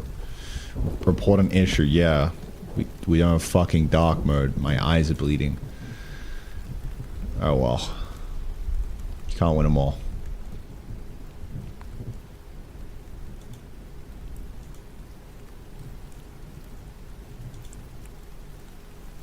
Themes. Oh!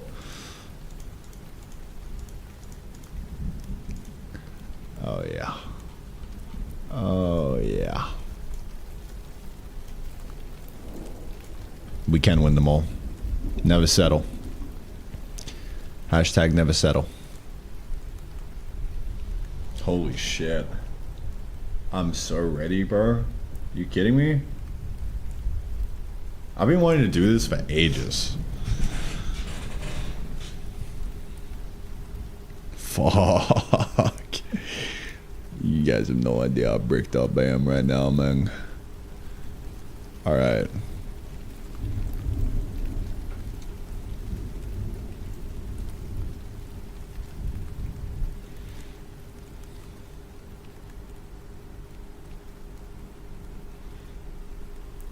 How the math happens, the logic is. The logic comes from how we wire the transistors together. Let's look at an AND gate, the simplest piece of logic.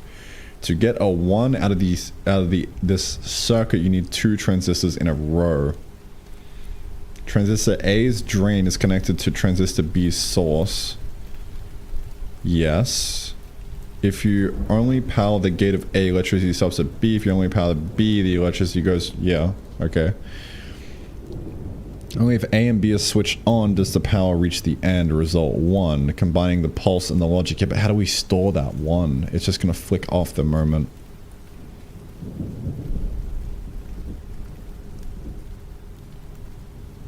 The thing is off.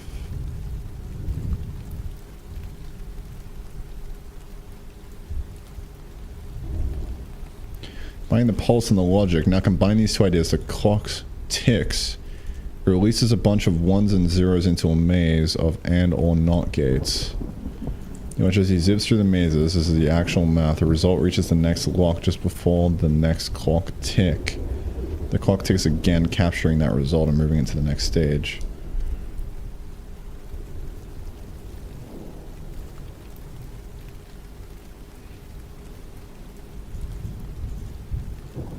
The clock ticks, it releases a bunch of 1s and 0s into the maze.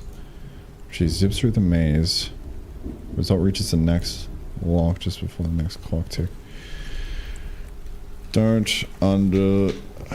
Back to the earlier one. I don't understand. 3.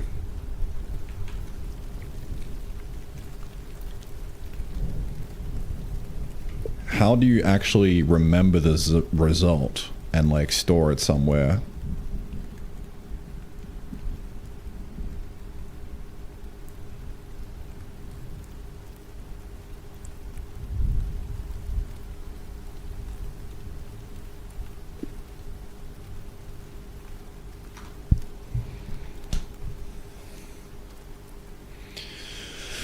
You wire the transistors in a circle so the output of the gate actually becomes its own input.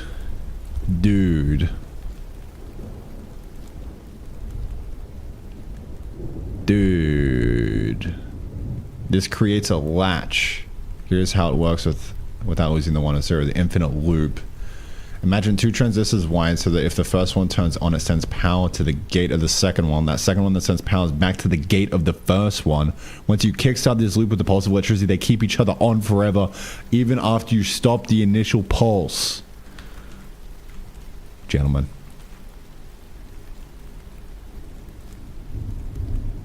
Gentlemen. We've done it. We have all the pieces of the puzzle.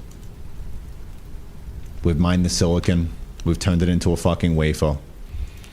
And now we are trying to etch some shit onto that wafer. Alright, what do we do?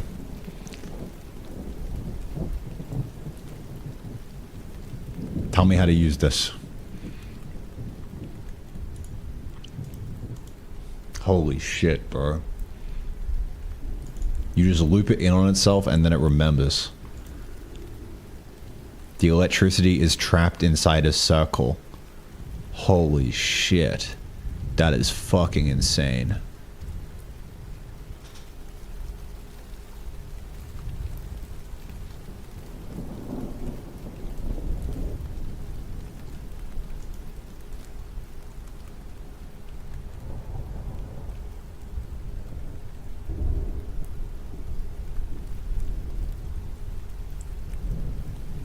I really want to do this in Minecraft. Alright. Hold on. Let me open Minecraft.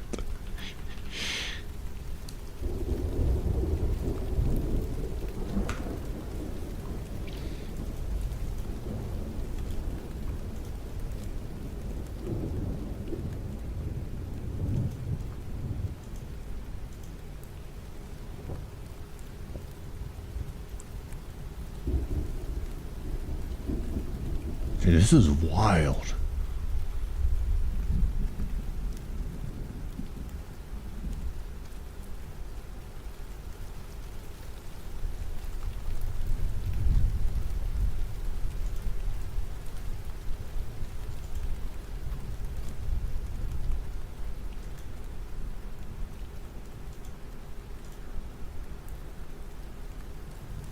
God damn, I'm gonna fucking sign in.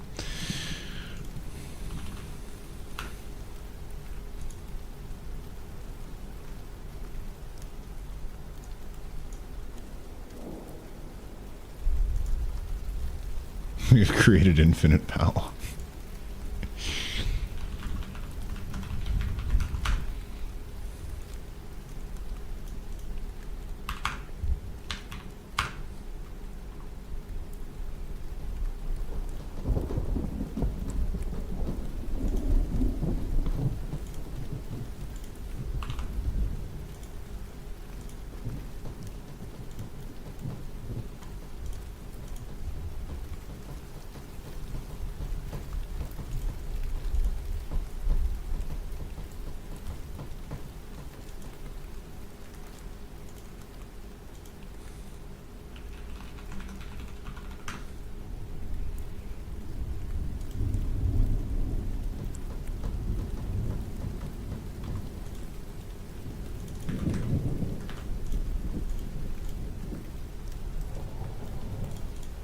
I'm in.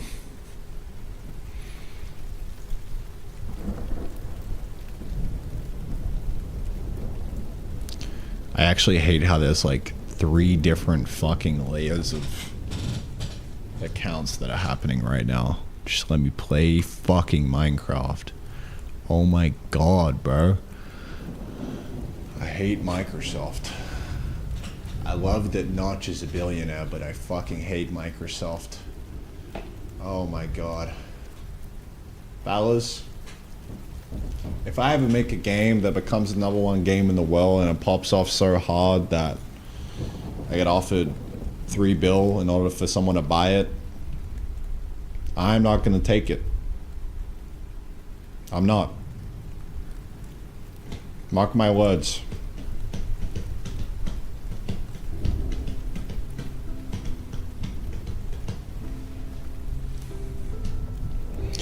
Never sell. Always hold. Always keep improving. That's what I'm gonna do.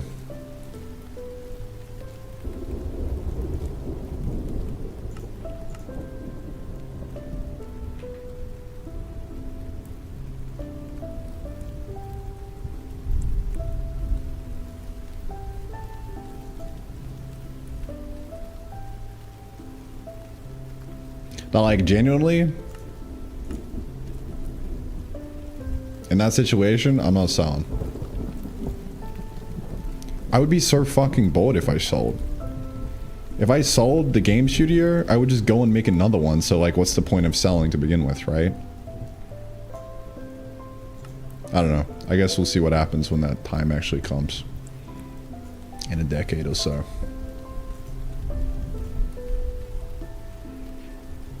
Things will probably change.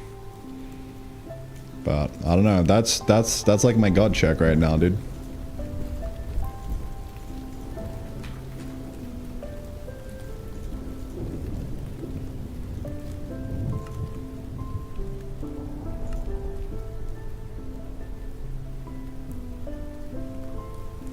It's actually kind of cool that the cursor changes.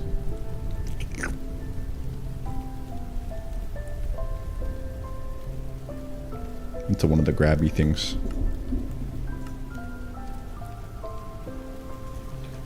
Redstone Big Nuts. That's what they call me.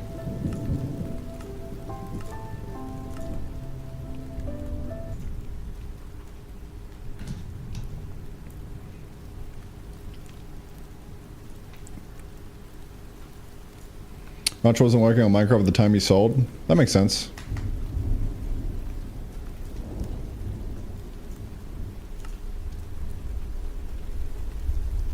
God, I fucking hate this biome.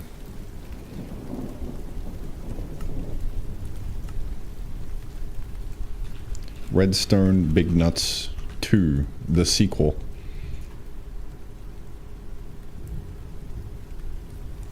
Oh yeah, now we're talking. Dude, they improved the chunk loading. Nice. Too bad it all can't be instant because this is fucking Java. Jesus Christ. Super flat redstone preset? Nah. Nah, none of that. No texture, bro. No beauty.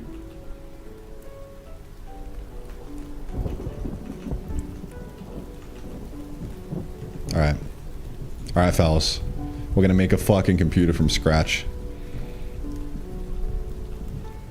Are we recording? This is going in the history books.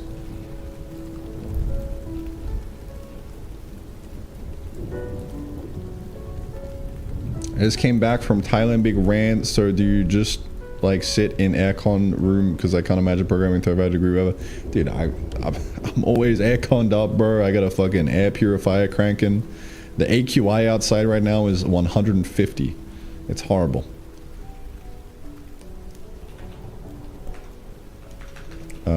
Repeato. Alright. So, step one. Step one of building a computer. With my newfound wisdom.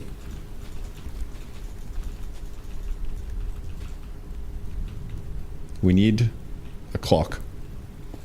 And how do we get a clock?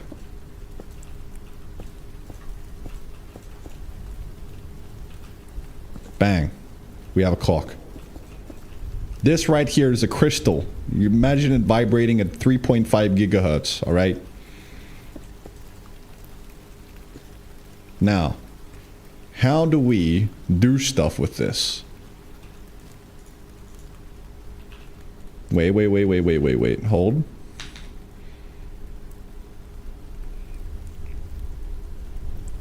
We get a fence.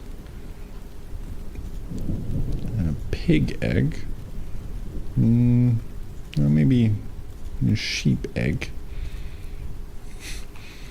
And an... Close your eyes, chat.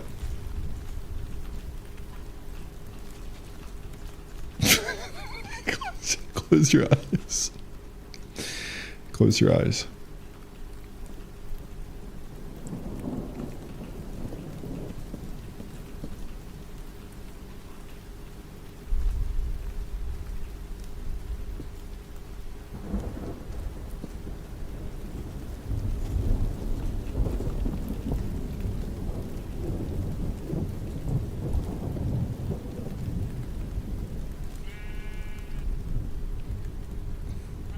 No, fuck. He escaped. Shit.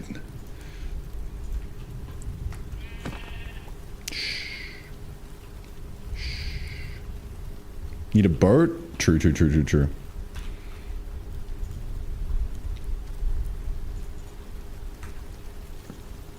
No fences needed. Just boat.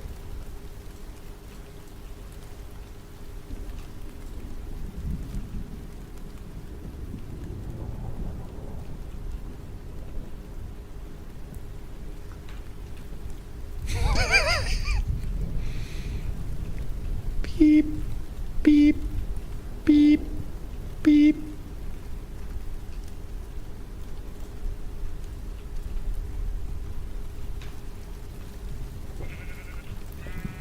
Just get in the boat. Get in.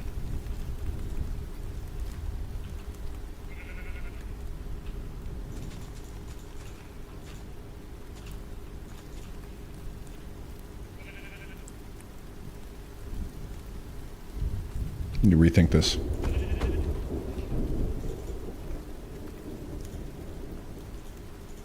Dude, when the fuck did they add spears to the game, bro? What?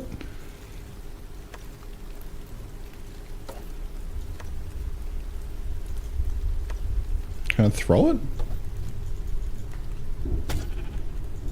The fuck kind of...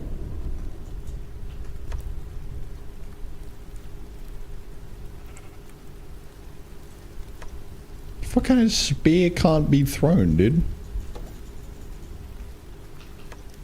Oh.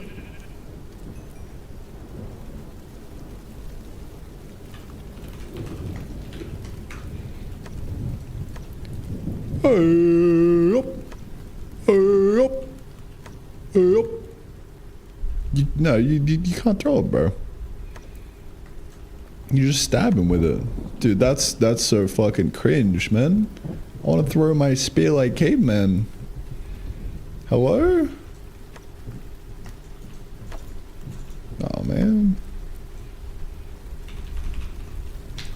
Fucking L game design right there, man. Maybe W game design. His name never loses a spear. But no pain, no gain, bro. Alright. We have to rethink the mechanism.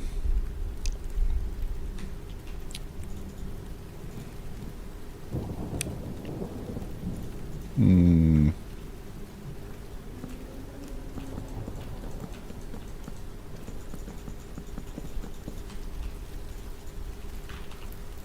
Hmm.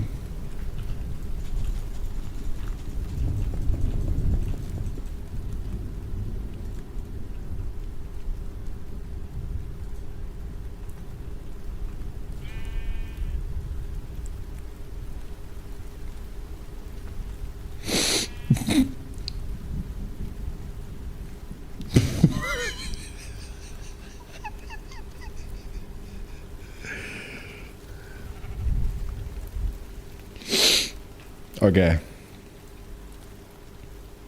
Nothing to see here. Okay. Just look away, chat. Look away. Now, time for a lesson on how computers work.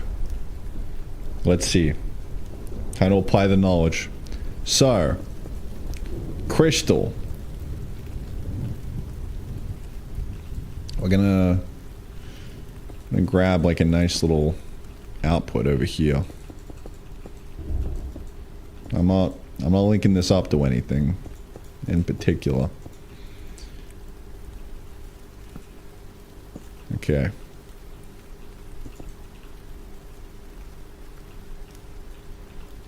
How we looking?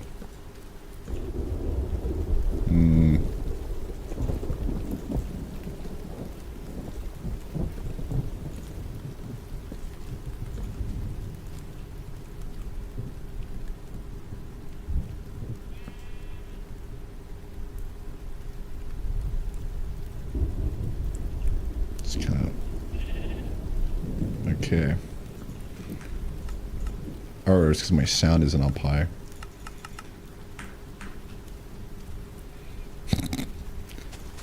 Nothing to see here. Nothing to see here. Beep, beep, beep, beep, beep.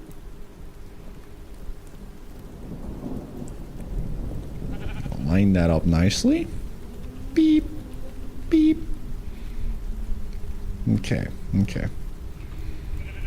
Now let's see if we can hear it turn on.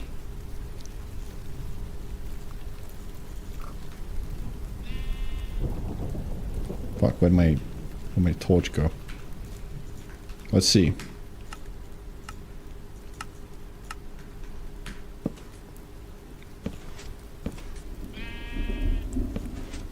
Okay. I like the sound of that. All right.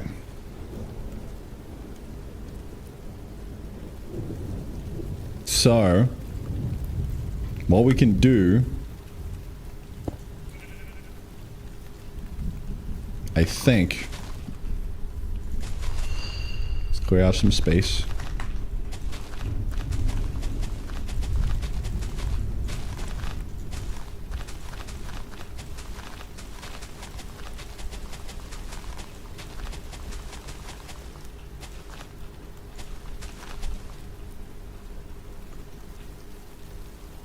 All right.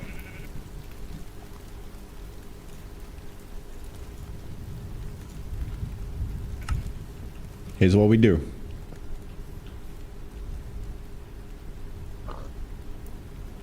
How does one make an AND gate?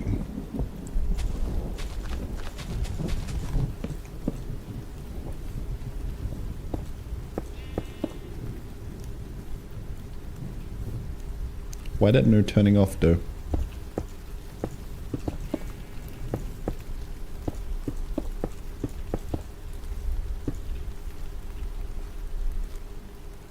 Too fast?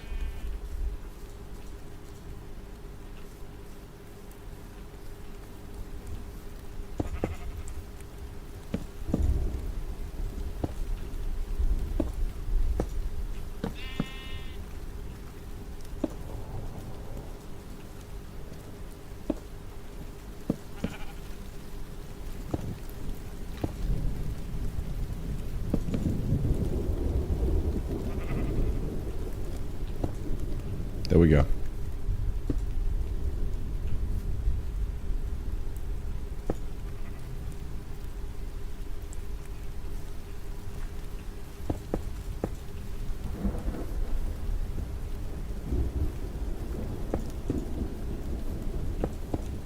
Okay, what the fuck is a transistor? How does this work? Oh shit, it's nighttime.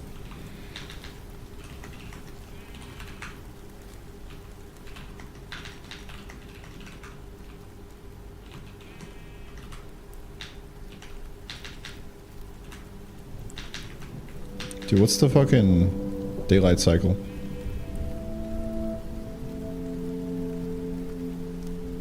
Advanced time? False?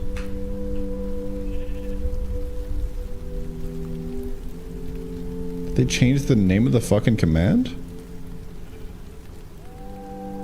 It used to be do daylight cycle. Did they switch it up on me like that? Dude, why the fuck would you rename a command, dude? What?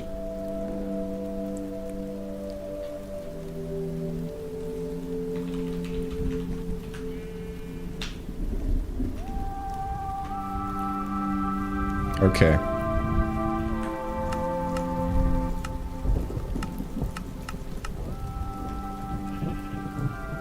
The sun's not moving.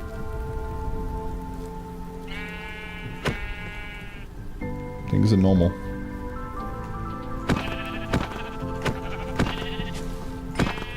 Thank you. Okay.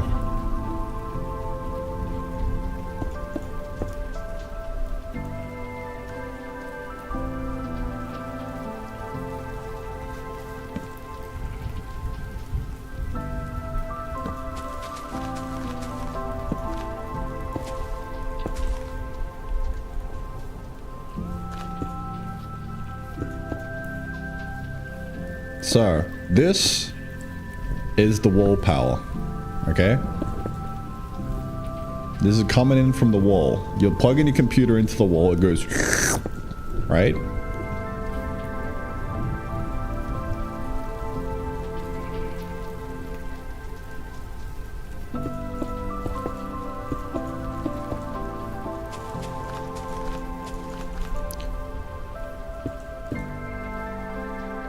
So I was trying to get through the other side, but we need something that, like, briefly...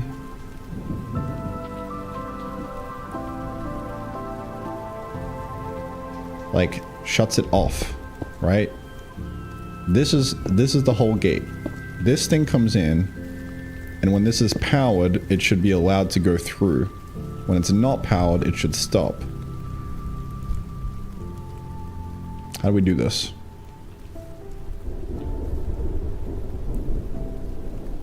How do we do this?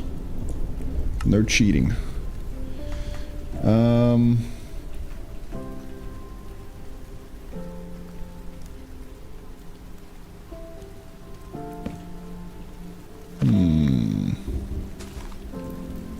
do we do this?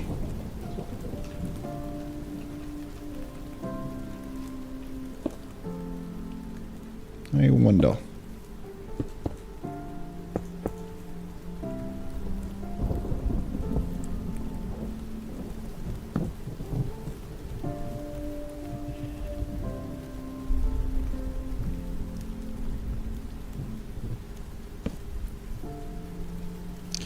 The only way I can think of doing it is with like a fucking piston, but that can't be right.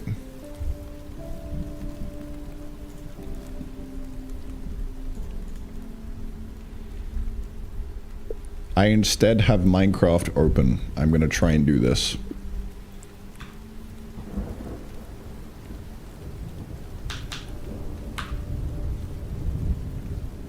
Infinite loop memory, the clock rate. It was always on. Don't give me the exact answer, I want you to teach me. But I'm trying to think about the transistor. So we have like a redstone torch, which is the source power, and we're trying to get it to the drain, and then we're trying to flick it on with the gate, and on and off. But I'm not sure how to do this.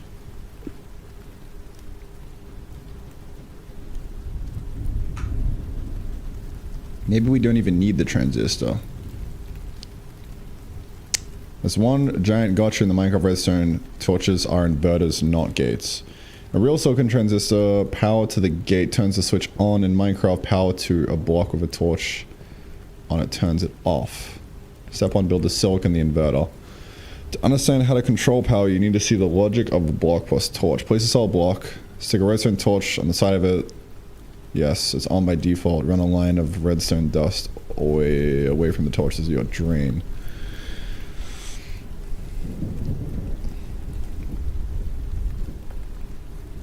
Wait. Stick a redstone torch on the side of it. This torch is your source.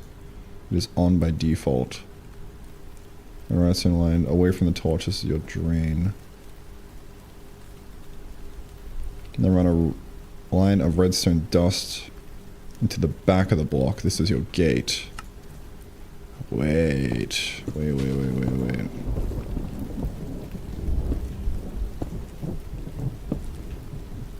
that, and then... Okay, let's say we have this. I actually don't know.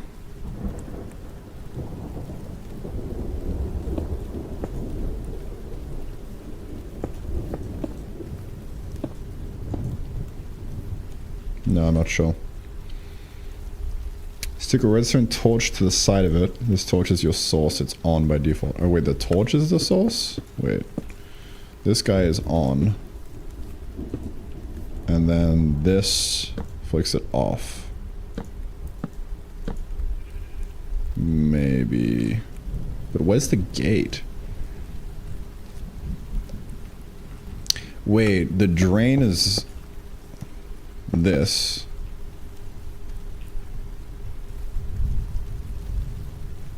And then this is the gate that either allows it to pass or not pass. Ah, okay. That makes sense. So it's just kind of like the other way around. So we would have this like so.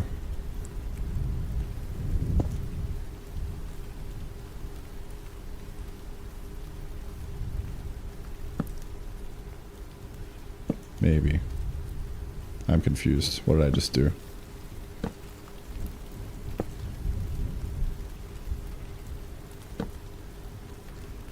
I mean, this is just the same as doing this, though. I don't get it. Oh, no, but like if we had a signal coming from this side. Wait, that's the drain. This is the source.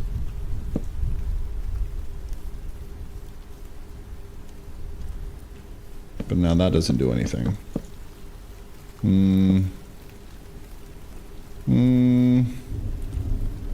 Now I'm confused. Probably doing it wrong. Build the silicon, the inverted. Understand how you use the logic of a block plus torch. Plus cell block. Stick a redstone torch to the side of it. This torch is your source. It's on by default. Run a line of redstone dust away from the torch.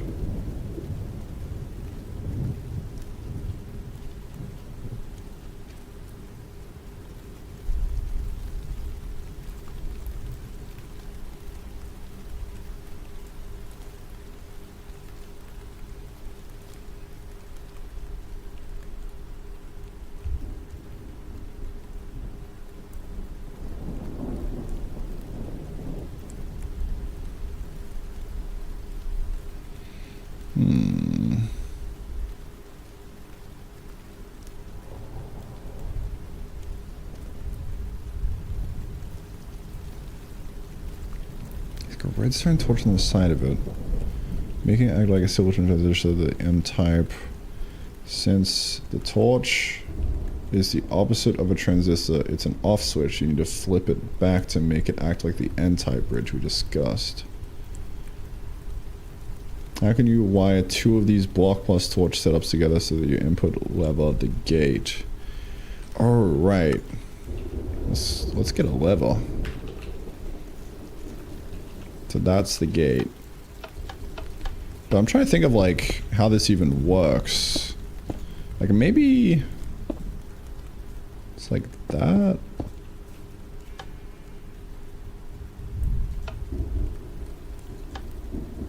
Because now this will be unaffected, right? So like if I have a current coming in here, that's not going to...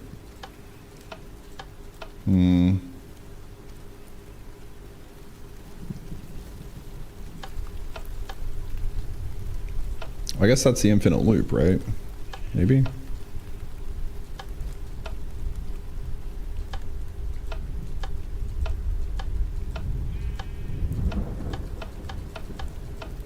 That's not going to make a difference. Like the fact that that's there doesn't really change anything, right? Just stops this from lighting up, which is fine.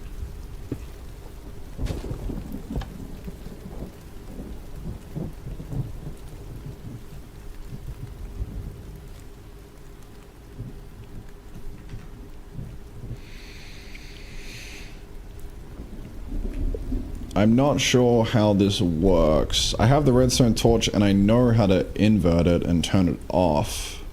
It's just I'm unsure of how the gate comes into play here because the gate is basically connected to the drain more or less. So where flicking it on and off flicks the drain on and off. But it's the same as not even having a source. I don't know, man.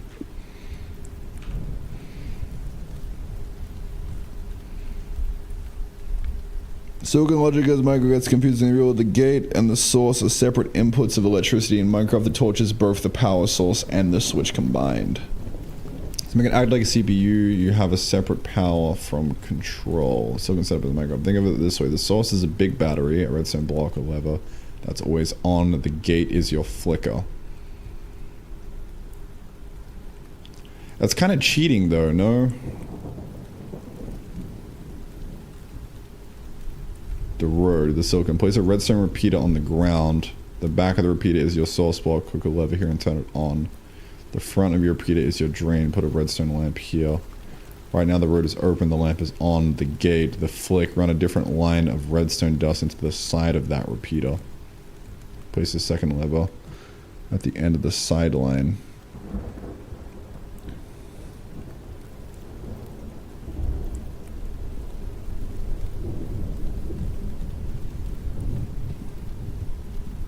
Wait, what?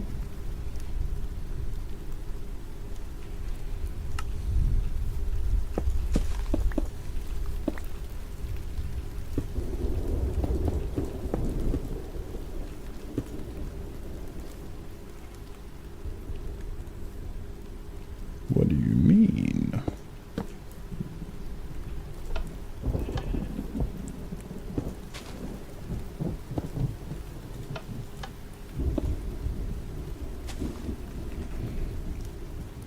Is it hallucinating?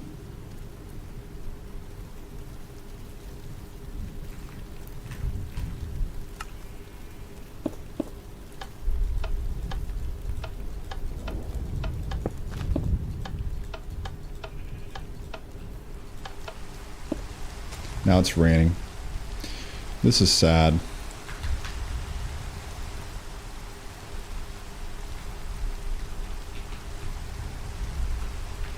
Y'all remember Toggle Downfall?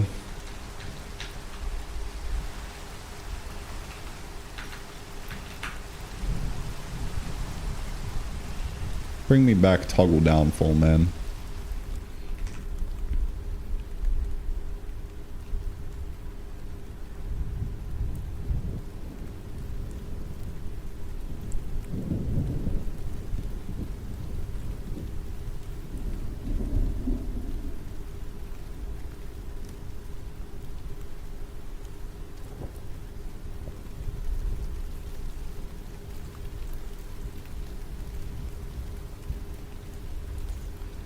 I'm not seeing shit appear on the repeater, even though running into the side.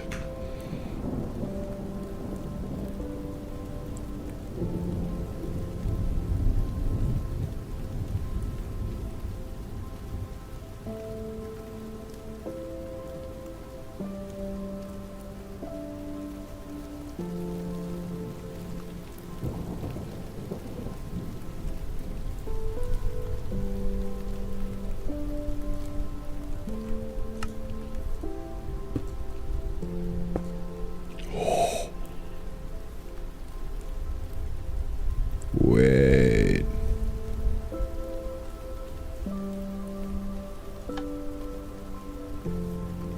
Wait.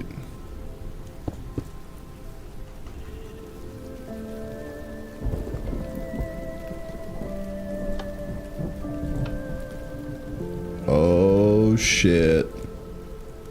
Wait.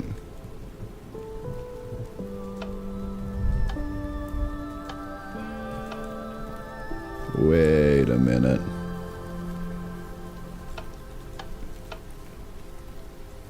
Well, that does it, right? So, like, source coming from the power, that's just always on.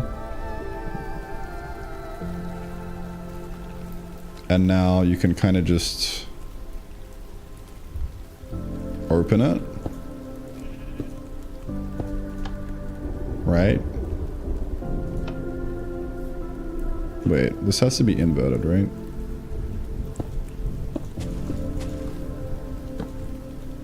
I'm trying to think.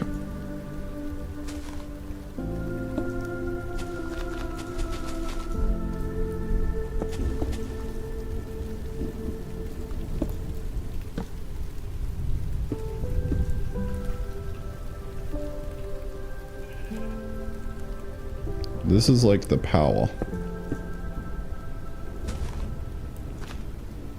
Let me just keep it on.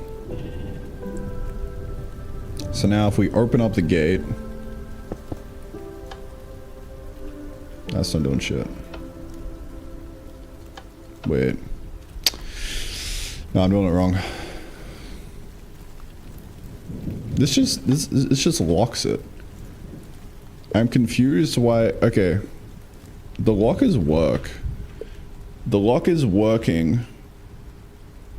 But I'm confused why we need the lock.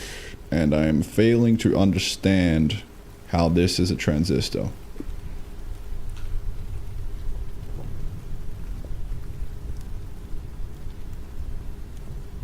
It's more of a memory cell, a latch than a basic transistor, yeah. Allows all blocks flows. To see a pure transistor in Minecraft, stop using the side locking trick for a second and build the old school way for redstone torches. A real transistor, build the inverter. The silicon, the block, place one solid block, right? The source, the torch, place a redstone torch on the side of that block. The drain, the output, run a line of dust away from that torch. It's on by default. Yeah. That's the drain. It's on by default. The gate, the input, run a line of dust on top of the back of the block. It's just we skip the whole gate thing. Gate off. The source torch stays on. Power flows to the drain. Right, and then when you turn the gate on, the gate powers the block, which magnetically kills the torch. The drain goes off. Why is it a transistor? In a CPU, we have two types of transistors. N-type, power to the gate turns the switch on. P-type, power to the gate turns it off. We just built as a P-type transistor. It's a normally closed switch that opens when you pressurize the gate.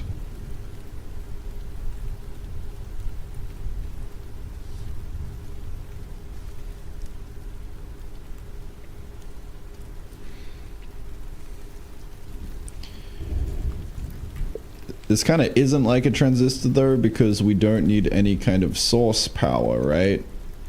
The gate itself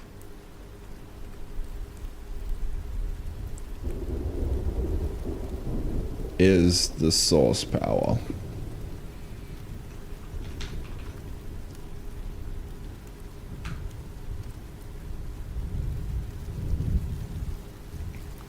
Dude, Minecraft redstone is a lie. Redstone dust is magic.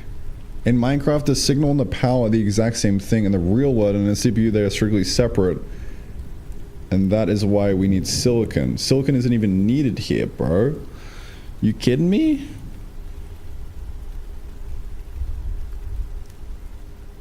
In a real CPU, the source, this is a heavy power line coming from your wall battery. It has a lot of current amps and it's always pressurized. The gate, this is a weak signal. Doesn't have enough power to actually do anything, like spin a fan or light up a screen. It only has enough power to tug on the electrons in the silicon, right? While the gate isn't the source, imagine a massive fire hose, the source. You want to turn it on and off 3.5 billion times a second. If you had to physically move the hose or pump the water from scratch every time, it would be too slow and take too much energy. Instead, you put a tiny lightweight pinch at the gate and the hose, the power, the squeeze that pincher is tiny and it controls the power of the massive fire hose. Yes. In silicon, we use a tiny bit of electricity on the gate to control a much larger flow of the electricity from the source to the drain. Yes. But Minecraft is fake. In Minecraft, when you power a gate, the redstone dust just magically exists as power. You don't need a heavy power line attached to the transistor because the signal is the power. To make Minecraft act like a real transistor, try this. Place a repeater. The back is the source. Pretend this is a massive power line from a power plant. This side is the gate. This is your weak control signal. The catch. In a real transistor, the gate opens the bridge. In Minecraft's locking repeater, the gate freezes the bridge. So you just pretend in fairyland that this is just power coming in. And now you just do that.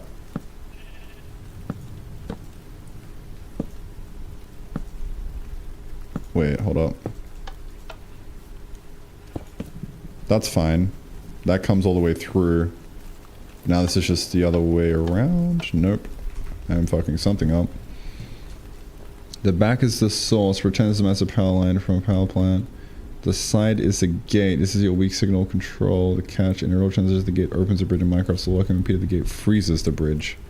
Right. It freezes it, which is kind of annoying. The reason we can't just use the gate in real life is signal degradation. If you try to run a computer just using the gate power, the signal will get weaker and weaker every time it hit and you switch until it vanished. Just use the gate.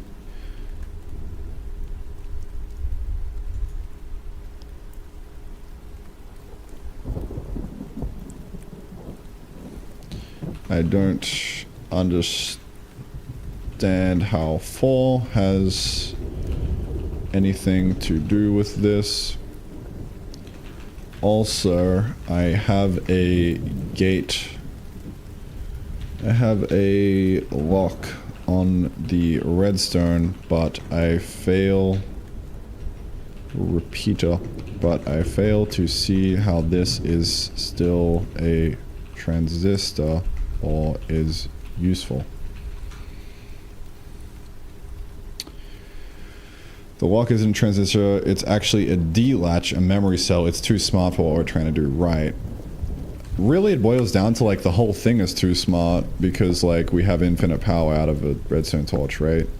So like this is already just, well, this switch is fucking a state.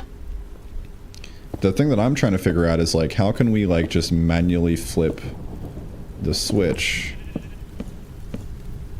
on and off with redstone. So I'm kind of confused. Where a weak signal controls a strong source, we have to stop using the lock and use a redstone comparator. The real silicon setup, the comparator. This is the closest Minecraft gets to real N-type transistor. The silicon, the comparator. Place comparator on the ground. The source, power. Put a redstone block behind it. Comparator is now pressurized with a strong signal. It was all under our nose the entire time. I wonder if anyone in chat was screaming at me.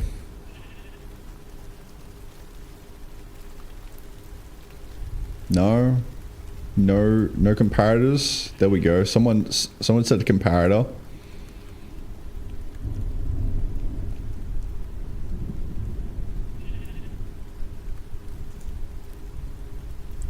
Sticky bits and block in front of the repeater. Yeah, that was my first thought, right? Is like we be a fucking caveman, and if we essentially make the sticky piston cut the wire, then that would work, right? Maybe, I don't know. I'll have to think about that. Comparator. Alright, let's see if this does what I think it does.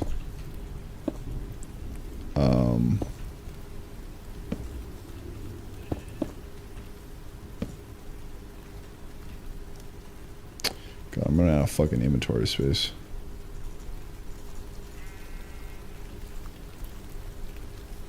You mean the lever?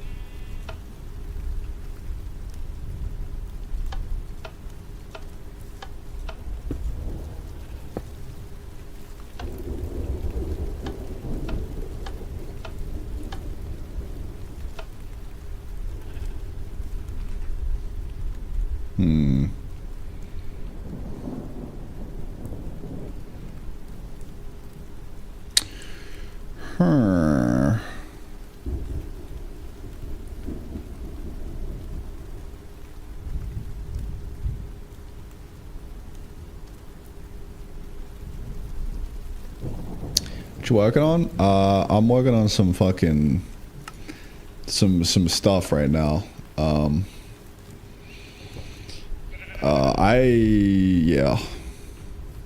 I wouldn't look into it too much.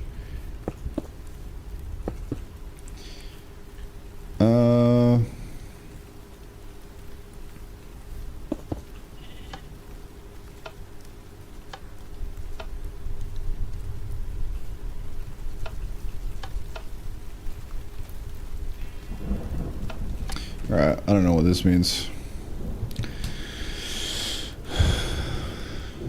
Redstone block behind the comparator is now pressurized with a strong signal. The drain output, run a line of dust from the front. It's on. The gate control, run a line of dust in the side of the comparator. Connect this to your lever, your weak signal. The toggle. Make sure the little light on the front of the comparator is off. Does it need to be like a source block?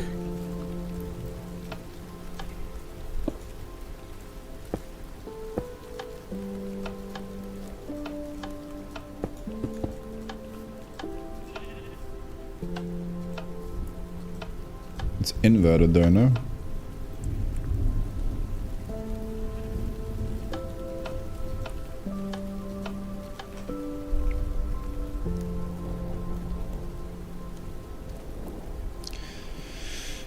Power from the source block flows straight through to the drain. Gate on. The comparator compares the side signal with the back signal. The side is strong enough. It blocks the source.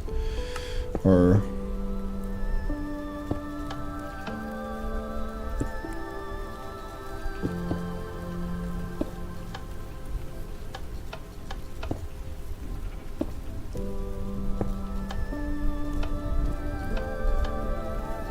there we go.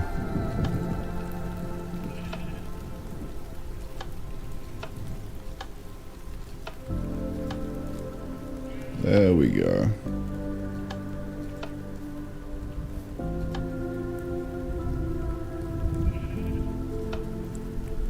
So if it's stronger, then it turns it off. If it's weaker, then it doesn't. Which is a little quirk, but...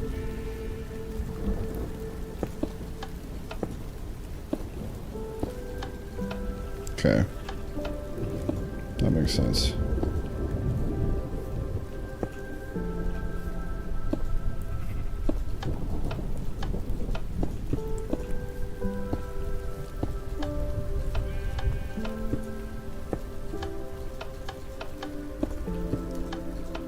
Okay.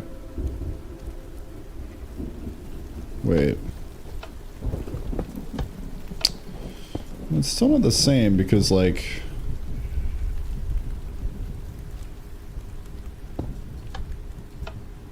maybe it would be the other way around.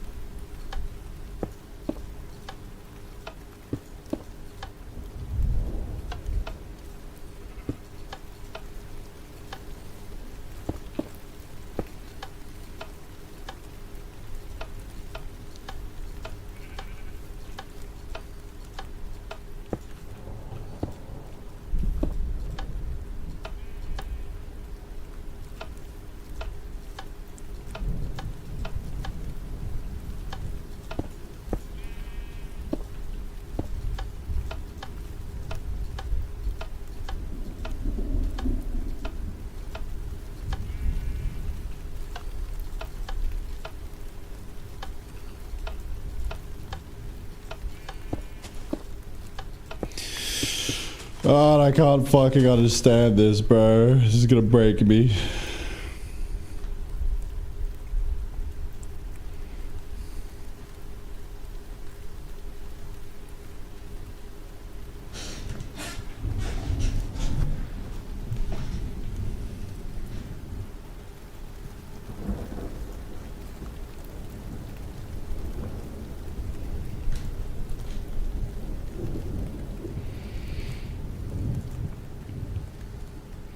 I don't see how this acts like a transistor still.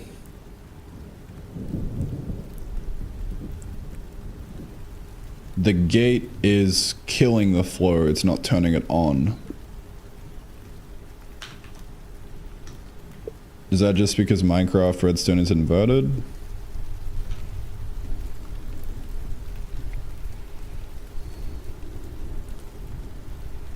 Minecraft defaults to P-type, normally on logic, because of redstone torch the comparator and subtraction mode are inverters.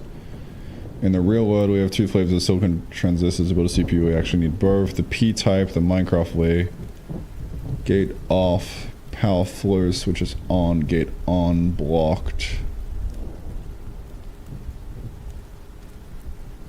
The N-type.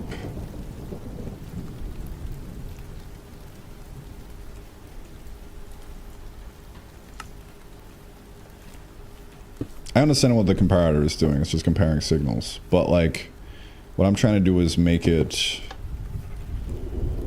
into a transistor that models what I think about things.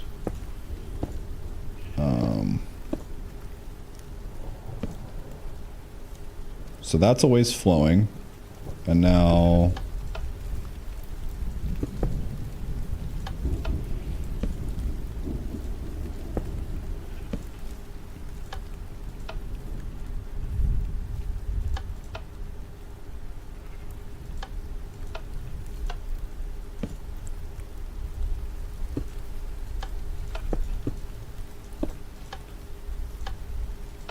Okay. So, I mean, it's just the other way around, right?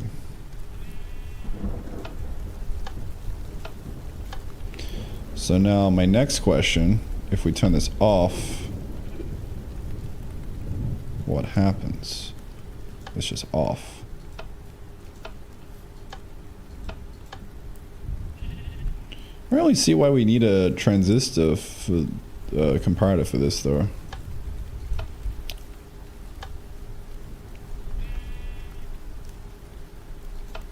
Well, I guess this is always on, right?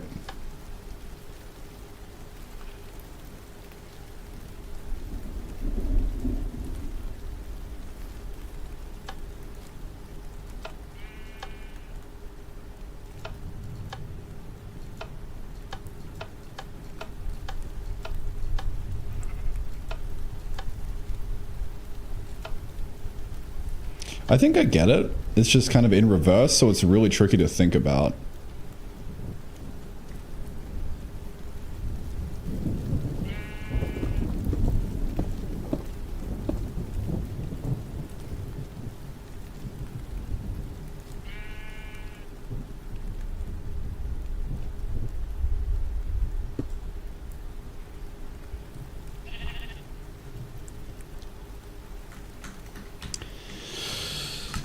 Okay. Well, that was fun.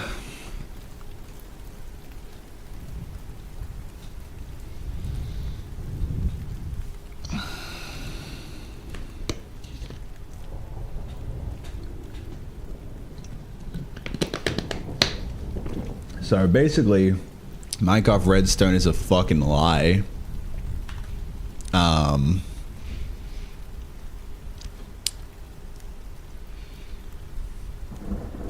Lever on equal drain on. Try placing two of these setups now. Lever on equal drain on. Wait. Oh, I didn't read far enough, man. How to turn your killing gate into a starting gate. Since Minecraft is built backwards, you have to add an extra inverter to make it behave like a N-type silicon transfer. The gate signal, take input to your lever, the flip, run that lever into a block with a redstone torch to the other side. Now when the lever is on, the torch is off.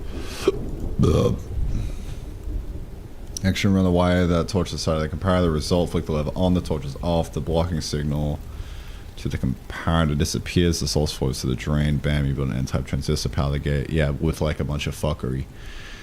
Why do we need both in a CPU? In a real CPU, we use a technology called CMOS. Complementary metal oxide semiconductor.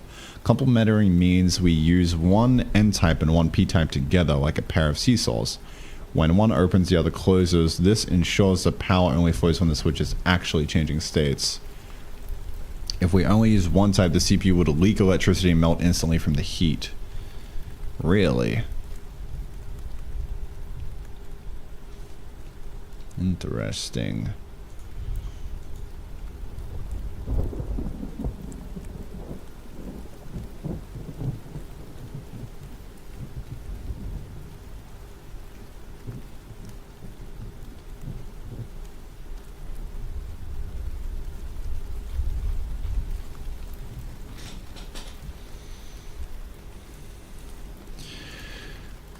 Okay, Minecraft Redstone is kind of fucking cringe.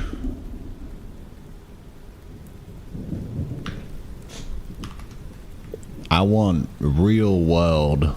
How does this work? I'm trying to understand it, so doing the backwards hoops in Minecraft Redstone is hurting my brain and making me sad.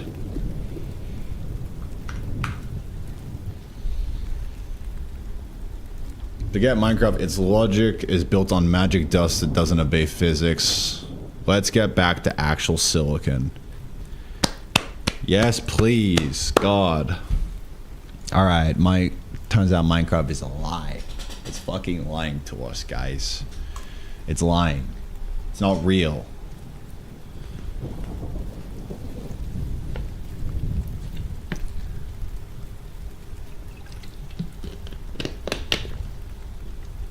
You know, we need real power. Real power. That isn't redstone. Power that's built with your hands. In a generator. So now we've actually got some fucking current, alright? Now what do we do with this? How do we make a gate out of this? How do we make a transistor? Dude, I actually want to make the intermediate transistor that we're making placeable in the game so you can use it.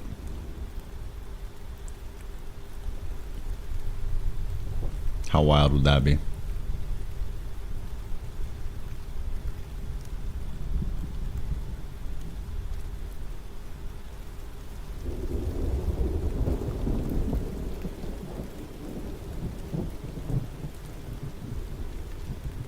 I would have to learn a little bit more about all of this to make it behave properly, but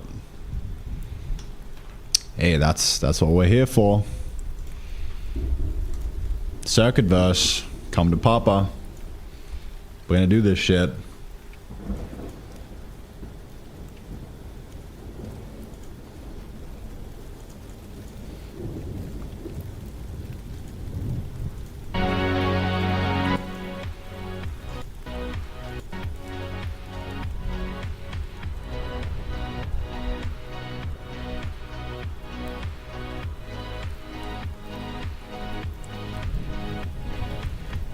This actually does seem kind of cool.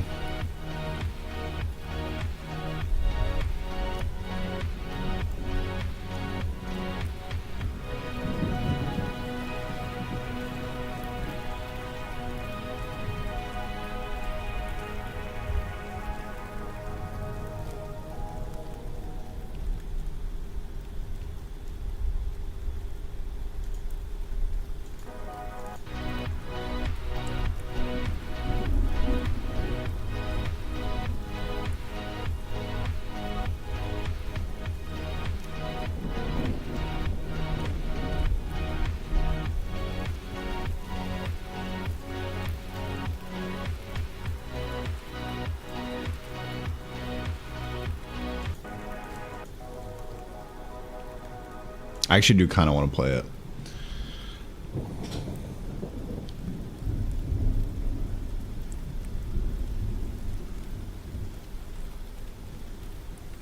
Early access 3 years ago.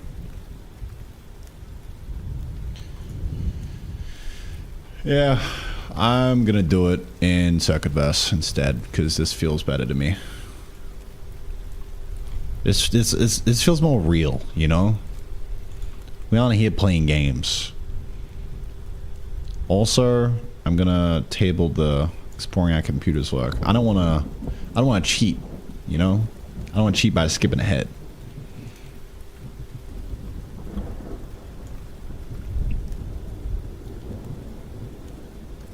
There's something about this that is incredibly satisfying to me, and I can't put it into words, but I am going to explore it on stream with you all, and it's going to be glorious. So, let's get cracking, shall we? All right. Off rip. What do we do? we forget Minecraft. Its logic is built on magic dust that doesn't obey physics. Let's get back to actual silicon. The real world physical mechanism. The transistor is a layer cake of 3 materials. This is exactly how it works. The physical layers. The bottom of the substrate, a slab of P-type silicon. This is packed with holes, positive charge traps. Electrons cannot cross this because they get stuck in the holes. Yes, we've been here. Packed with holes. Electrons cannot cross this because they get stuck in the holes. The middle, the insulator. A microscopically thin layer of glass, silicon dioxide. It sits on top of the P-type slab.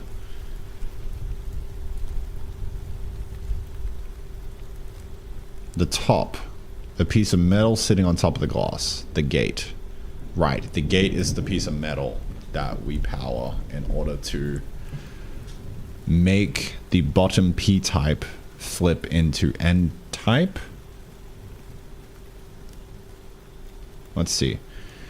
You have a source power on one side of the P-type slab and a drain output on the other. They're separated by that hole-infested slab. The off state, you have 5 volts at the source waiting to move.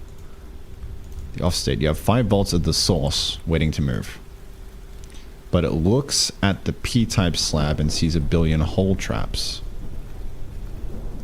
The electrons stay put. Result 0. The on state, you send a tiny bit of electricity to the metal gate. Because the gate is now positively charged, it acts like a powerful magnet. Yes. The inversion. That magnet pulls electrons from deep inside the silicon up toward the gate. They can't touch the gate because the glass is in the way, so they all crowd against the bottom of the glass, and that creates a wire over the top. Because you've sucked a massive leak of electrons to the surface, those electrons fill every single hole in that top layer. For a split second, that top layer of silicon stops being T-type and becomes N-type, a wire. Wow. The connection. Now the 5 volts at the source see a clear solid path of electrons leading straight to the drain. The flow of electricity zips across. Result 1. Why we tell it to switch. You asked earlier, how do we tell it to switch? In a real CPU, the output drain of one transistor is physically wired to the gate of the next one. The output drain of the transistor is physically wired to the gate of the next one.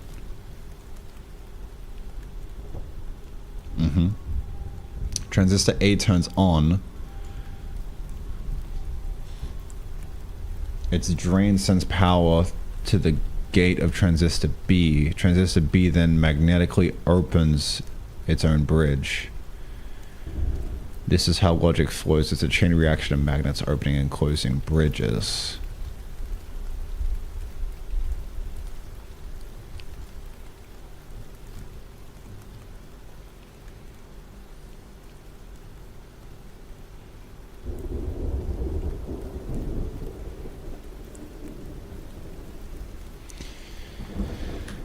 Yes, I understand how this works now.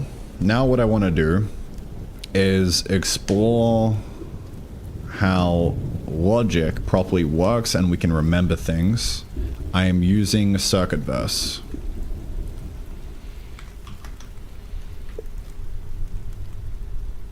How can I start off with just assuming we have an on somewhere and we have a transistor and we have the switch?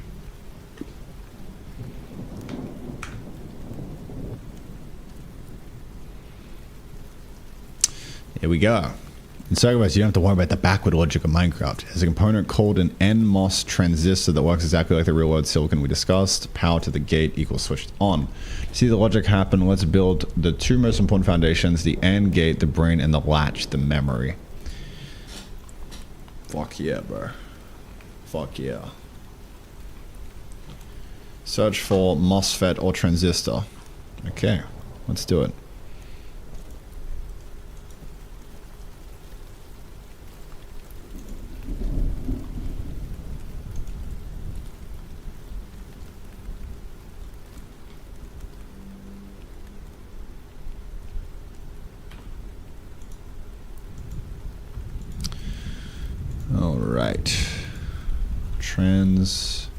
MOSFET.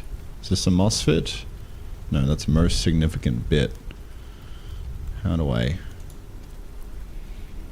Oh, MOSFET. M-O-S-F-E-T.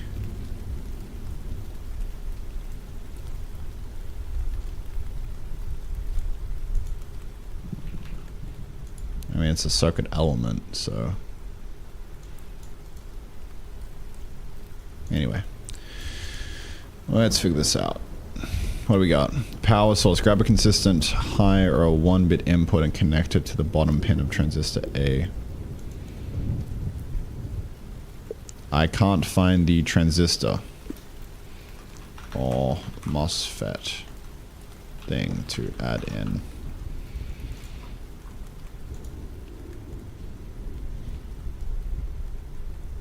Power, stepper, constant value, ground, random, counter.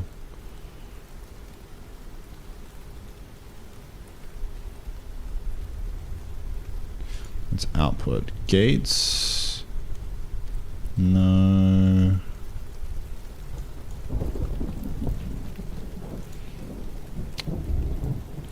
MISC.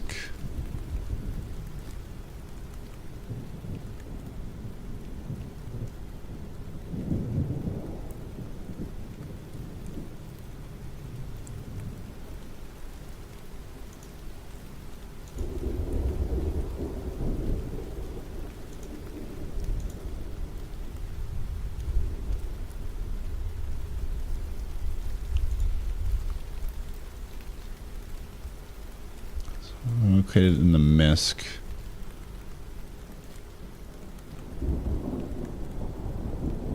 Node and MOS.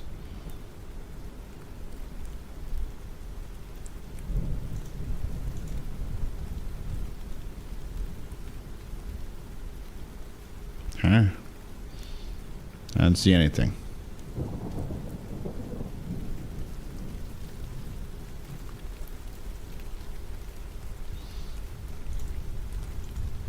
I do not see the gates. Are you actually searching the circuit burst docs for this?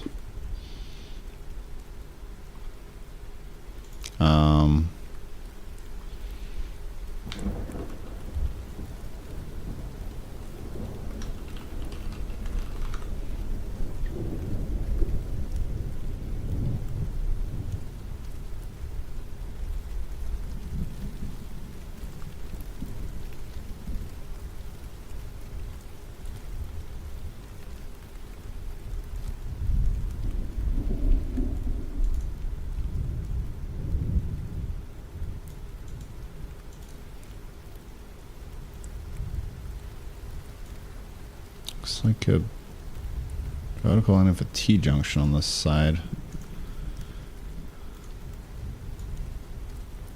Ah. We're capping. Nerd.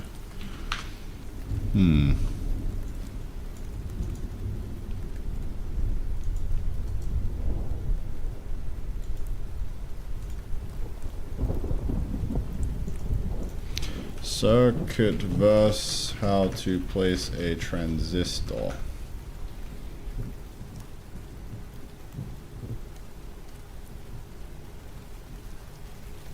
Open the simulator and insert components from the left panel.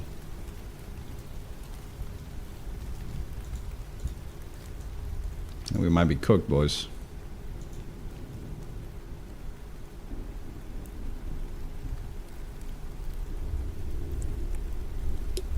Hello friends, welcome to my channel Digitech Keys.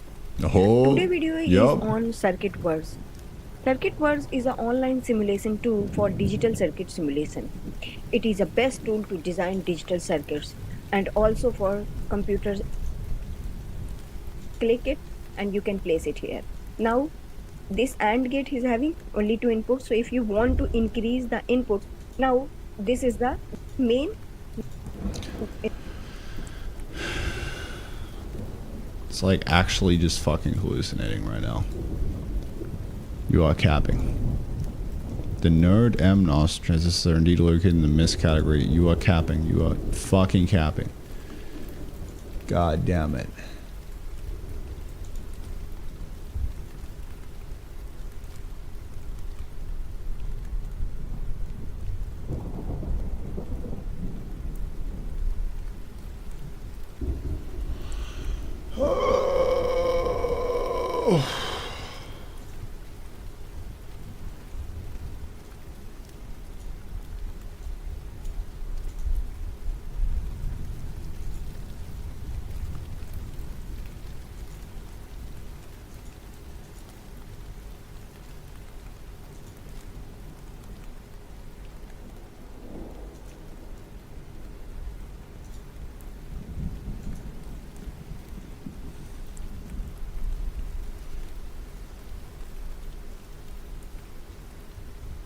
Tri-state buffer found in gates.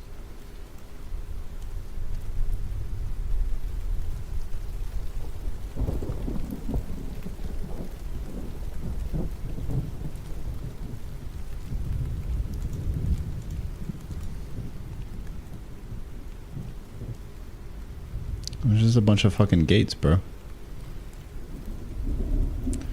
It's too high level. Fuck. I can't find a transistor and it's making me very sad. Is there another program we can use?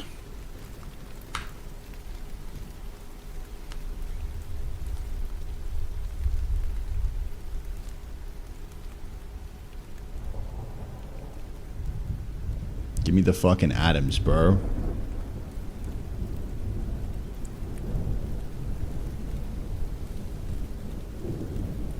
Wasteland circuit simulator. Fucking excuse me.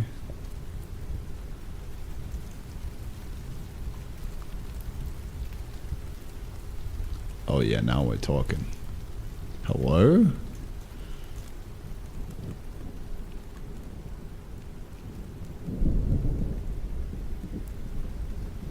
Now we're fucking talking. Maybe this is a little bit too low level. Oh, we're going too deep. I don't know what any of this means. Alright.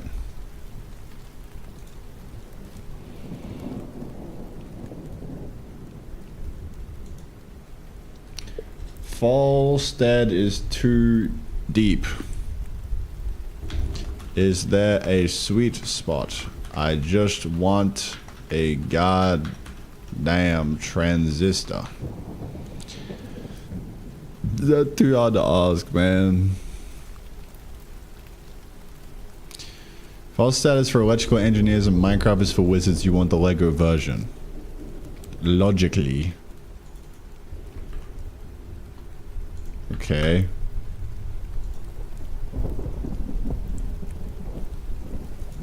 How's the demo? Do we have a transistor somewhere?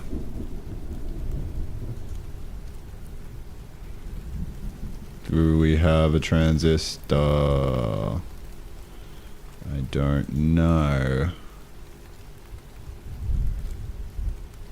We have tri-state. That might work, right?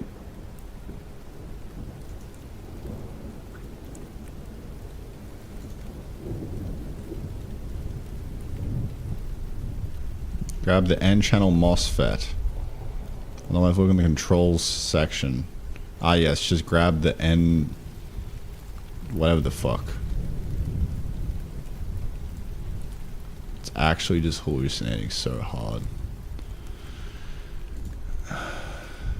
There is no N-channel MOSFET. Can you search the docs?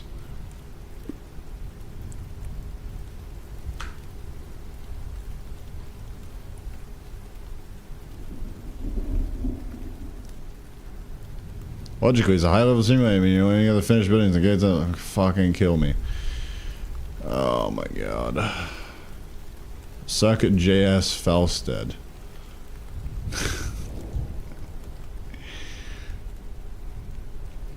Wasteland Circuit JS.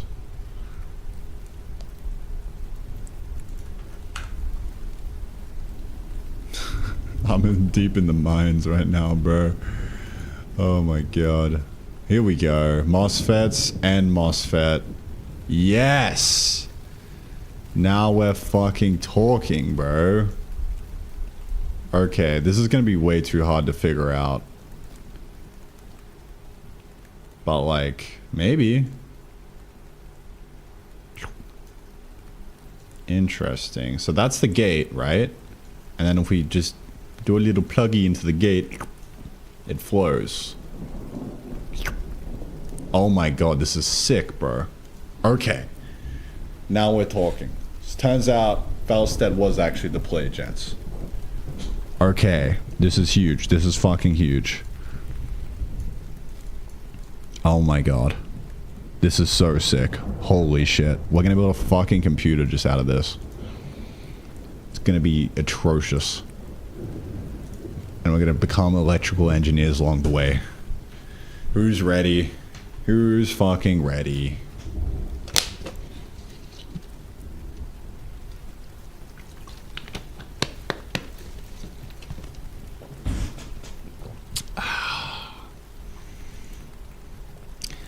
A little bit of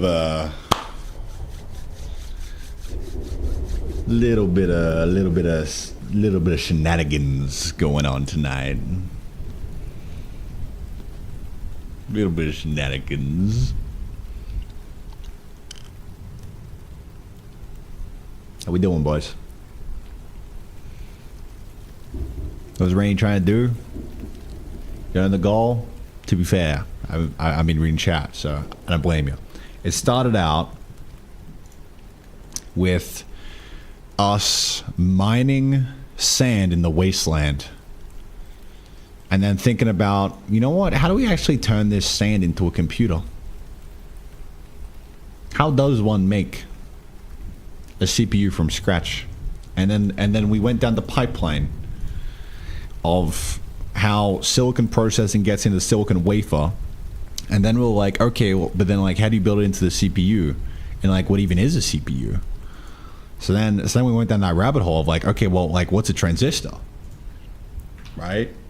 Like, how does a transistor work? So then I spent maybe like a long time just trying to grapple around how a transistor works. And like, turns out you have like zappy coming in from the wall, right? Goes into the black box, right? And it tries to get across, but it needs another zappy from the top to make the magnet go boo, and then create a little fucking temporary wire for you to get across to the other side, right? Yeah, shit's fucking wild. Exhibit A, zappy coming in from the wall. It's going across, but it's blocked. It's blocked because it doesn't know how to get across, man. But then if we plug a little thing in the side here, buzz, now the zappy goes through. Yeah.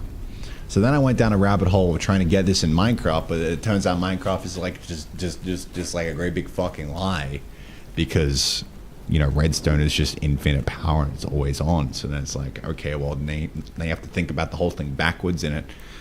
Fuck that shit, you know. I want the real. So yeah, here we are. Now we have a transistor, boys. Look at that. Look at that. Now what do we do? What's the goal now? Where do we go from here?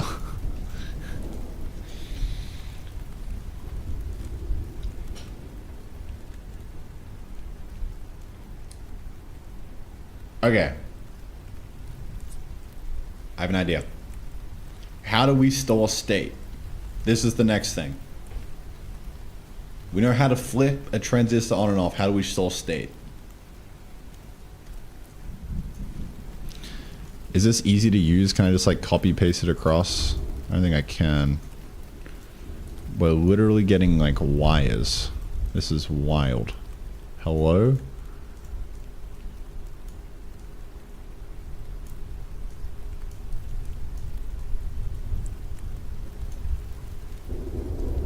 This is the MOSFET.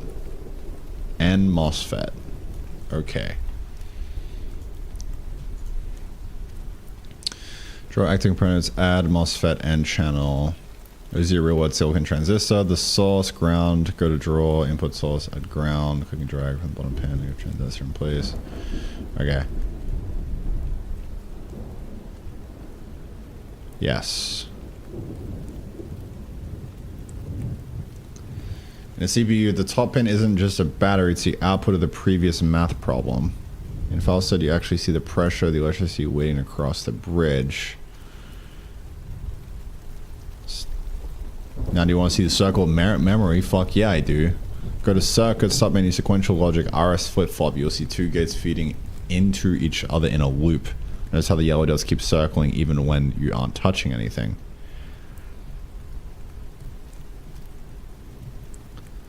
Okay, sequential logic, RS flip-flop. I want to make the RS flip-flop myself from scratch. Is it literally just 2 transistors?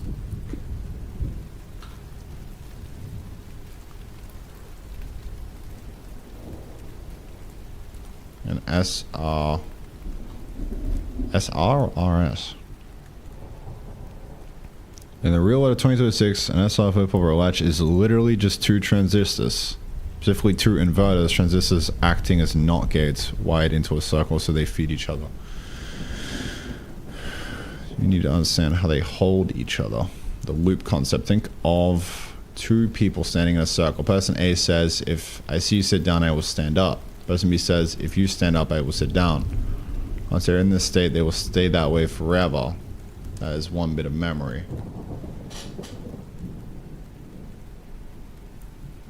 To make this work with just transistors, you use a configuration called cross-coupling. With 2 transistors, get 2 NMOS transistors. The inverters connect the source, the bottom of both to ground.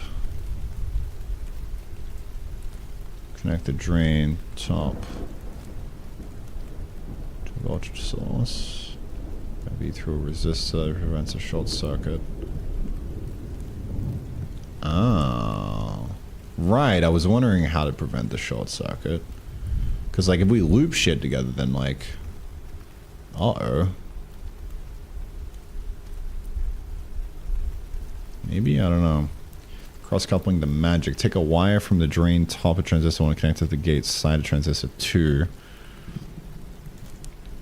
Alright, the drain of the transistor 1 connected to the gate of the transistor 2. Take a wire from the drain of 2 connected to the gate of 1. Result of transistor 1 is 1. The drain voltage drops to 0. The 0 volt goes to the gate of transistor 2, turning it off. This transistor 2 is off. The drain voltage is 5V. This 5V goes back to the gate of transistor 1, keeping it on. Alright, now the circuit is stuck in one state. To change the memory, you need to force one of the gates to switch. The set button. Connect a switch that briefly connects the gate of transistor 1 to ground. The reset button connects a switch that briefly connects the gate of transistor 2 to ground. When you tap the set button, it kills the power, keeping transistor 1 on. This causes the whole circle to flip its state. Even after you let go, it stays flipped. Interesting.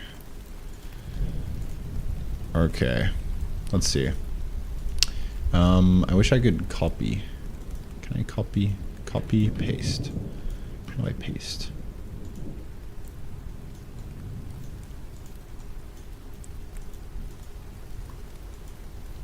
Well, that works. I don't like how I don't have a UI for it, though. Like, hello? Copy, paste. Can I, like, control drag it out? No, this is really bad.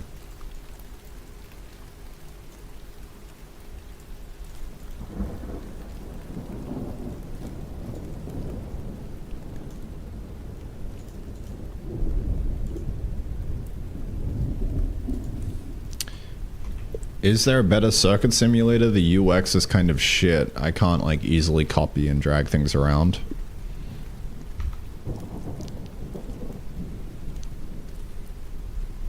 Digital. Modern king of logic simulators. Why don't we just end that?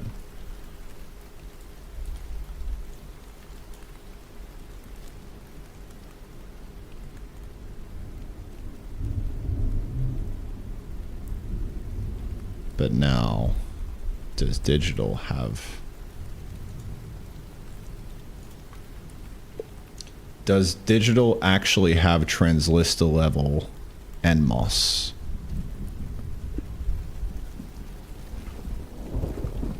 What the fuck?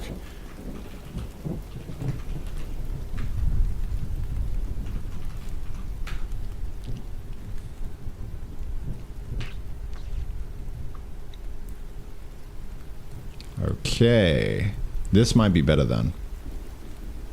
This might be better, because then we don't actually have to, like, fucking worry about, like hooking these up properly and, like, copy-pasting. It's kind of shit UX.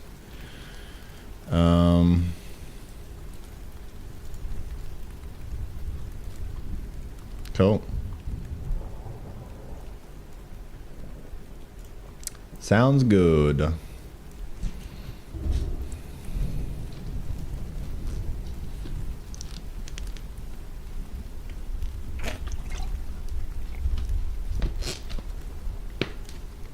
Hello, Zalubek. What else going on here? Don't you worry about that, man. Don't you worry about that. I'm having a bit of fun, and that's what. I've gone down a rabbit hole.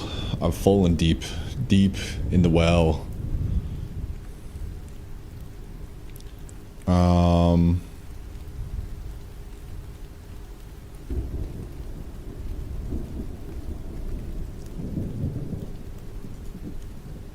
Logism. So digital is the modern day version of this?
Honk.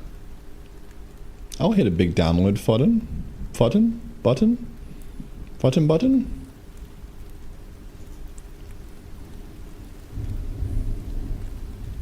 This doesn't feel sus. Don't mind me.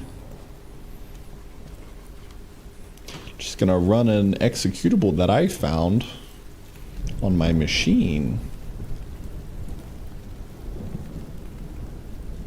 God, I hate that fucking big download button. That's scary. I mean, it can't be that bad, right?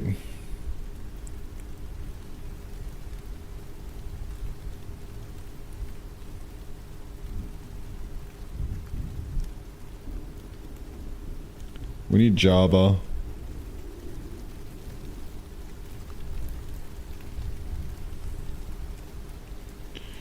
The easiest way to get Java is to install the binaries provided by the Eclipse Terrafactor project.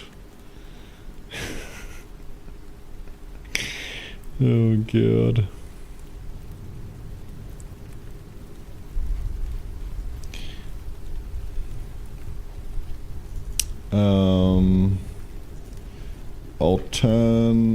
More modern alternative to digital circuit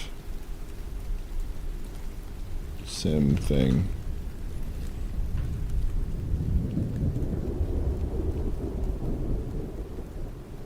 Tinkercad circuits. FileStat for real-time, QSpice for fast, modern, free desktop modeling. Tinkercad circuits, I haven't heard of that.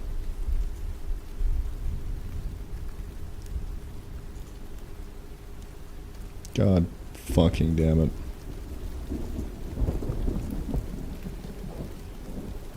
No, nah. No. None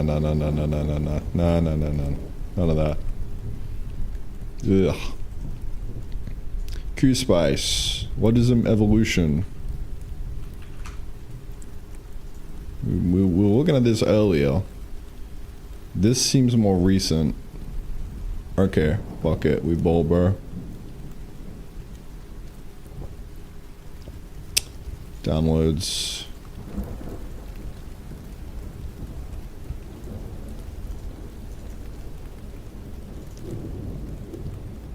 Releases. Here we go. Sheesh.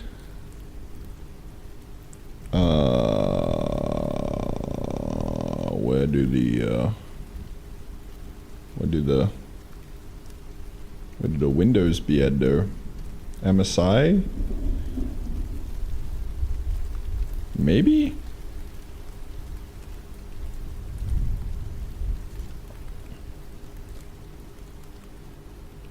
It says arch64.msi. What's the... Maybe?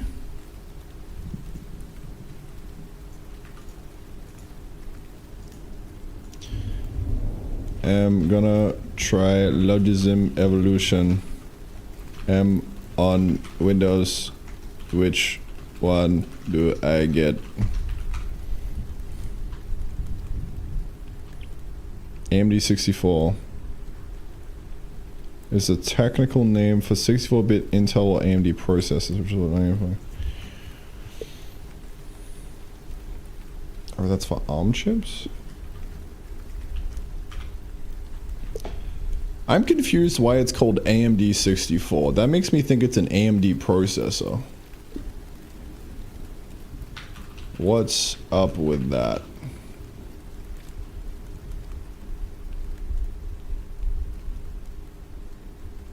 It's definitely a bit of a branding mess, but it's actually a fun piece of tech history. Here's the lowdown on why Intel computers is currently running something called AMD 64.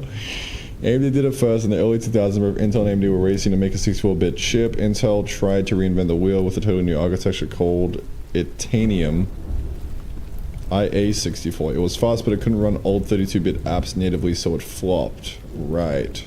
AMD took a smart path. They just stretched the existing 32-bit architecture x86 into 64-bit. This allowed new chips to run old software and new 64-bit software perfectly. The name stuck because AMD's design won the market. Intel eventually had to license it and build their own versions of it. They totally just got put in the cuck chair, dude. What? Actually put in the cuck chair. Intel eventually had to license it, build their own versions of it. Since AMD defined the rules, the instruction set, the technical name for the architecture became AMD 64. Really? Alternative names. To avoid giving AMD free advertising, other companies tried different names for the exact same thing. Intel calls it Intel 64. Microsoft and Oracle use x64. Linux and Apple often use x86 64. Yeah. Just calling it x64 seems kind of normal to me, right? 64-bit standard that AMD happened to invent. It's the standard for virtually every modern laptop and desktop. There is an Intel or AMD sticker on the front. Interesting. Well, the more you know. AMD 64. That's our version. That's wild, man. They actually just put everyone in the cuck chair, and then they're like, yeah, I mean, it's called AMD 64 now. Take it or leave it.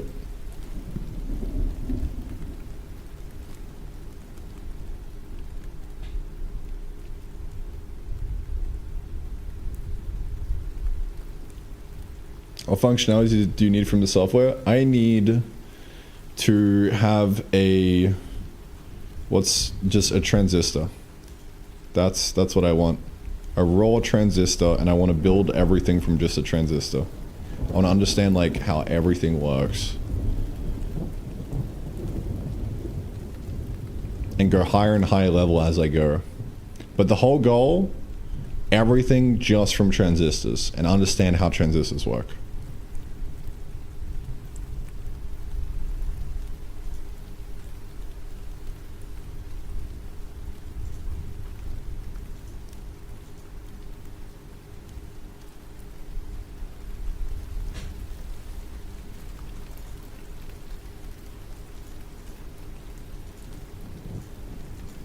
Where did this go? Oh, thinks it's a virus, of course. Ah, have no fear. Put it in. Put it in. Yes. Yes, put it in me. Put it in me, please. I love just blindly downloading a release on GitHub and just trusting it. Look at this. Look at this 7K stars, man. Yeah, fucking slap it in me, bro. Yeah, fucking put her in there, man. Yeah, man. Yeah, if I can get her in there. I think this might become my favorite program.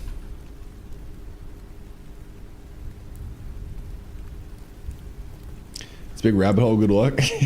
Yeah, so, nah, I'm just having a little bit of fun. For some reason, I got in the mood and I wanted to see what a transistor was made of. And then I wanted to understand how a transistor works. And so now that's what I'm doing. But we're going to circle back around because I'm adding transistors into the game for reasons. The hull, for some reason, wants a bunch of transistors in stage 2. For some reason, he's hungry for some transistors, and like, you got to figure out how to make them. And so while we're at it, let's actually make the transistors actually behave like transistors in the game. And we then make the game Turing complete. How about that? How's that sound, boys? That is the strat right now. Because why not? It doesn't make any sense. But I'm here for it. You know what? It makes perfect sense. I'm not gonna lie. Logism evolution. Alright, let's see. Oh, yeah. Now, if this doesn't have...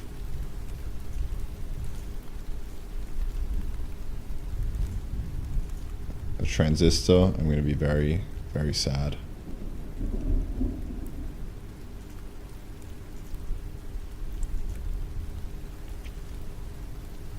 Oh! Oh! Oh! Oh, yes! Oh, my baby.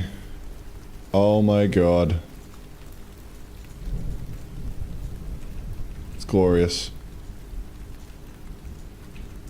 Yeah. How do we see what kind of transistor it is, though?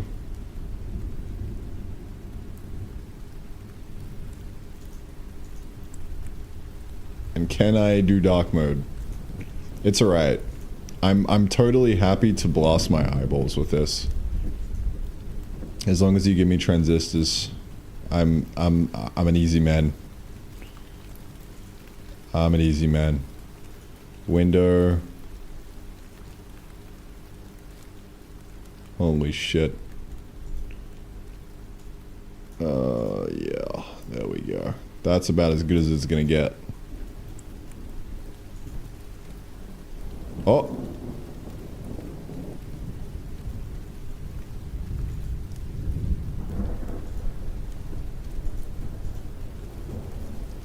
Oh.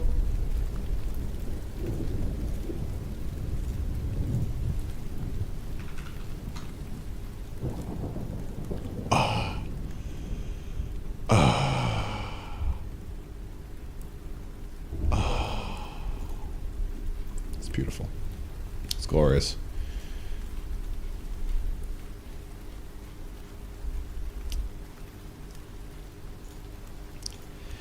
Give me a very succinct outline of everything that you just walked me through in order to learn how transistors work. I would love to be doing this with Clyde, but like we don't have the Clyde bucks.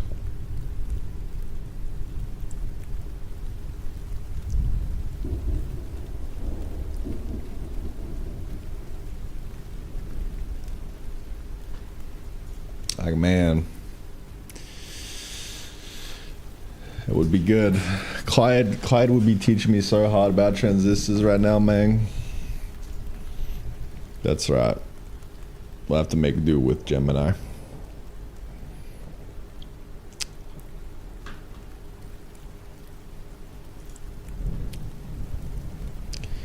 Alright, let's do this shit. Let's do this shit.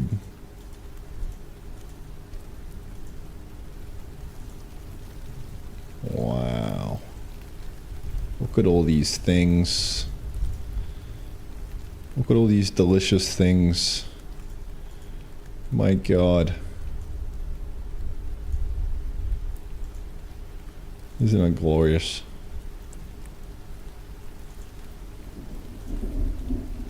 Okay. So, what do we do? This is the input, right? Wow, this is beautiful. I love this. This is glorious. That's the gate. This is the input, that's the output. Or the what's this called again? The source. Source and then drain, right? So now how do we plug this in? You just give it constant, maybe? There we go. So now that is chill. Now if we give this guy constant, or can we do like a switch? Like a little flippy boy? Oh, we do power. That works as well, no? Instead of a constant.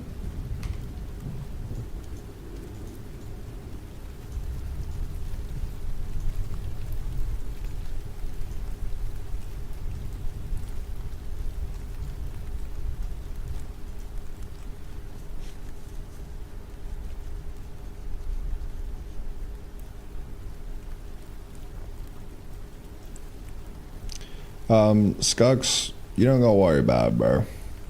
I'm just having fun. I'm like not even doing game dev at this rate. I'm just sidetracked. Alright.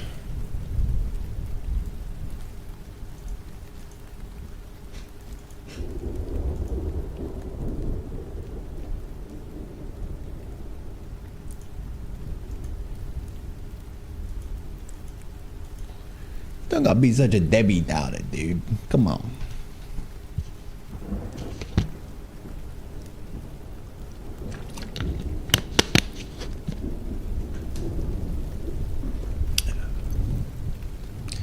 How do we get a lever? I want to flick something or a button. Gate? Input output? Button. Button. Oh, we press button. Oh. How do I turn on and off?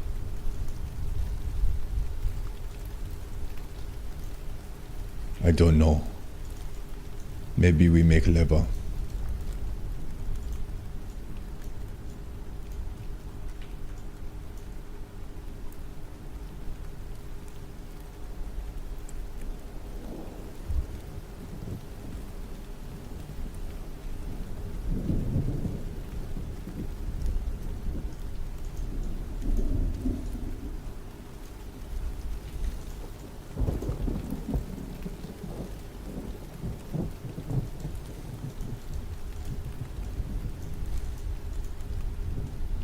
I think like how the fuck to turn it on and off, bro. So right now I think it's just forced on. Active on press, passive on press.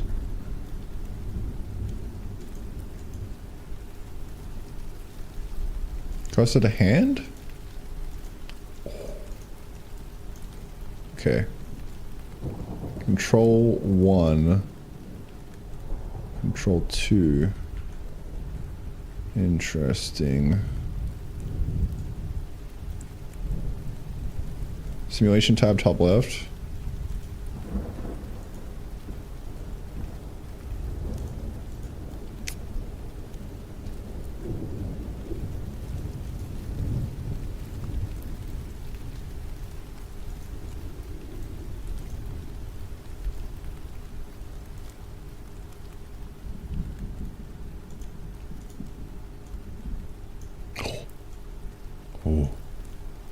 Wait, this is doing the reverse, no? That's off. This is flowing through. It's on right now. Something doesn't smell right. P-type?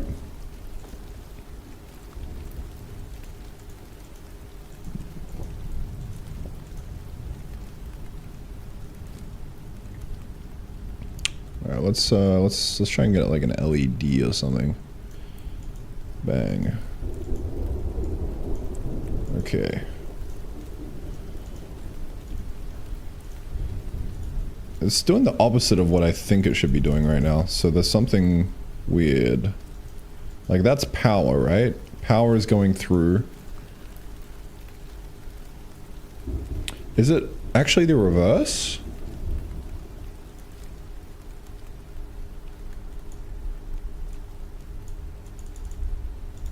Let's take a little look-see.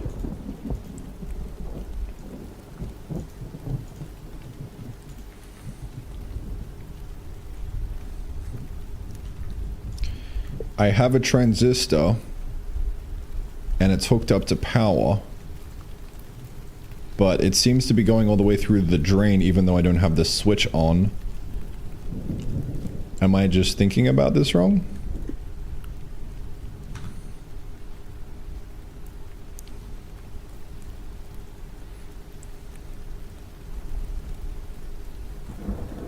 Look at the properties panel bottom left. While the transistor is selected, it must be set to P-type or N-type.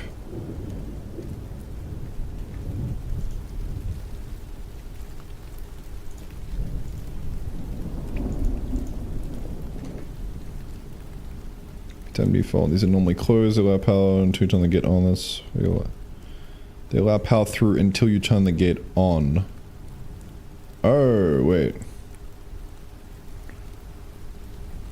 Power is blocked until the gate is on. Interesting.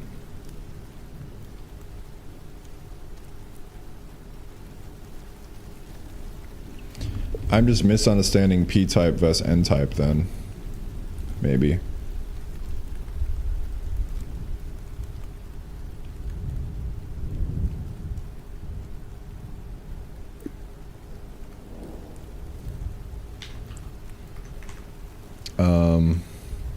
It's P-type right now, the power is on and it's flowing through the entire thing. I thought it was the reverse.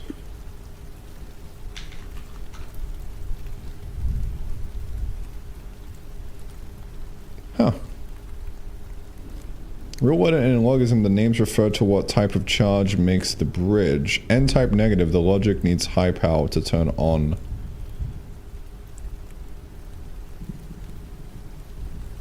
Put a positive charge on the gate to suck negative electrons up to the surface to form the bridge. Right, I was thinking of N-type this whole time. I mean, I guess that's... Were we initially discussing N-type or P-type with the analogy you gave me? Probably N-type, right? Yeah.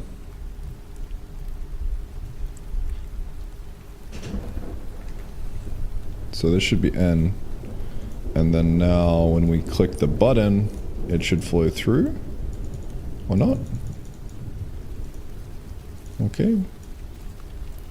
Okay, man. What's up with that?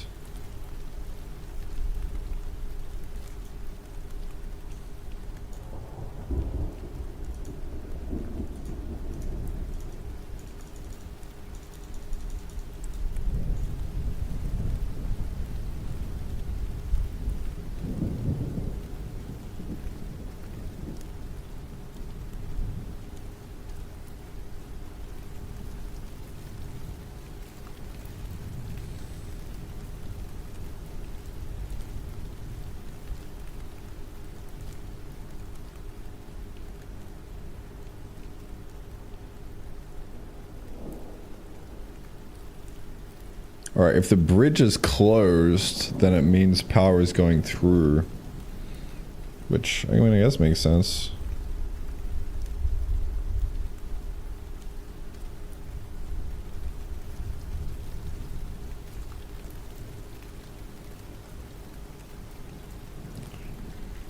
I'm pressing the button. It turns off correctly when it's an N-type. When it's a P-type, but now that it's N-type, it's not turning on when I press the button.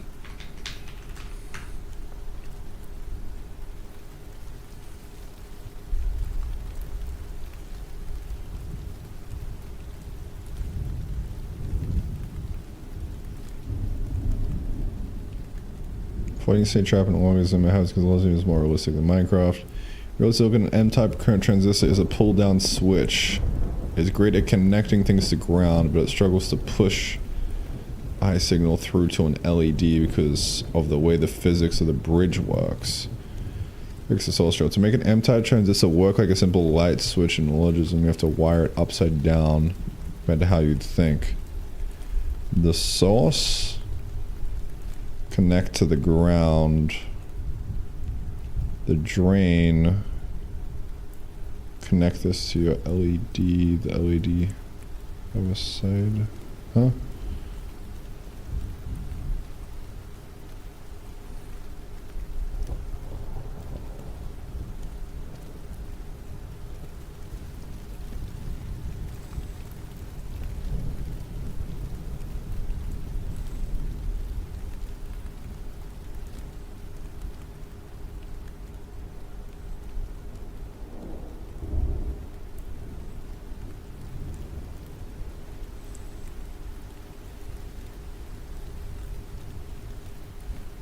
Button off. The transistor is a broken wire. The LED is touching power on one side, but as nowhere to electricity go. LED is off. Button on. Transistor creates a bridge to the ground.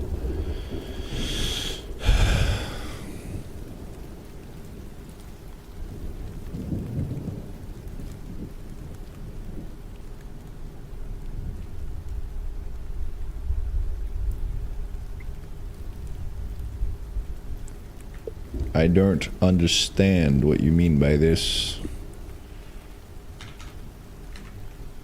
Huh?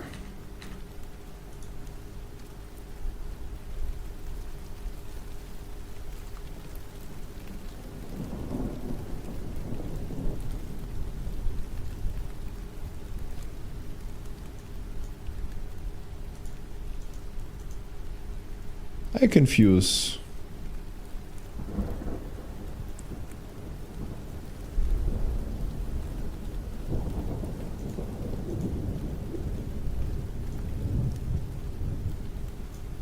This top part's the switch, right? I'm not dumb? Maybe I am?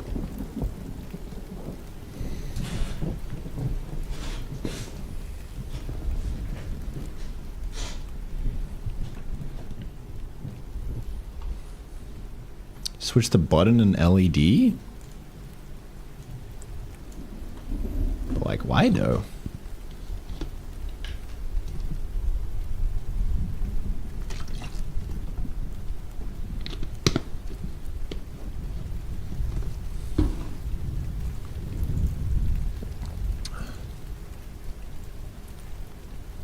Let's imply the light switch setup so it actually works without the physics fighting you. The normal way, high side switch. If you want button on, LED on using an N-type build exactly this. The power, grab a pin, green square from the top toolbar, sets output property to yes. This is your battery. Set it to 1.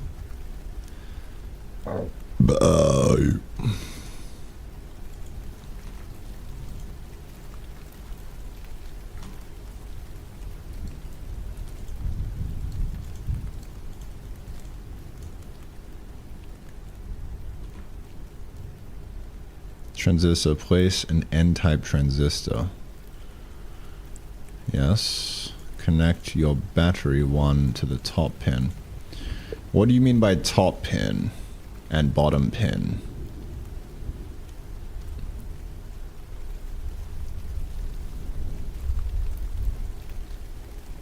Don't give me directions because it'll probably be rotated differently. Transistor, place an N-type transistor, connect your battery to the top pin, the LED, place an LED.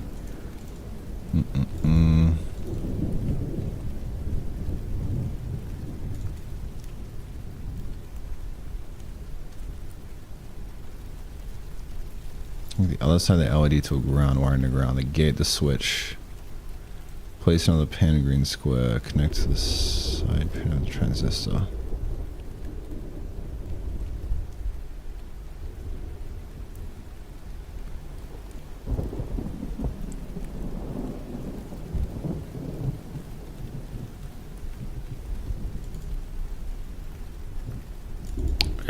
I think this context is cooked. I'm trying to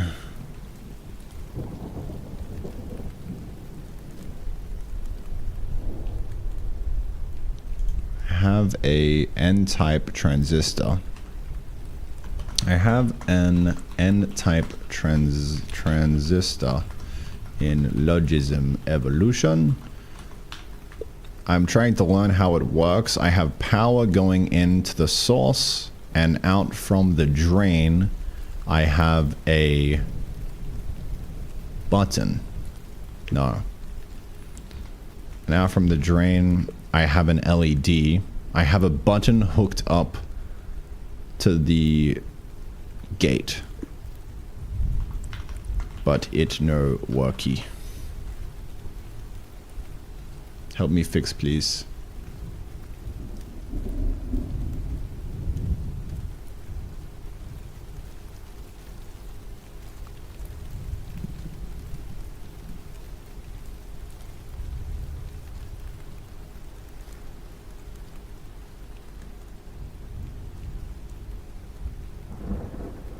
Pull a signal to ground rather than pushing a power. The issue if your power, you put power into the source and try to get power out of the drain, the transistor may output an error or an undefined state because of N-type transistors and don't always pass a 1 effectively.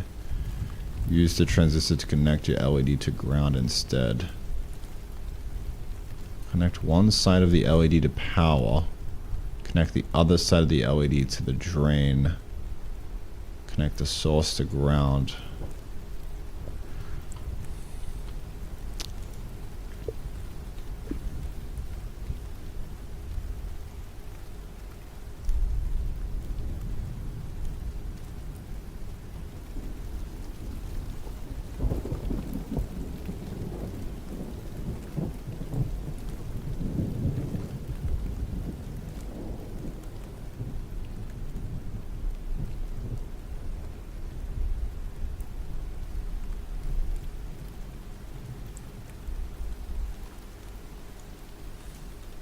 So it's saying like do this,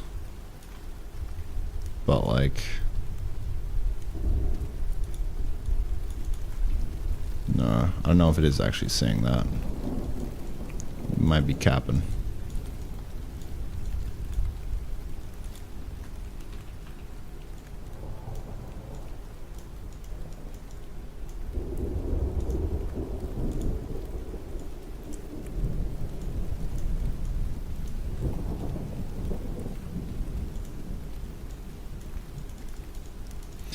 I'm thinking about this wrong. I also don't know that this is like right. Facing east.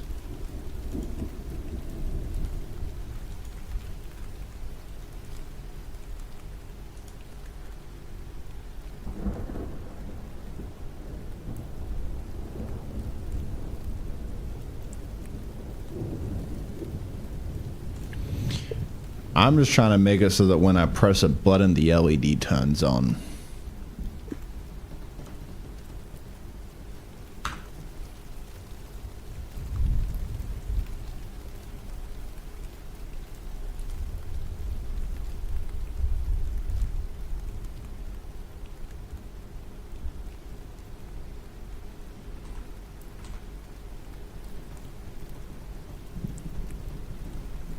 Unknown blue wire state.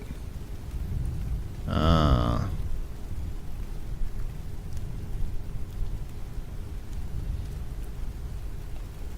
N-type transistor used to pull a signal to ground. This is the most reliable way to make an LED turn on. Connect this directly to one side of the LED. Power.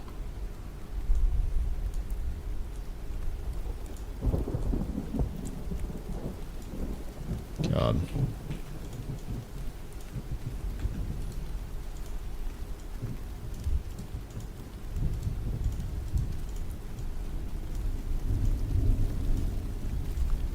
Is that even fucking connected? Mm-hmm.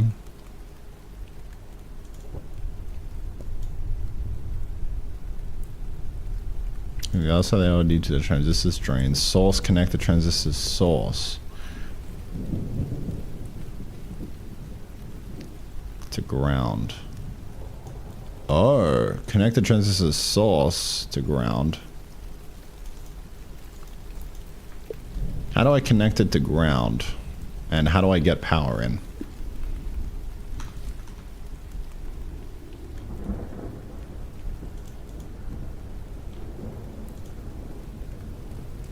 Oh, we have ground.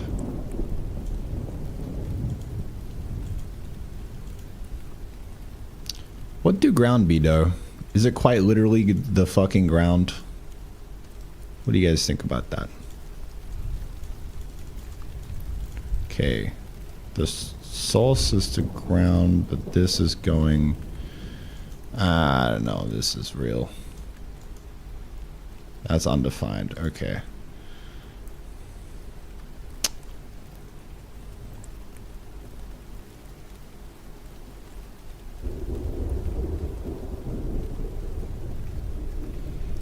Power. Connect this directly to one side of the LED. Okay. Drain. Connect the other side of the LED to the transistor's drain. That's what we're doing, right? No? Connect the transistor source to ground. Gate. Connect your button here. Yeah. Result when you press the gate. Transistor boots positive. I might be getting the direction of the drain versus source wrong. Which side is source? I might have these the wrong way around. I'm not sure.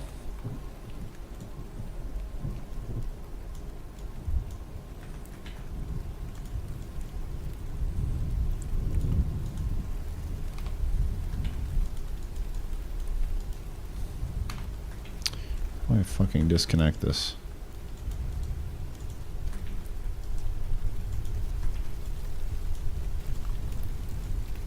There we go.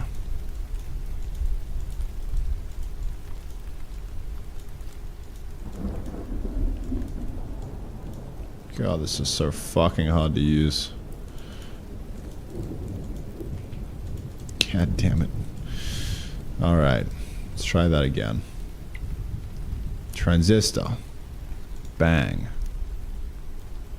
Maybe this is source. Oh, that's drain. Oh, wow. Maybe if I hovered something, then that would be cool. Source.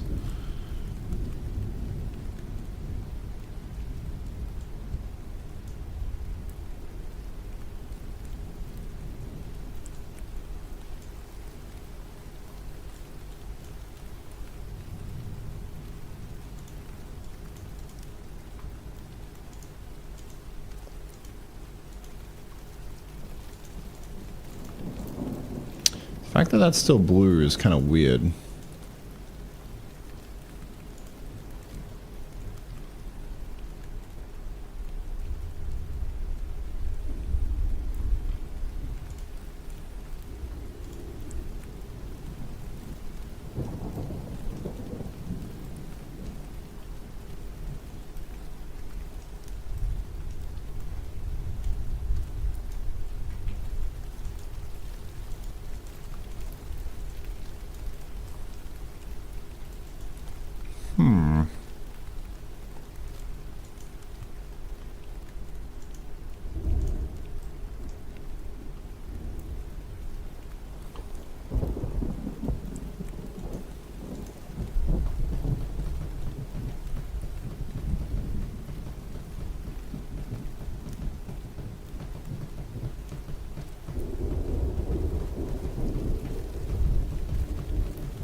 Let's look at a diagram, shall we?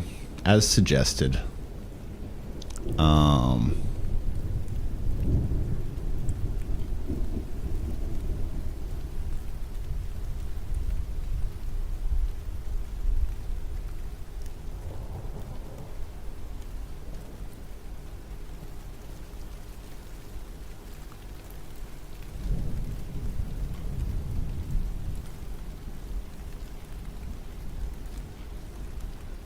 maybe not of that, but button transistor circuit in logism evolution.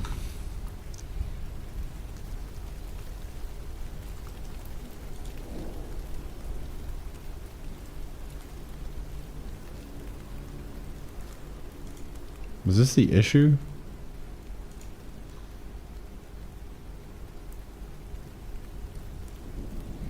God, what the fuck am I looking at, man?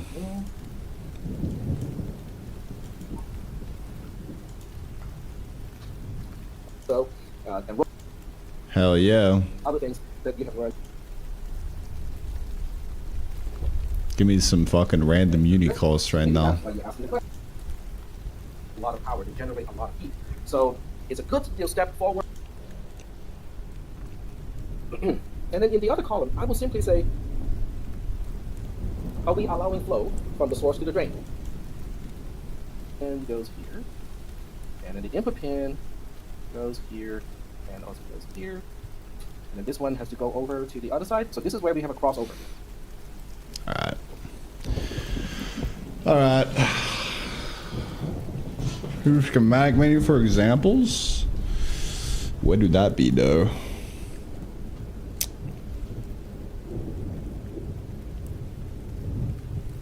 Do that be schematics?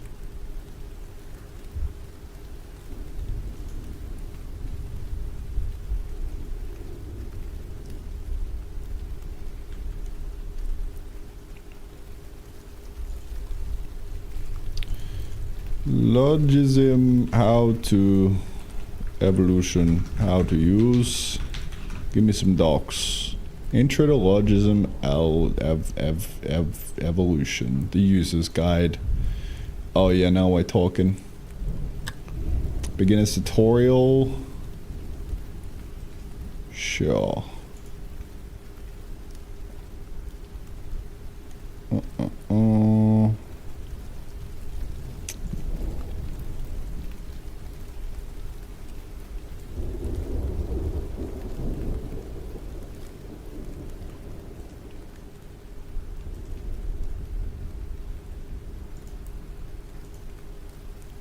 If you hover it, God. Help! See the schematic menu for examples in the circuit simulator from the link. What the fuck do you mean, bro?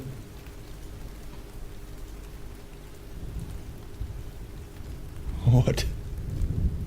What are you talking about?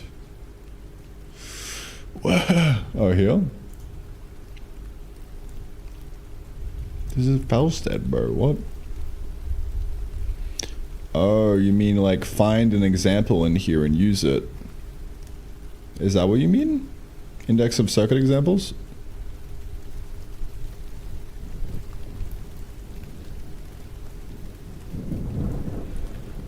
Button. What about LED?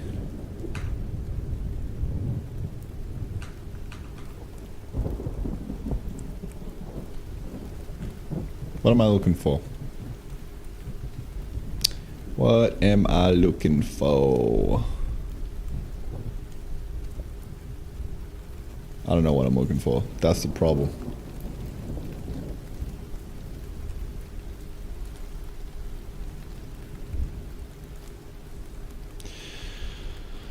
God.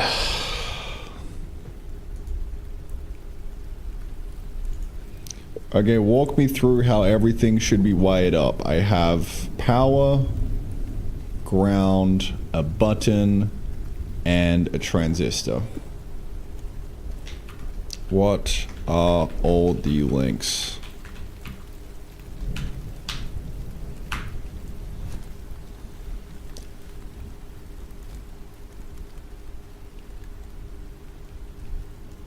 When it's placed between your component and ground.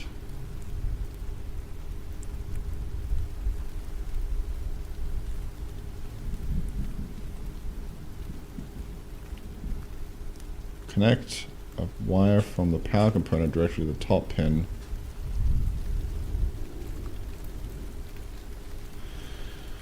What do you mean power component to the top pin of the LED?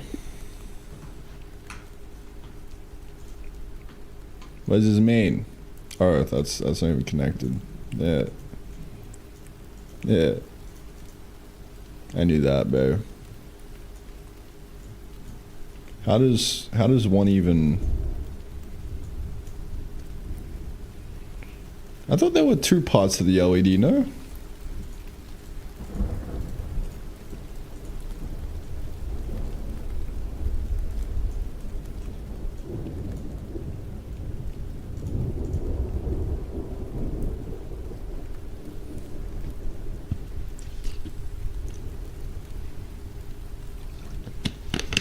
I was gonna learn this from AI. You can learn anything from AI, bro. You just gotta describe the problem nice. And learn the fundamentals. The problem I'm having is I know shit. Alright. Orient the LED. By default, the LED usually has one pin on the top and one on the bottom. Left or right, depending on how rotated. No, I only see a single pin on the LED. That's my fucking problem, bro. Why does this have a single pin?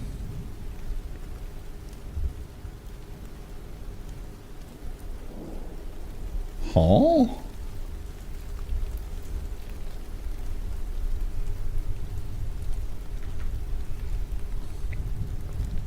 Simplified component only has one pin. Unlike a real LED, it doesn't need a full path of power around and work. It simply lights up when the single pin receives a one high signal. Okay, the input power, connect your power component to the triangle to the source of the N-type transistor. Okay.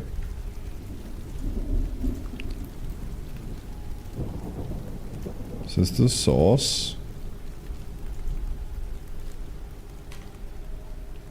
Power to source. Right. The switch gate connects to your button to the gate. Yeah, the output connect the transistor's drain directly to the single pin LED. Ground this specific single pin LED setup. You don't actually need ground to remove the LED itself. No.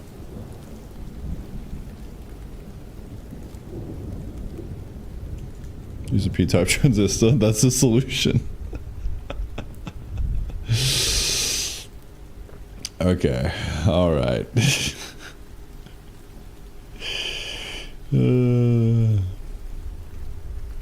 So the problem is that I'm trying to get this with the N-type transistor, but I guess it just isn't possible in this simulation. In an actual CPU, is it P-type or N-type, or like what the fuck is even the use case for using either or?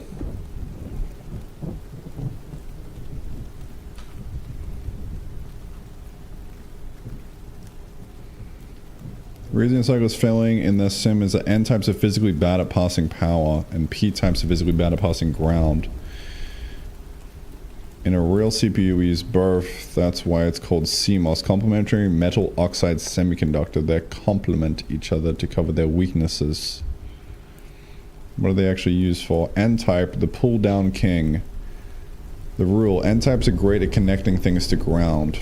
CPU use case, they are used at the bottom of the logic gate to pull the output wire down to 0. Why yours no worky? You tried to make it pass a 1. In the real world, N-type loses voltage when passing a 1. A weak high, logic is being a snob and reflecting this by giving an error or an unknown state.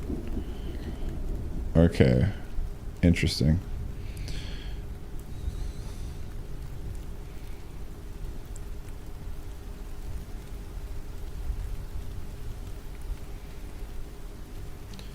Why does N-type lose voltage when passing a 1? P-types are great at connecting things to power. They sit at the top of the logic gate to pull the output wire up to 1.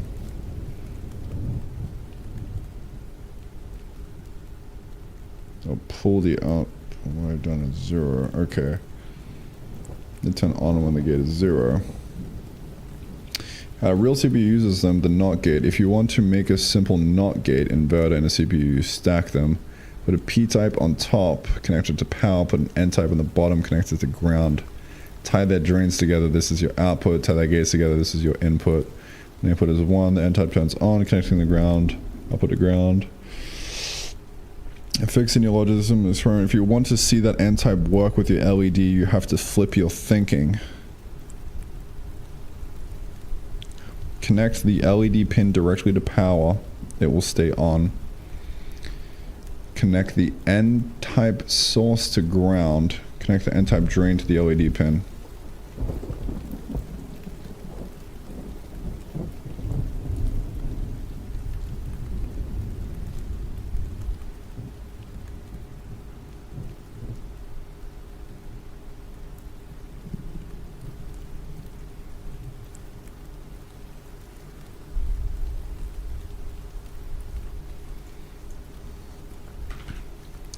I still don't really understand the use case for using one or the other.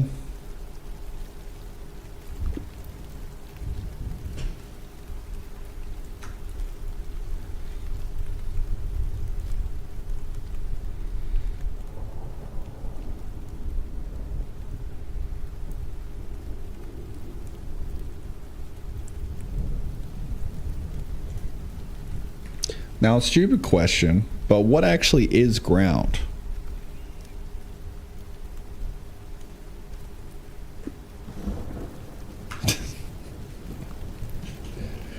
just asking for a friend here, okay?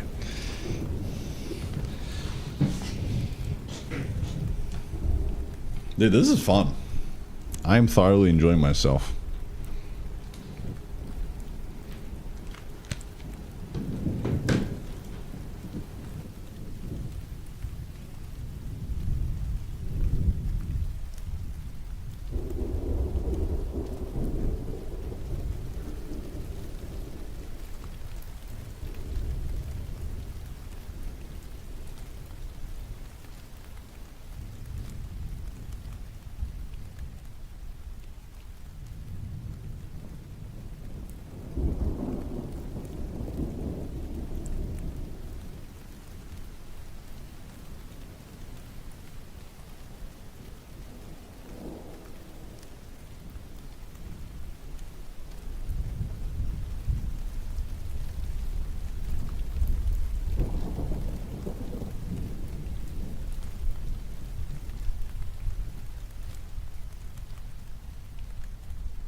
Ground is where the tired electrons go. I'm down for that, bro.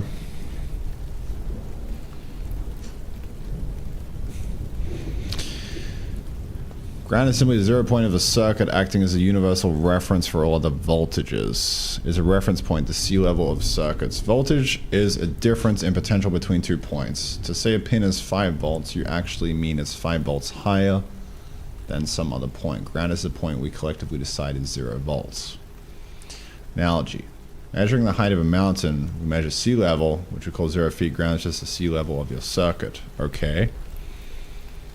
It is the return path. For electricity to work like lighting your LED, it must flow in a loop.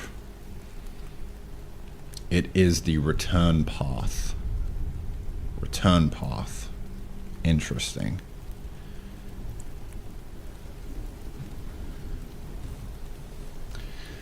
Dude, Gemini's actually kind of fucking goated for just trying to understand things.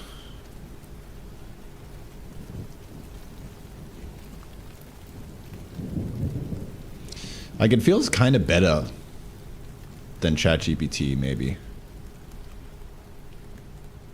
I don't know. Like, the fact that I could scuff to learn how the transistor even works to begin with. I can't remember what this was. Was this N or P type? I'm not sure. We'll get there. But, yeah, this is fun. I'm gonna have to hop off soon though, because it is getting late. What are we at? 8 hours? Pretty good. Pretty good stuff. Leave the power source, go through your components, and must have a way to get back to the source to complete the circuit. Right. That's typically the name we give that return wire. Path that leads back to the negative side of the battery or power supply. Right. That makes sense. So it's, dude, you literally think of it as a battery. Oh my god, I'm fucking blown, dude. This gets plugged into the positive side of the battery, and now this is the negative side of the battery. It's like an upside down battery right now. Why don't we just rotate this? How do you quick rotate? Can I quick rotate this motherfucker? I don't know if I can. God damn it. Well, we tried.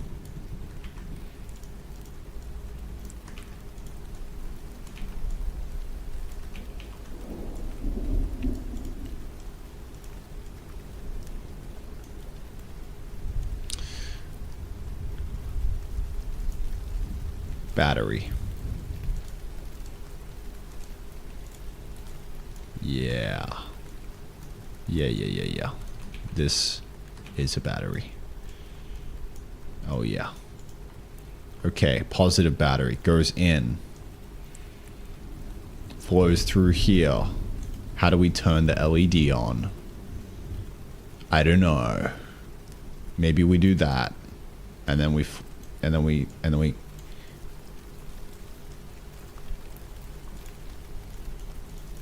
something like that. Except it has to be the inverse.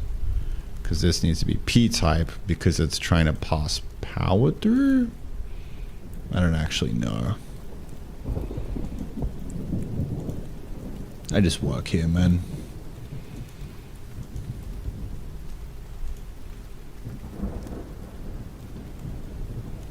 Power. N-type.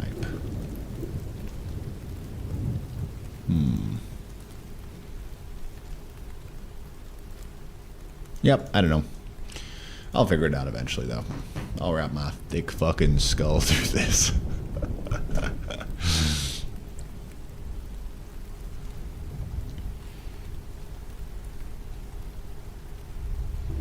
With the power source, go through your components, must have a way to get back to the source, complete the circuit. Ground is typically the name we give the return wire, path leads back to the negative side of the battery power supply.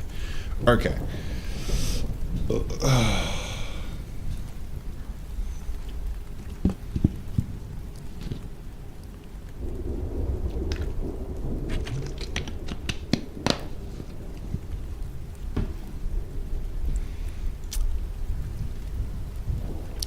So I'm simply just trying to get a button to turn on and off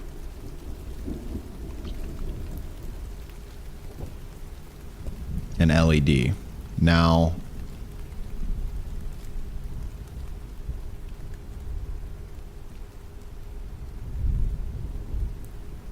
what is the most optimal path for doing this? I still don't understand the difference between P and N type, or like what the practical use is within the circuit. I have my understanding of like, sure, the power can flow through and like connect, but the LED is kind of just weird.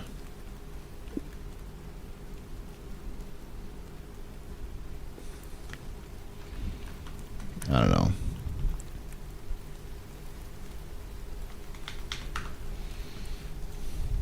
Like,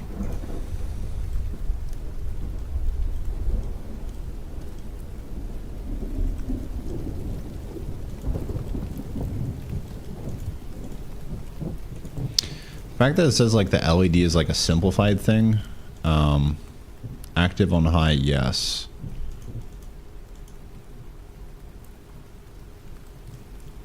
That kind of upsets me. Maybe. I don't know. I mean, you could simply just like flip it, but...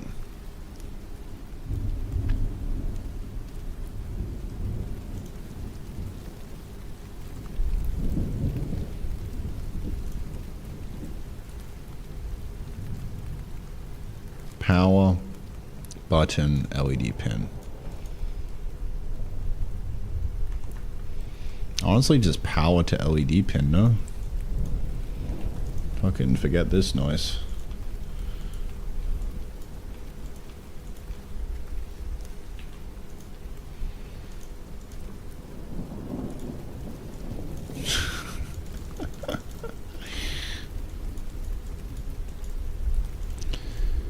So the problem with this simulation is that I can literally just hook a power button up to the LED, so it's kind of like simplifying some things, no?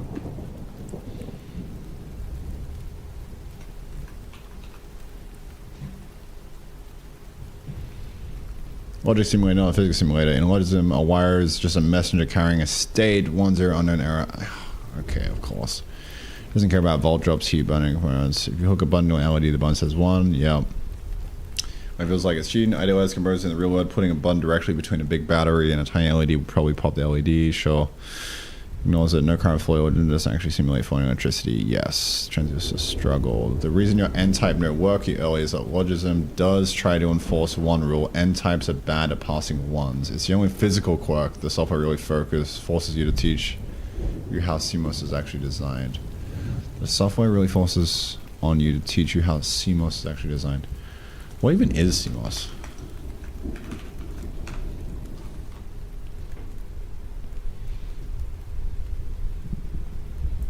I don't use the transistors at all. If you're just making an LED turn on, transistors are overkill in this software. You just, yeah. Use them when you want to build logic.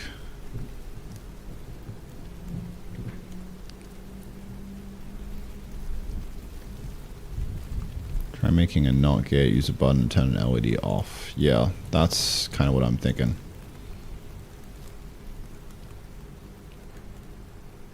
Complementary metal oxide semiconductor is a standard technology used to build modern CPUs, memory chips, and nearly all digital electronics. The complementary part is key. It means every logic gate is built using pairs of N-type and P-type transistors that work together to handle the high and low signals. As you discovered in your simulation, using just one type of transistor for everything is problematic. N-type transistors are great at connecting a signal to ground, but weak at passing power.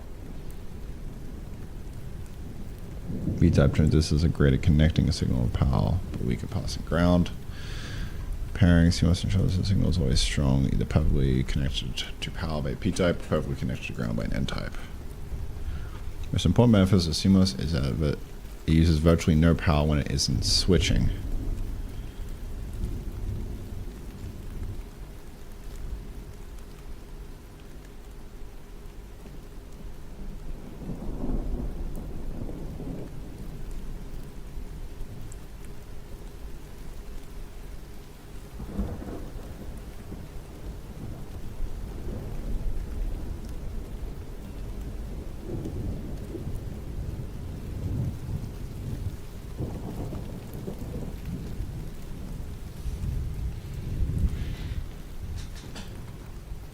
The CPU, a NOT gate, which turns a 0 into 1 is just 2 transistors. P-type top connected to power, N-type bottom connected to ground, input connected to both gates, output, the wire in the middle.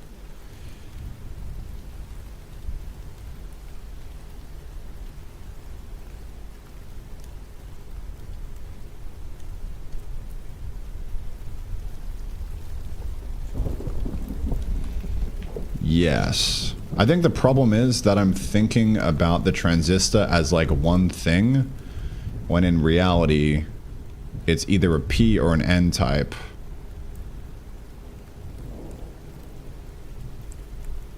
So I'm getting kind of confused.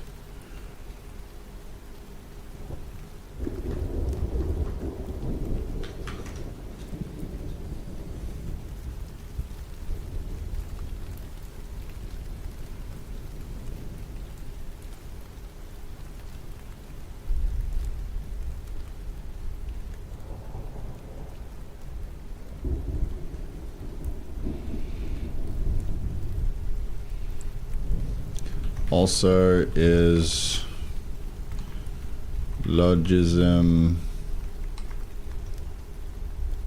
still good here for trying to learn the difference between them? Maybe I just shouldn't be using like an LED or something. I don't know, man.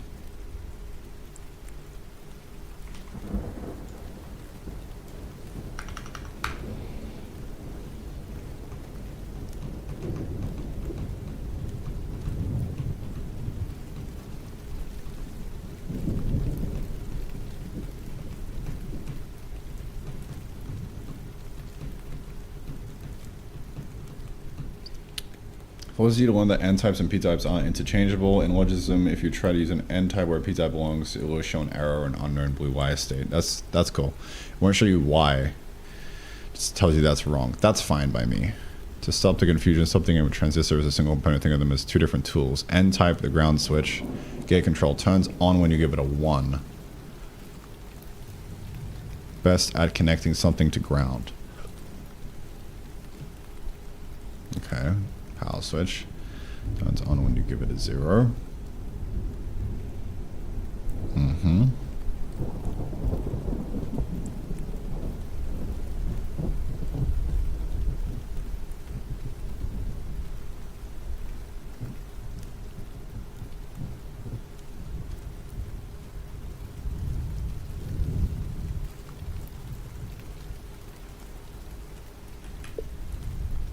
Yes.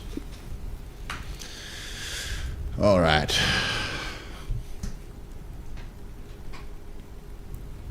Go back to Volsta. Much easier to see the forward where it shows you there. You don't need copy paste. Use select plus delete or right click to add components.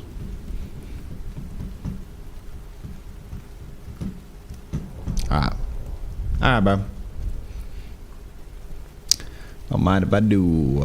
Because I think this might be kind of a bit easier to understand. Who knows?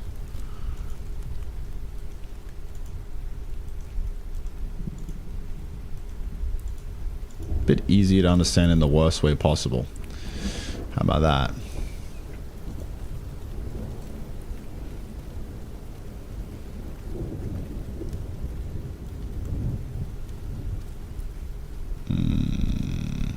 What am I after here?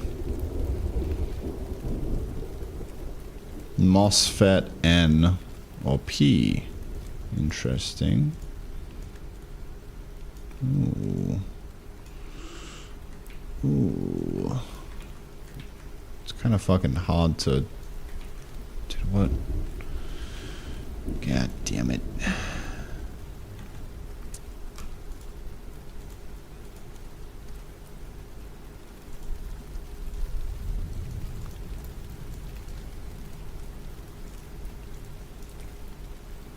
Gate.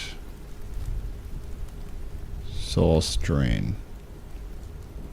Okay.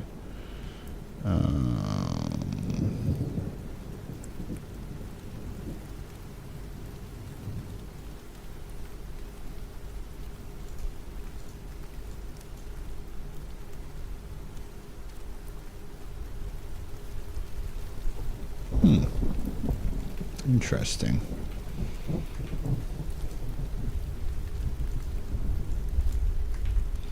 So we go W to get Y. Okay. Interesting. Alright, how do I inputs and sources? Add ground G and then we'll just add ground there, I guess. I don't know.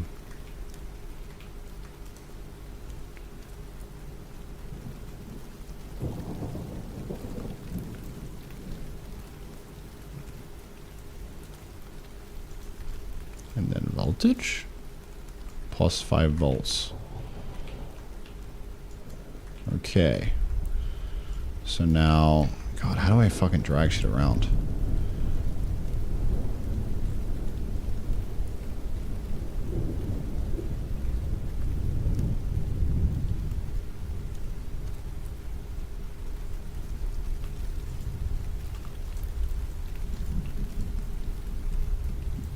Space or shift drag. There we go. Okay. Or shift drag. That makes sense. Alright. So that's power. And then this is ground. Right? So now if we have like...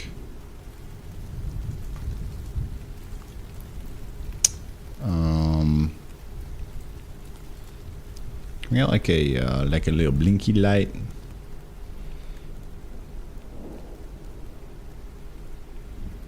I want to see a light.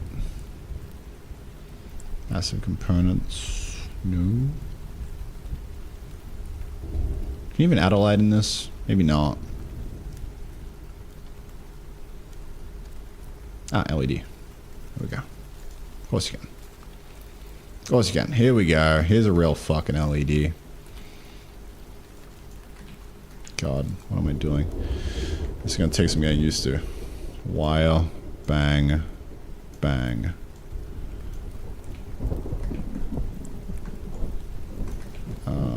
Wrong way around maybe? Nope. Okay.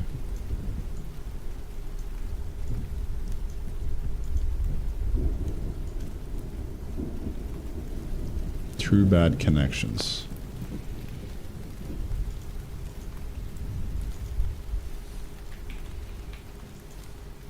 God, the UX here is horrible, but I ain't gonna complain. Is it the wrong way around?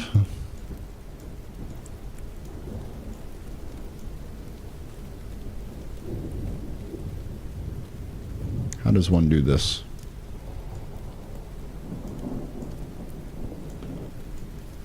Do I need to link it?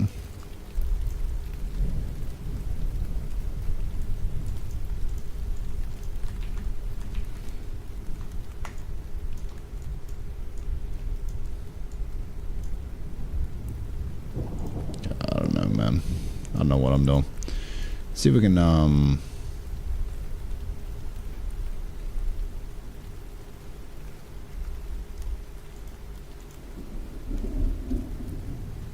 here we go.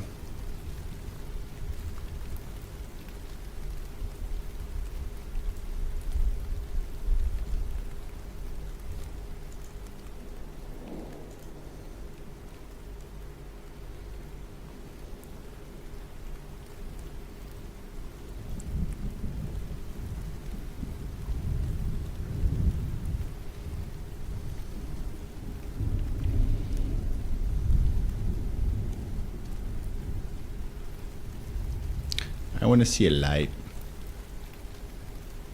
Are there any lights, boys? A quick run stop? That probably will do the trick, eh?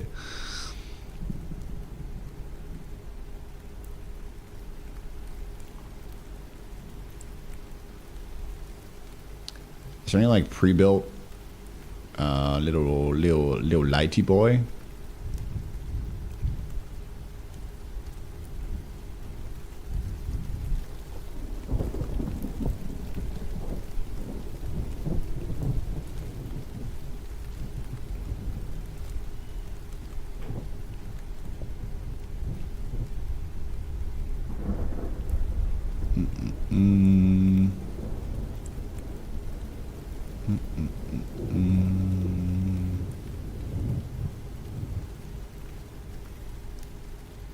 Dude, the cock converter?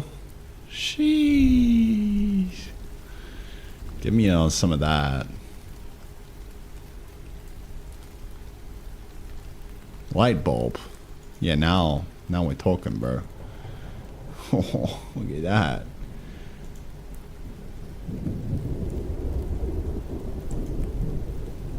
Bzzz. Dude. That's fucking tight, bro. Holy. I like that. Alright. Back to the drawing board. Let's try that again. Input. Ground. Right there.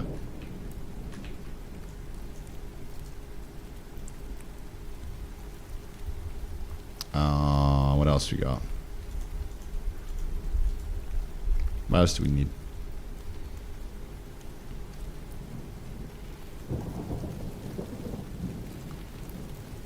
LED.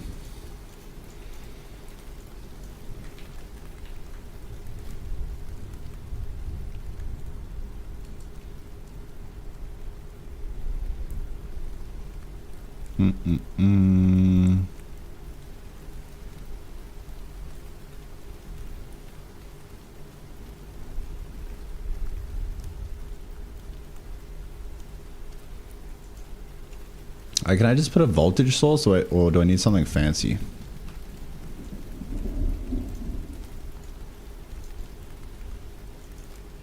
Yo.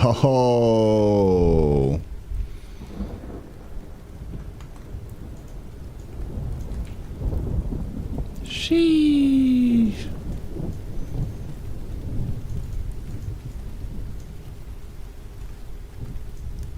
Oh wow, you can change what it looks like. It's wild. Alright. Alright, now we're talking, boys. Now we're talking.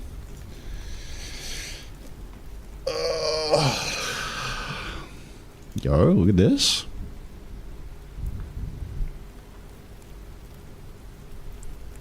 Blunk. Blunk.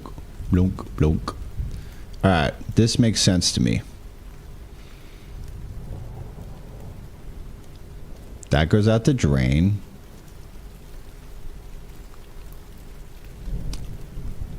This is source. And then like, alright, so this is the input. Okay, cool. Sick. Yeah, that makes sense. Alright, let me try and do that. Let me try. Dude, now we're fucking cooking. Now we're cooking with gas, bro. Alright, so this is where we go when we want big dick energy, like actual figuring things out, alright?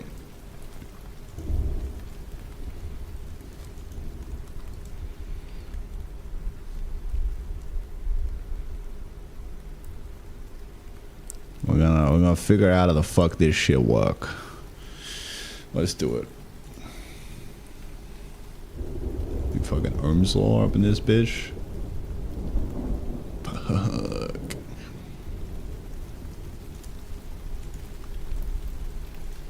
Alright.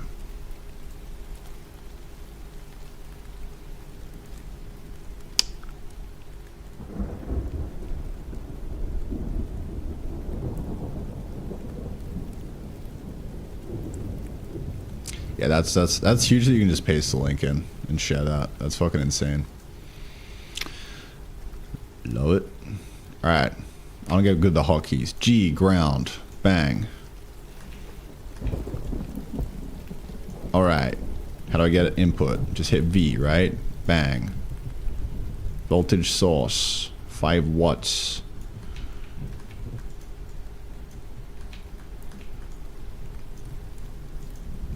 Magic. Okay, hit space to go back to selection. Alright. I see.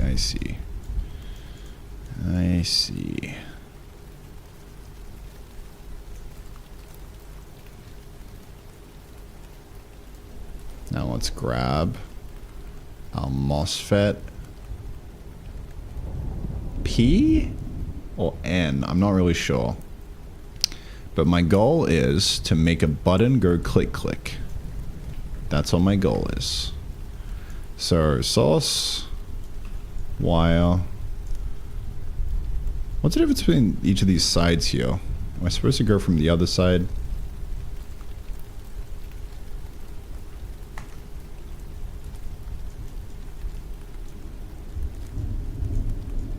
I don't really know.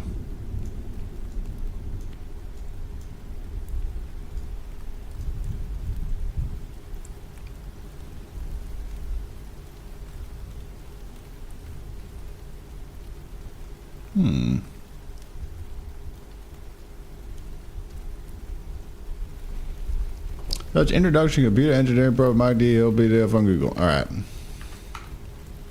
All right, bro. This one?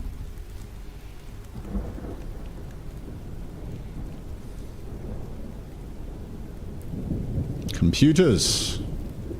Phenomenal growth. What the fuck is this, bro?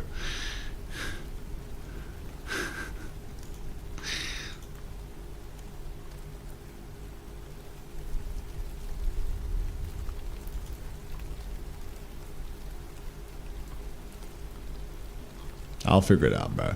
Don't worry about it. Alright, drain. Bang. That is giving me a red thing, so it makes me think that I've got it the wrong way around. Scoop. There we go. Not red anymore. Okay. And now, for my next trick.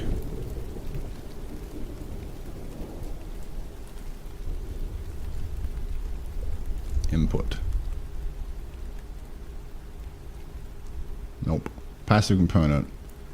Do there be a button, though?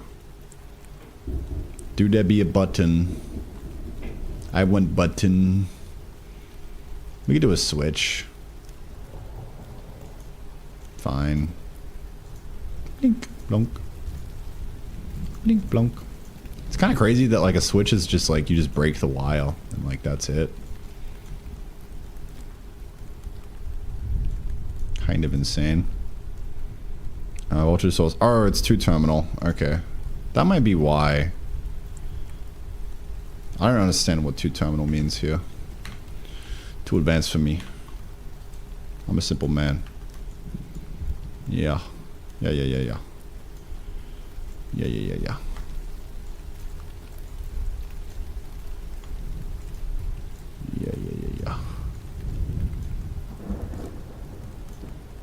Oh yeah. Bang. Scoop. Boop. Scoop boop. Boop boop. Boop boop. Scoop boop. So now if we throw a light on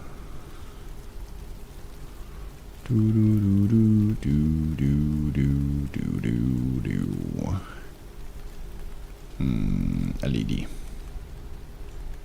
Right here. Oops.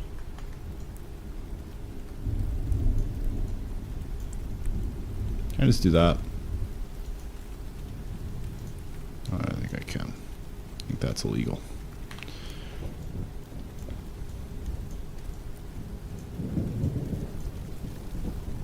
Bang. Yeah! Dude, now we're cooking, baby. What happens if you put it around the wrong way? Ah, yes, nothing.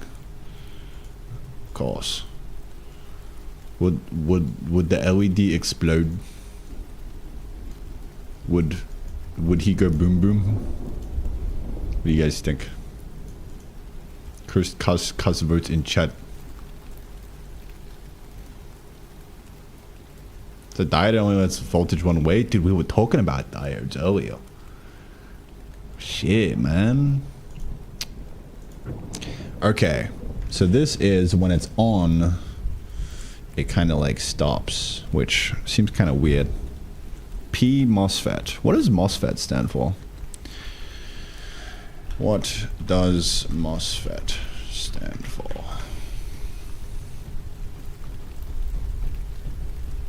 Metal oxide semiconductor field effect transistor. Name literally describes how it's built and how it works. Metal oxide refers to the physical sandwich at the gate. There's a layer of metal, the gate electrode, a layer of oxide, an insulator, usually silicon dioxide, yes, and then the semiconductor channel below it, which, yeah.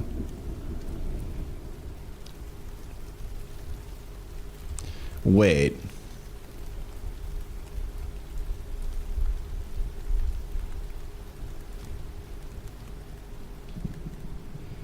Fellas, if we get room temperature semiconductors, does that make life easier? What is a room temperature semiconductor? And if it was swapped in here, what would be the consequences of such a magnificent discovery?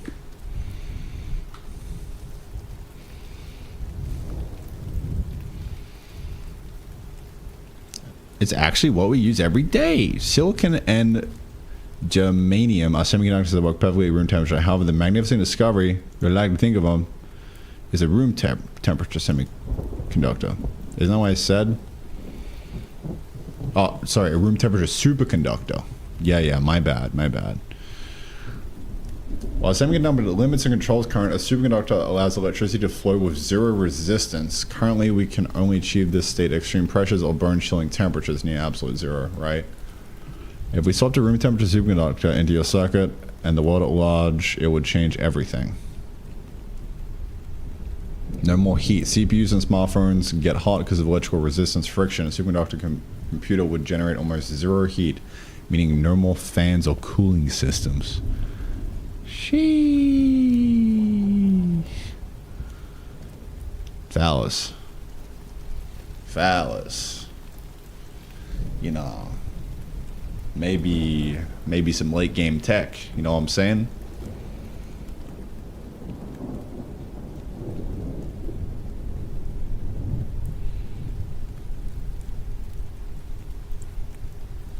Maybe.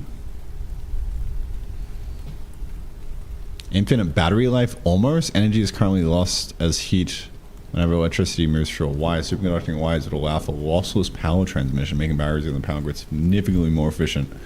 Really? Insane overclocking. Without the threat of melting a chip from heat, we could push processes at speeds that are currently impossible. Dude, that would be fucking disgusting. What? These materials repel magnetic fields. The discovery would make levitating trains and even hoverboards cheap and easy to build for everyday use. Cheaper medical tech. Wow.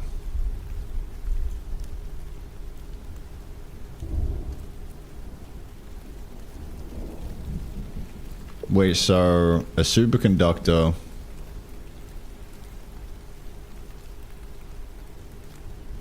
would make battery life essentially infinite? How the fuck does that work? Also, is it actually hypothetically possible that we will discover a way to have superconductors one day?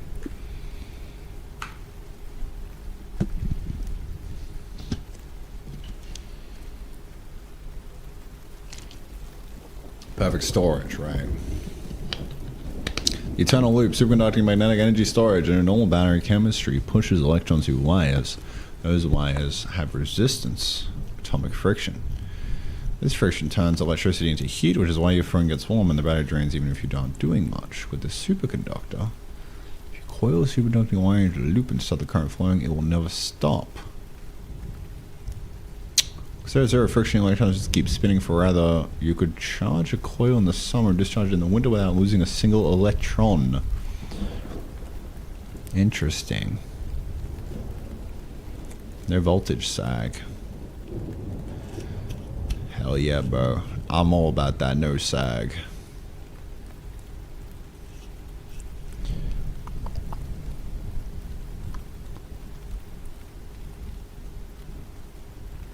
In superconducting device, 100% of the energy goes to the task. Oh, interesting. So it would literally just be, you wouldn't lose the energy. It would just directly go to lighting the fucking pixel on the screen or running processors. Doing processor things. Your battery phone will last weeks or months simply because zero energy is being wasted as heat. That's wild, bro. Yes, it's theoretically possible, but it is the holy grail of physics for a reason. The progress, we already have high temperature superconductors.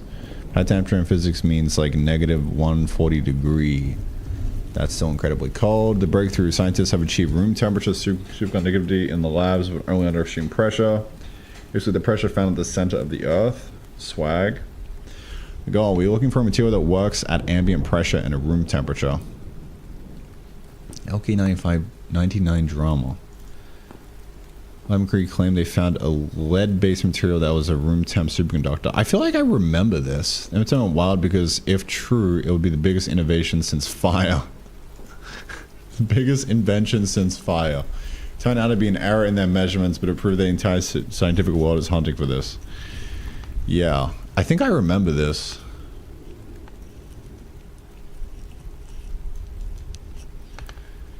We found tomorrow your logarithm power and ground components would basically be connected by magic wires that never drop a single volt. Shit, man. Yes. And could we technically find superconductors on an alien planet due to some weird quirk of how the planet do be made, though?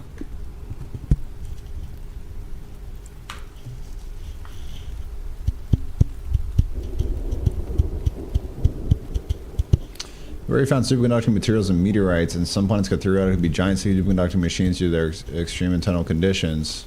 Natural superconductors already exist.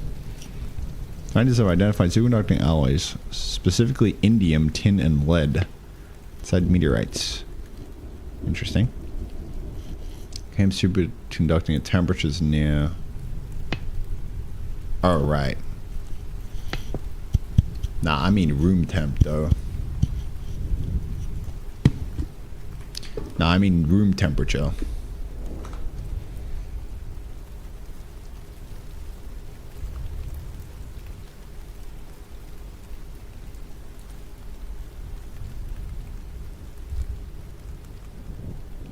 They have not even been proven to exist at normal atmospheric pressure. Physicists believe the laws of the universe allow for it. Our fundamental constants, like the mass of an electron, set an upper limit for superconductivity that is well above room temperature. Current status. We achieve room temp superconductivity lasts, but only under crushing pressure. Right.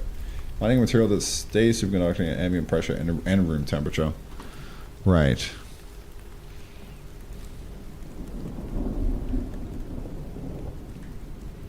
Could we maybe one day find one that was room temp and ambient pressure?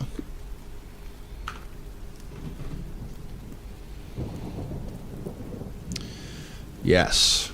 Theoretically possible, but it's the final boss of materials science. The laws of physics don't forbid it, we just haven't found the right recipe of atoms yet.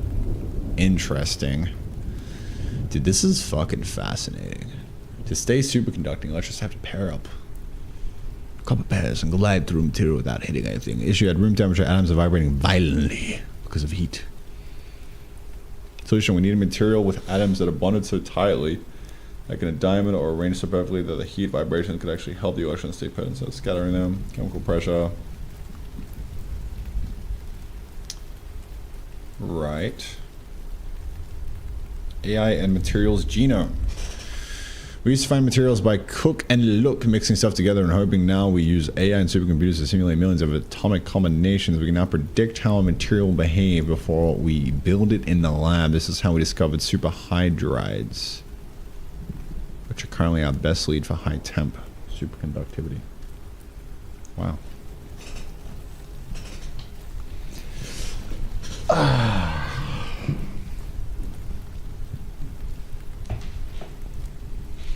Chain another identical MOSFET or existing one, and da-ba-ding, you have yourself an AND gate. True?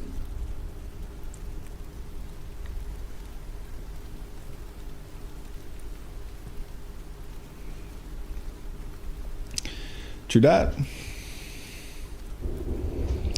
I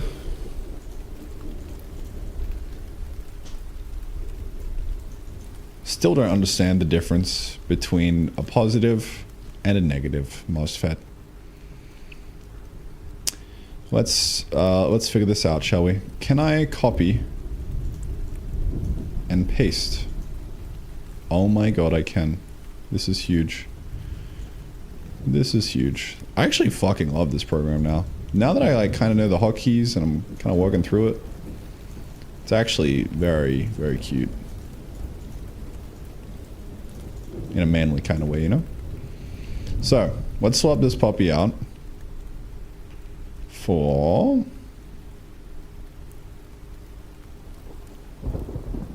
What am I going for? Active components, MOSFET, N, right? No, P? No, N. Ah. It's like slightly different. It's kind of hard to see the difference, but like the source and the drain are swapped.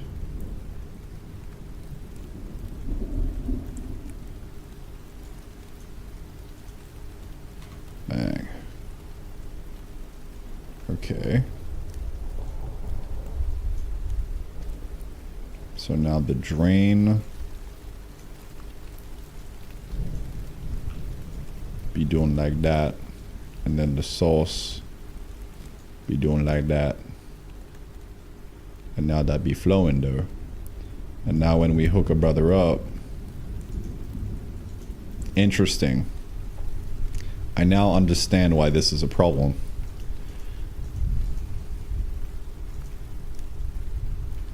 Maybe.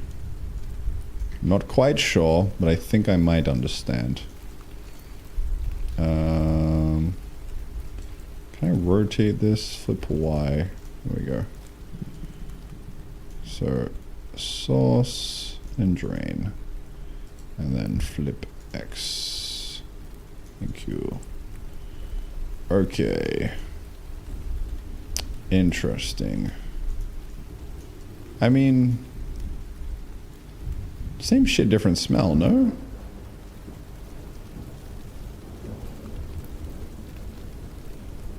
I confuse. I will figure this out.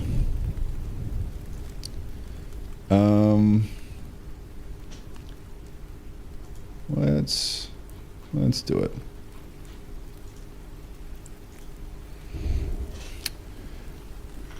I'm trying to learn difference between P, MOSFET, and N, MOSFET. I have them both hooked up to power and ground inside Falstead.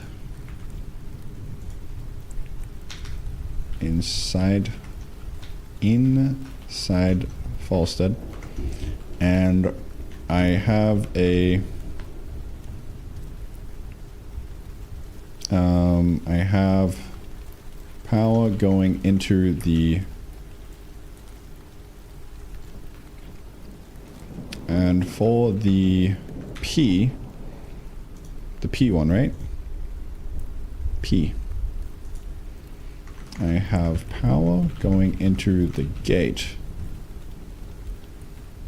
which stops it, which essentially closes it, right? But now I'm trying to figure out the whole N1 and how to close that.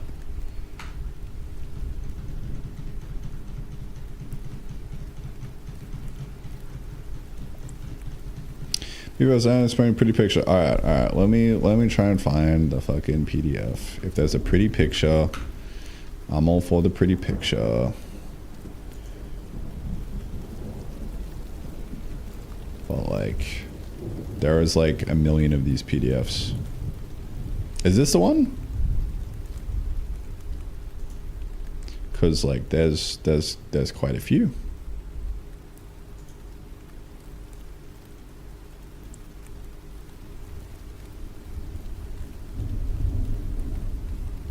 Yes? Alright.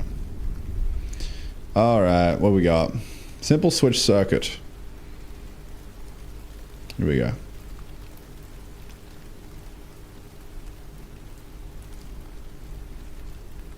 Logically, each transistor acts as a switch combined to implement logic functions and or not combined to build higher level structures.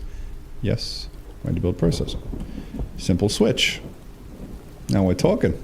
Switch open. No current through circuit. Light is off.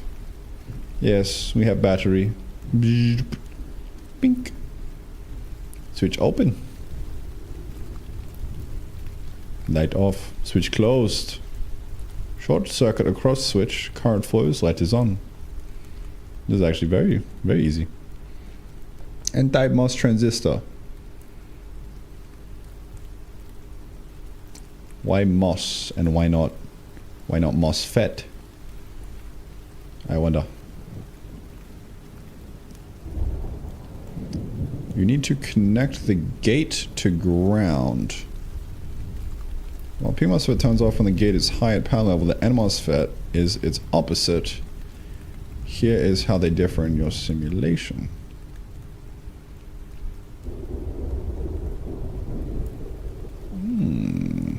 Okay.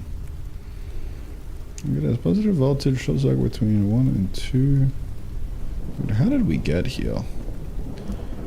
This is so much fun, but how did we get here? Oh. The joy of life. Two types, N-type and P-type. Gang shit. N-type, when gate has positive voltage. Short circuit between 1 and 2, switch closed. When gate has 0 voltage. When gate has positive voltage, the switch is closed.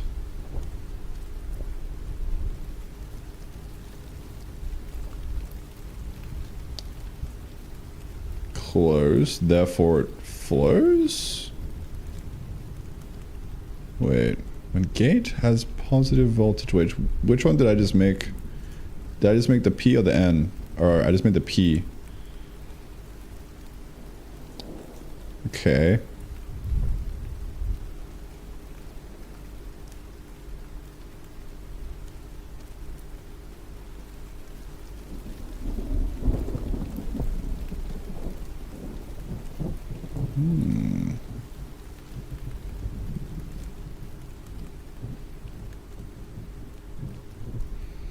Gate has positive voltage.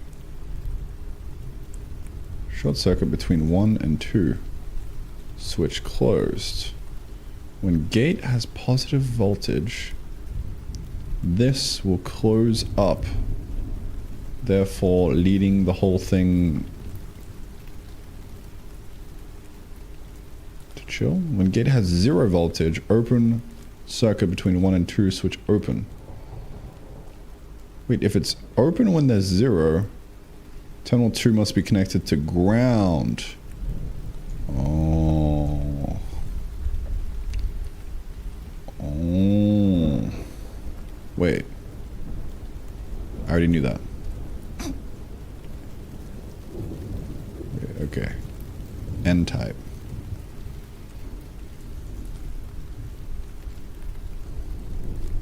Source.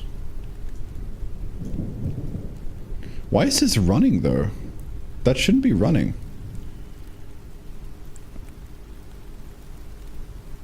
That should be closed, right?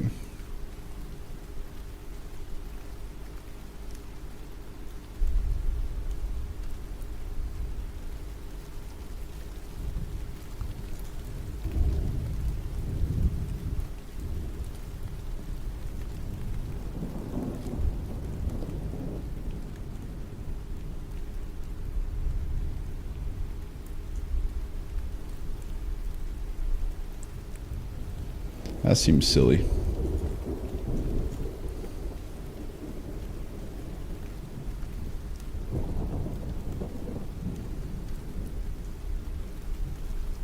That seems a little silly. Anyway, let me try and think about this. Back to the drawing board. To close, turn off an NMOSFET in FileSet, you need to connect the gate to ground, while PMOSFET turns off when the gate is high at power level.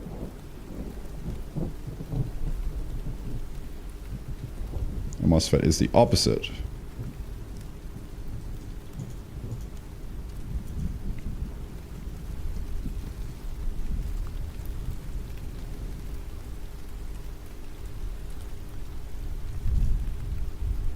Yeah, I ain't gonna be fucked.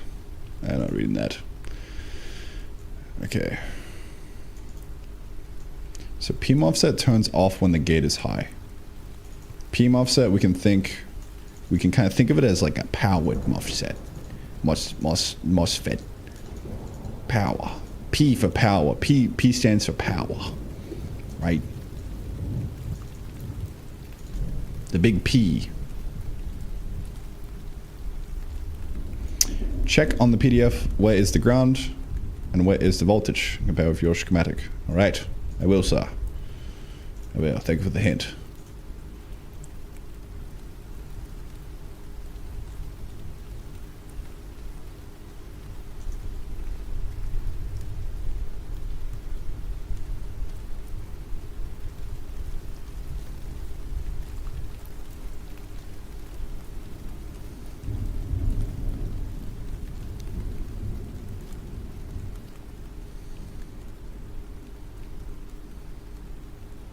All the way around?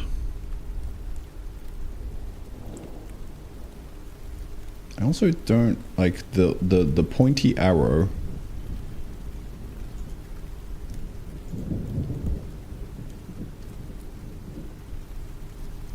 Like, yeah. IDK, man. IDK. Bad diagram? Okay. Alright, back to it. I feel like I'm almost there. I'm almost there. P for power. And MOSFET is the opposite. Here's how they differ. And MOSFET, connect the gate to ground. It remains off as long as the gate voltage is below the threshold. Typically around 1.5 to 2 volts.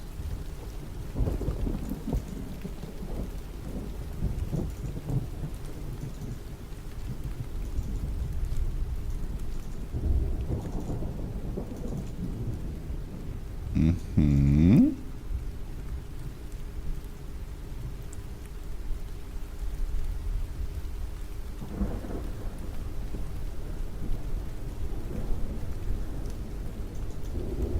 Remains off as long as the gate voltage is below the threshold. So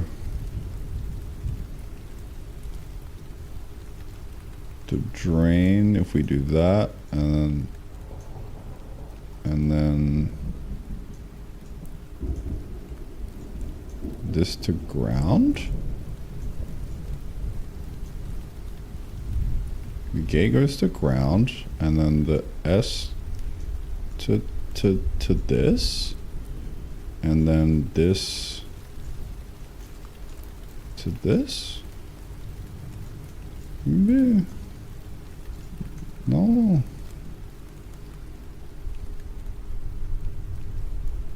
Something no worky. Oh. Maybe we run. Why is...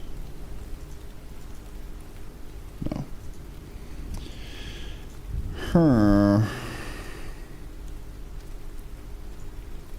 G's gate? Yeah. I know G's gate. It's telling me to connect gate to ground, no?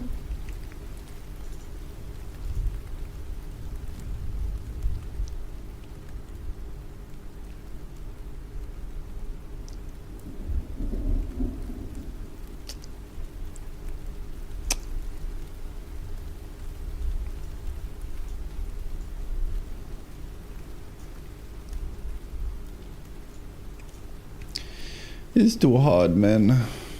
It's too hard for me. Alright, let me delete this and actually just bring it back how it originally was. I might maybe make it easier to think about. What do we got?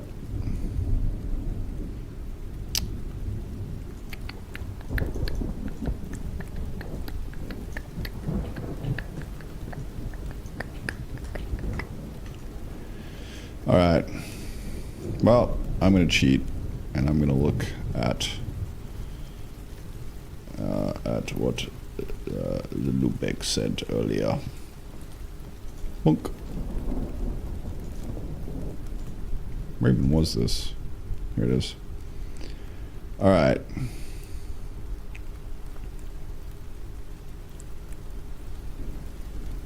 Source, drain. That's the P. And this is the N. Oh, it's just flipped? I mean, that would make sense. But like, why though? Why is it just flipped? I'm confused.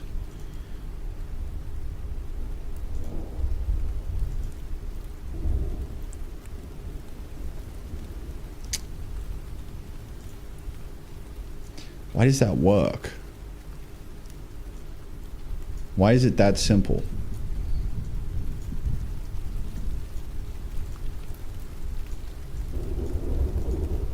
That's kind of cool though.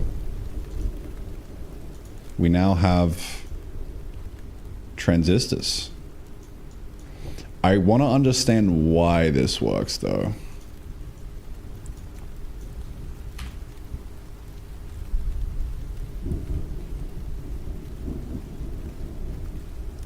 That's what I want to understand. Bonk. How cool is that though? That you just like that's it. GG. GGWP. Everything else is building blocks on top of this.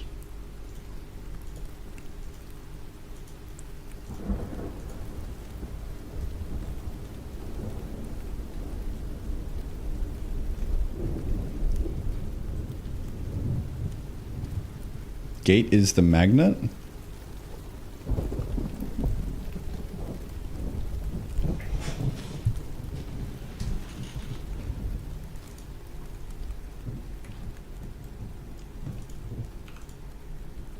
And type. No?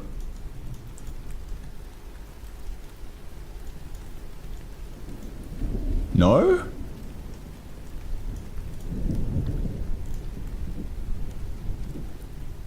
Wait, other way around? Wait. This is off. This is the N type. Wait. They just flipped in my brain. Fuck, man. What just happened? Oh, this is yours. Okay, I was so fucking confused there for a second. Jesus Christ. Oh my god.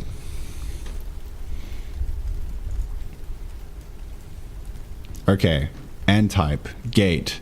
When there is power going into the switch, it pulls up the bouncy balls and then makes a bridge across to connect it. Fucking poggies, bro. And now, in the opposite, the P-type. So like when it gets powered, it's basically like temporarily like switching it from a P to an N, no? So like this is just an N-type, and then when you power it with the gate, it switches to a P-type, and that allows the current to flow through.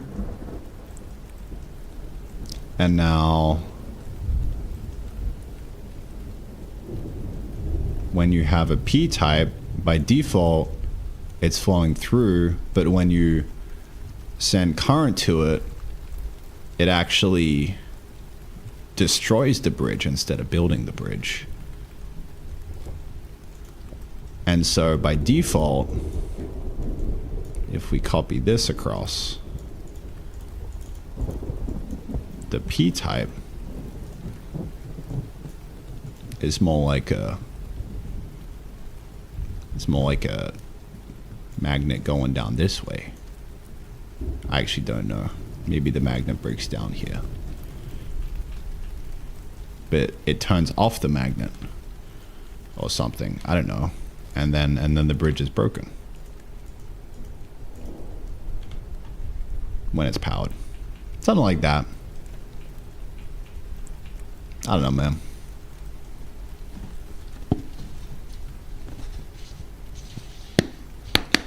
It's like the bouncy balls block versus electricity through. N-type they let through, P-type they block. Yeah, but like then the key is, as soon as you put power to the gate, it inverts it, right? Hold up.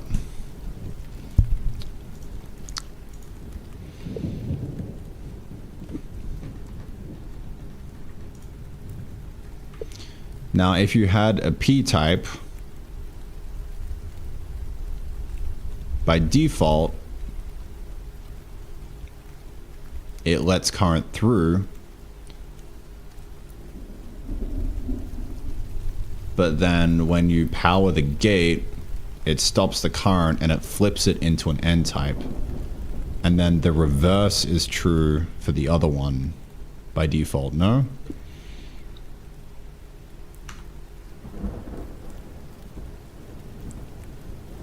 Once on technical correction, powering the gate doesn't flip the P-type into an N-type. They have physically different components made of different materials, thinking them as two different types of valves. Okay. Here's how they behave by default in your circuit. P MOSFET, the normally on feel. You have the source connected to power, and you connect the gate to ground. If you have the source connected to power and you connect the gate to ground or leave it at 0V, it conducts. If you have this source connected to power and you connect the gate to ground,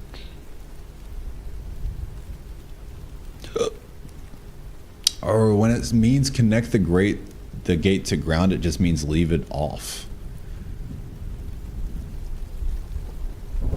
Not like actually connected to ground.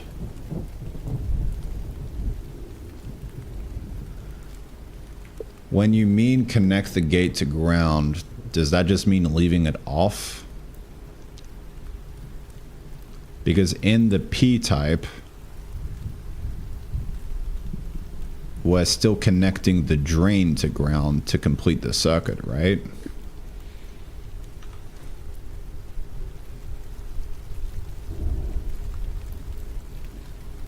Two different things in the world of electronics. Connecting to ground versus leaving it off. In a real circuit, leaving a gate off, disconnected such floating is dangerous. I don't know. I'm confused, man.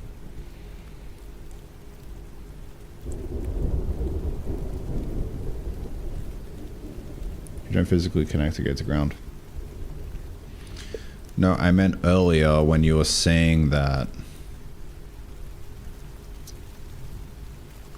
Oh, actually, you don't physically connect the gate to ground. It can trap a charge and stay on even after you remove the power.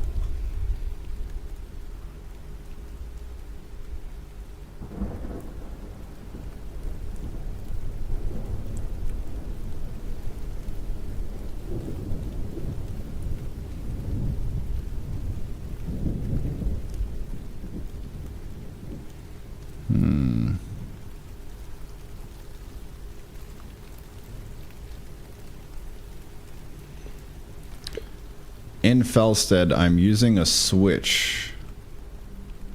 Is that not the same as like disconnecting it? How does this work? This is a switch, right? No. SPST.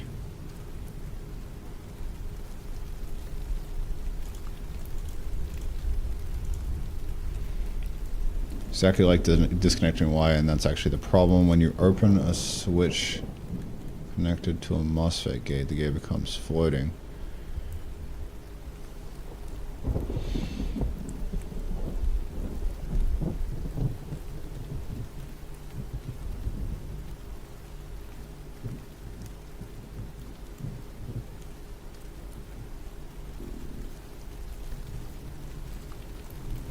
SPDT. SPST versus SPDT. This is an SPST. What the fuck is an SPDT? God. Why is this so fucking... Why is there so much, bro? What's up with this?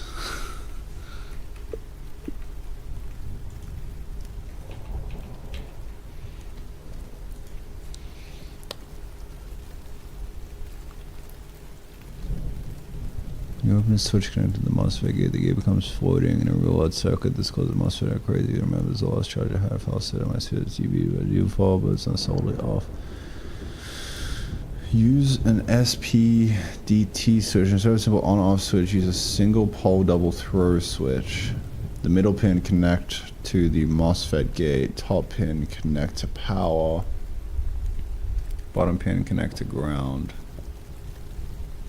This ensures the gate is always connected to something. It's either being pushed to power or pulled to ground, never left floating in the middle. Interesting.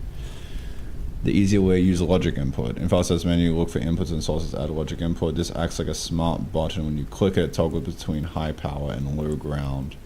It's much cleaner than a mechanical switch because it automatically handles connection ground to part for you. Alright.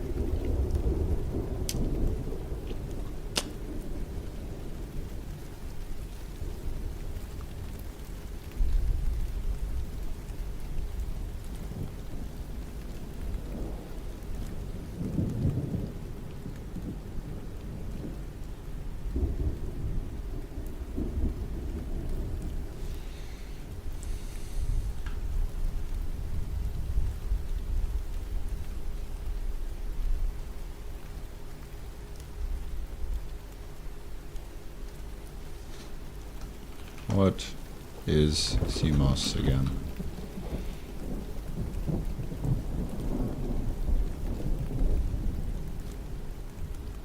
We're back here.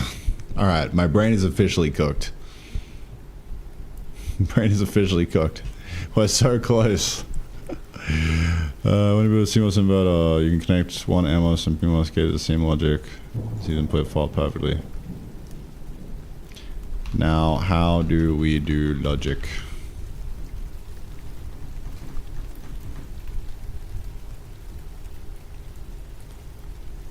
The pull-up network, this connects the output to power. The pull-down network, this connects the output to ground. Basic logic gates in Felsted. Inverted, yes.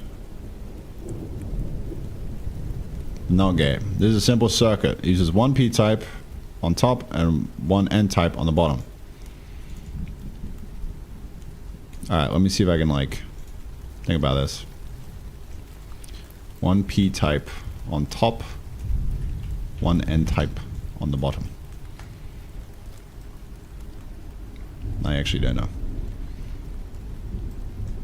But, like, we're letting it flow through, right? And then we put this into the output of, or sorry, the gate of this.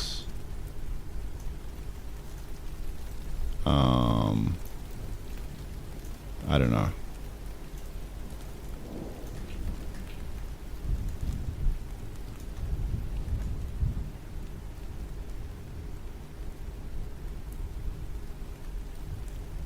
Not the gate.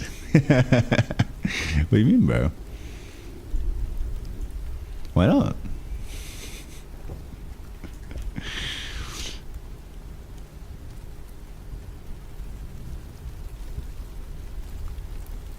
Alright.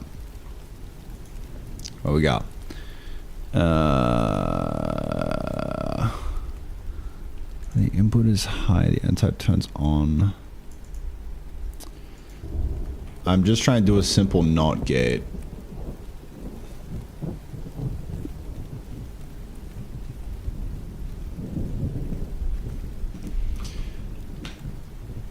I've got a P and N type with ground and power. What do I do?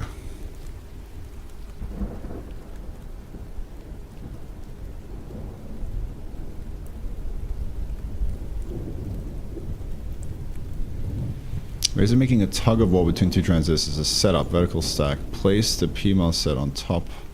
Place the PMOS set on top and the NMOS set on the bottom. Connect the source of the P-type to power. Source of the N-type to ground.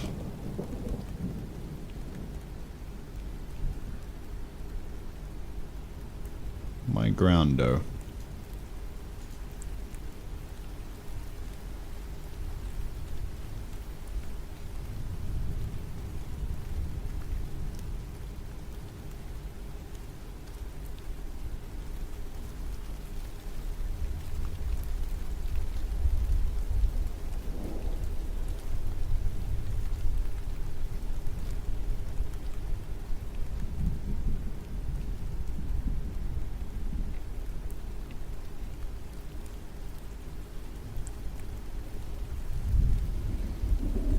I'm actually just struggling to visualize what this even does.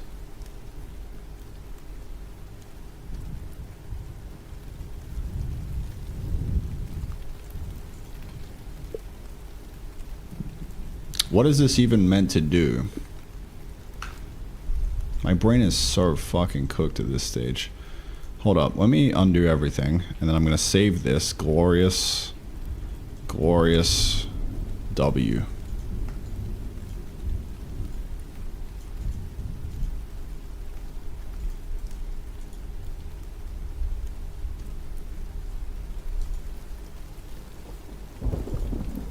Absolutely glorious. Okay. Now. What are we doing?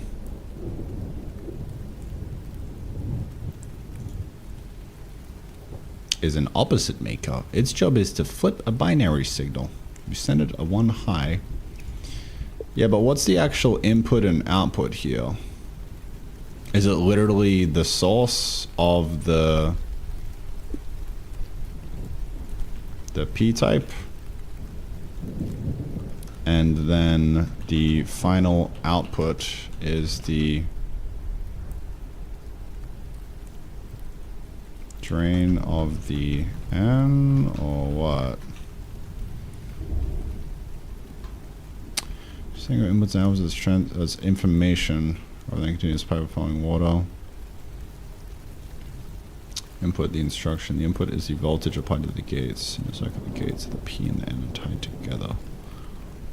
Okay, well, let's just think about what the fucking the gate is, man.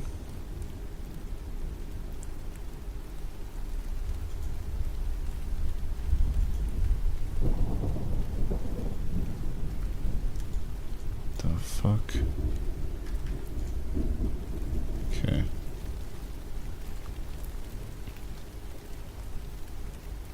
What am I looking at? Power, ground, power goes in, S1, S1, drain 1, drain 2, S2, output, and then, wait, the input goes into both gates? And then the output is here. Huh?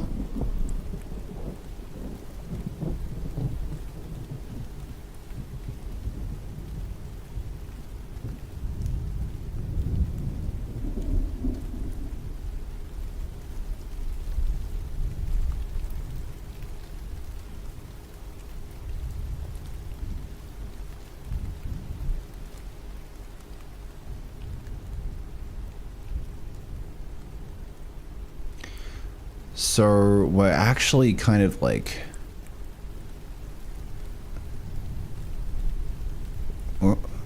with like the logic, you kind of like abstract away the power behind the thing. Maybe.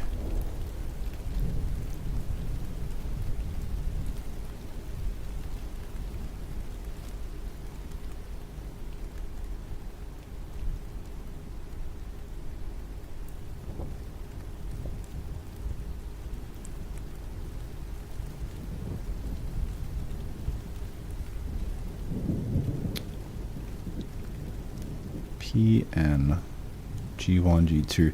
Dude, the fact that I know almost what everything means in here now is like progress.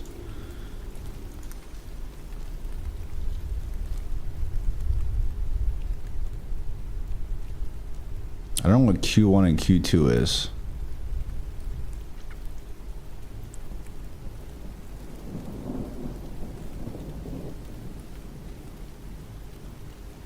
That's kind of huge.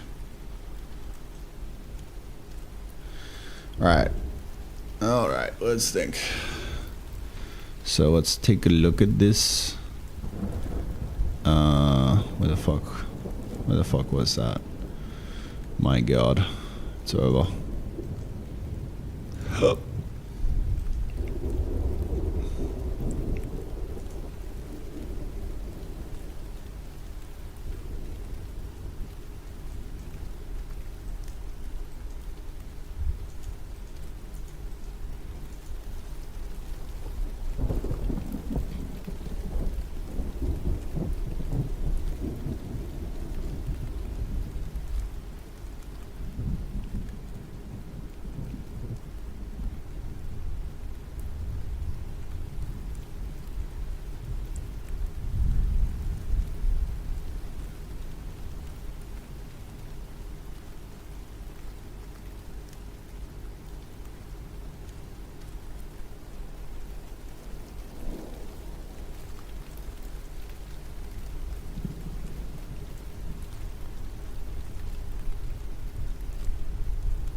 Dude, we're going fucking deep, man. Okay, bring that down.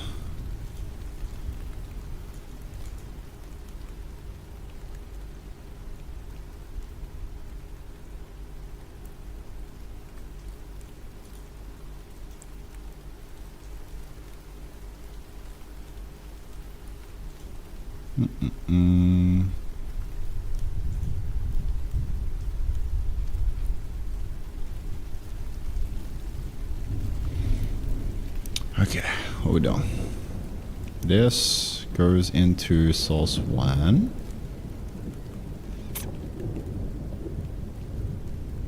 This is a P-type. That's a gate.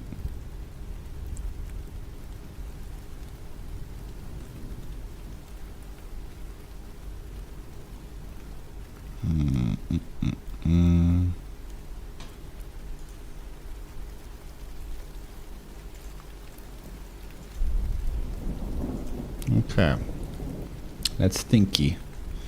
Let's do a little thinky, shall we? A little bit of thinky. Okay. Okay. So we can just consider this 1 or 0, right? And now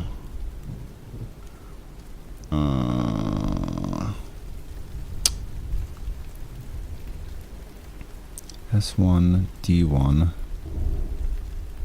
D2, S2.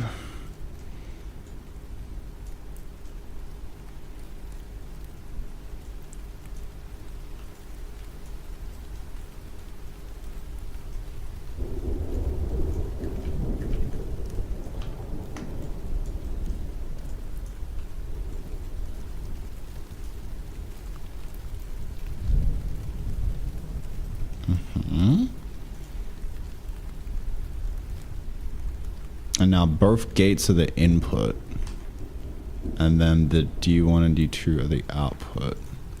Both gates are input. Let's flip this.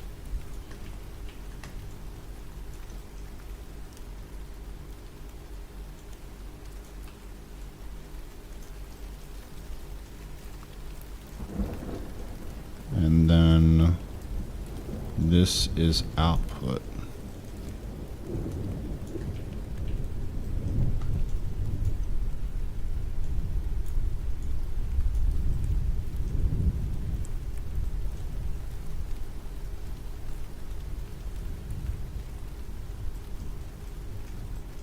What do we think?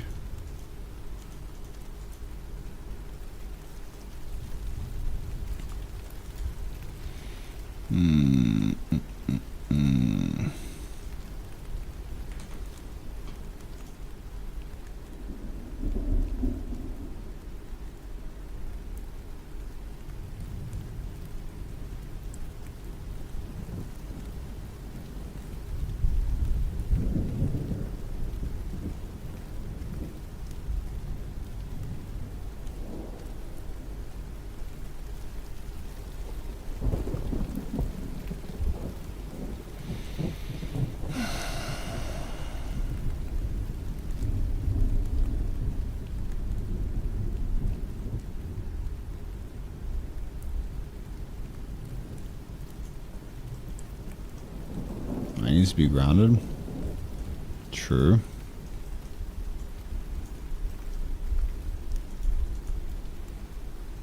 This isn't running though.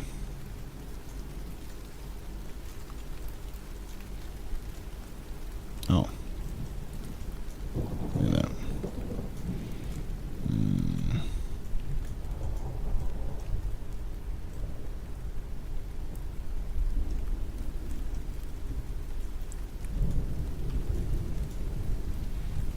I feel like this is illegal.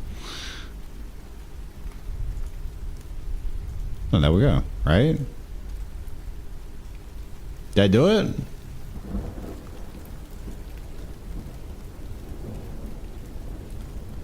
I don't think I did it.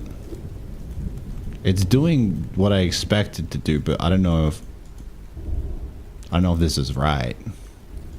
Is that it?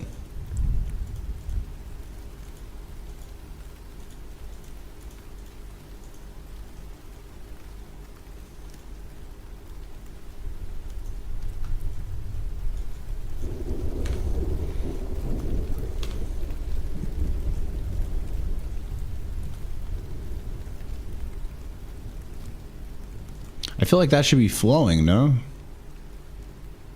Or is the whole point that it's not supposed to flow? I don't know.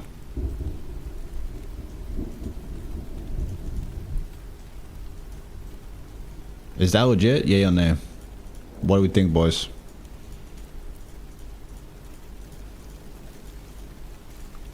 I mean, it kind of makes sense to me.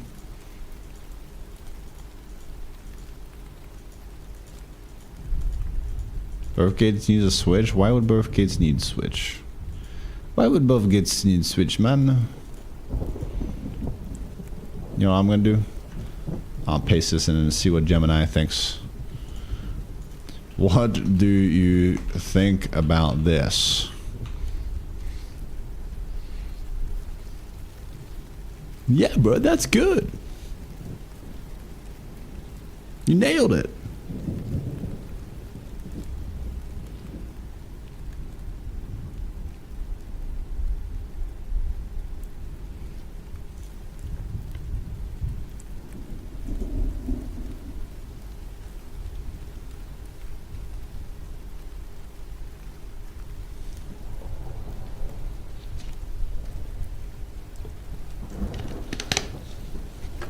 The diagram is empty space. Like, what are you talking about, bro? Is Mod just a clown, boys? What do we think? Is this just clown behavior?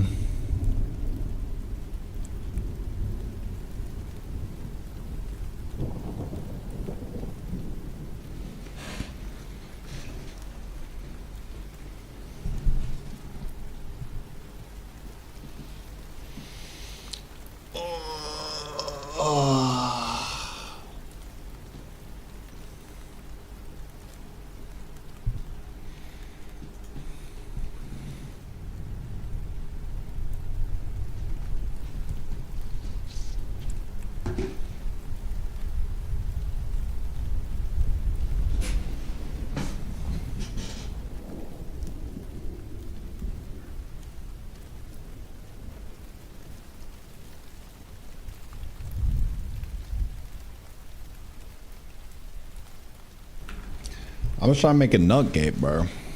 Is this not a NOT gate right now?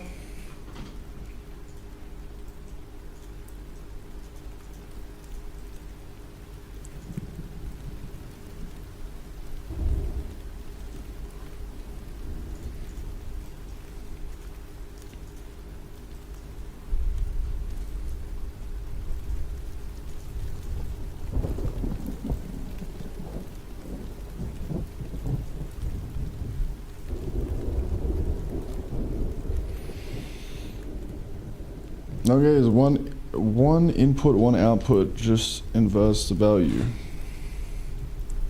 Yes.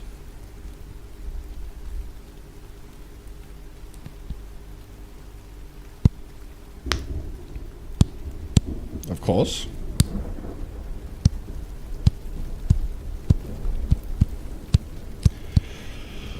Oh, good job. I'll take your word for it, bro. There's too many people in chat giving different opinions, and everyone has different context on the problem and everything. This is why I just don't like reading chat most of the time. It's just fucking chaos, bro. Everyone's throwing shit around, flinging things. Depends on what gate you want. For not gate, you are correct. Yeah, I'm trying to make a fucking not gate, bro. Dude. Just fucking... Can you just understand me, please? Can you just fucking understand me? That's all I want.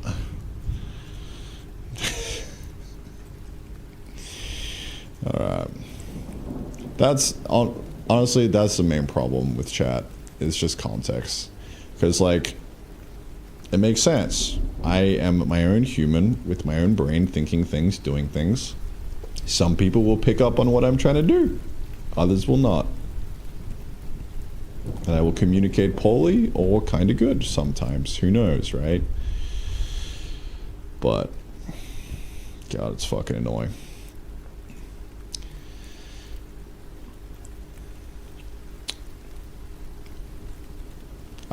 Well, thanks for your help, gentlemen. Back to just using Gemini for everything, because that is just more fucking effective than trying to get answers from chat. Jesus Christ. But Zalupek, I appreciate your help, brother. That's very helpful. The circuit you sent was a godsend. Alright, so this is another W in the bank. This is a not. Not gate. Not gate. Valstad. Oh, we're just gonna save that. This one was P type versus N type. Alrighty. Now for an AND gate. Except I'm gonna leave it there. I'm fucking tired. I'm a little bit exhausted. Jesus Christ.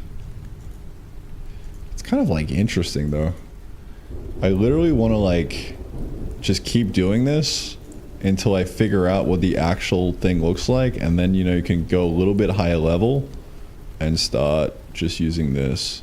Maybe I'll understand this a bit better now. Let me think. I don't know if I will.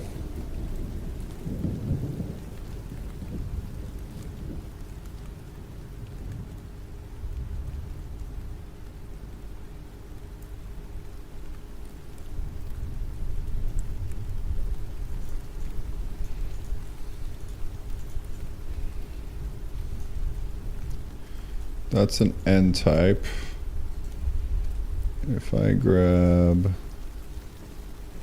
a Blanc P type sauce. So you're just literally flipping them the other way around and it should just work, right? So that's a 1 going in.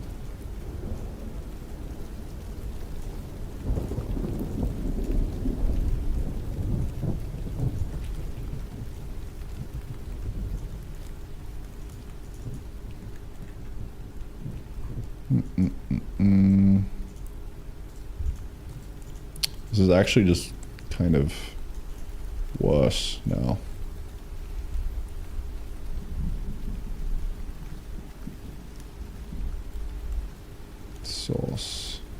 Sauce. Right. So the problem is these just need to be flipped, no?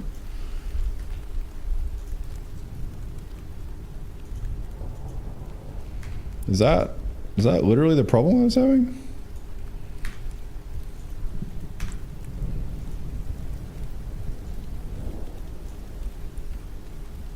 source is now... God.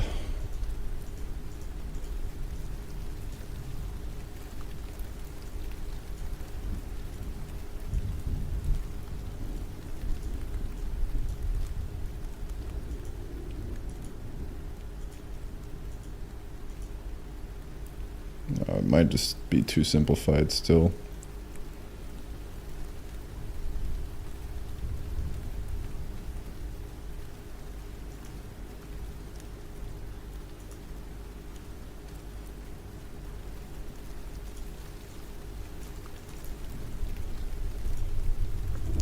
Might be too simplified because we can't hook it up. That's all right. N-type, P-type. If we simply just swap this puppy in.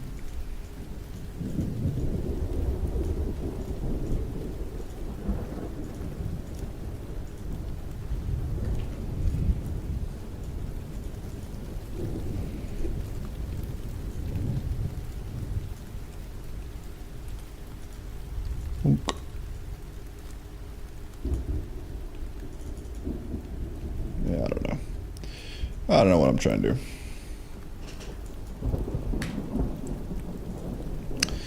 All right.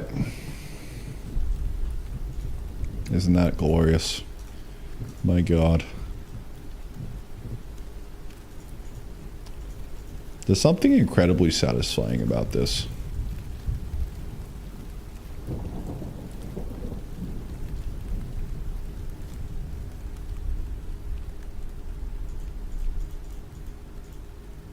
Alright. Job well done. Pats on the back all around, gentlemen. That was a day. Takes practice. Yes, sir.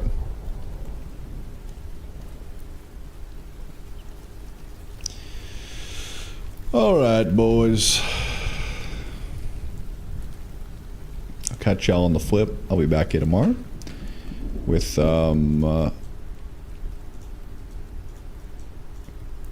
a transistor in the game, now that I know what they do. I mean, it's probably going to be a simplified version of things. Because we can't exactly just rip IRL now, can we? Jesus.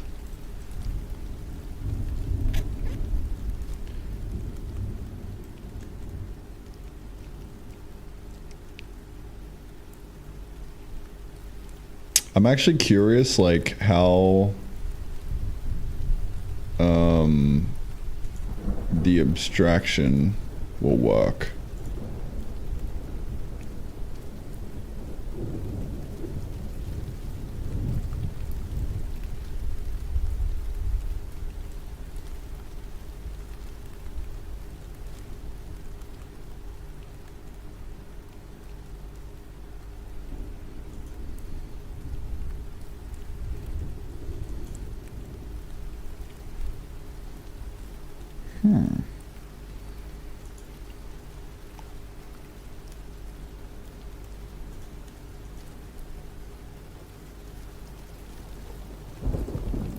Not okay to use a basic memory cell? Sheesh.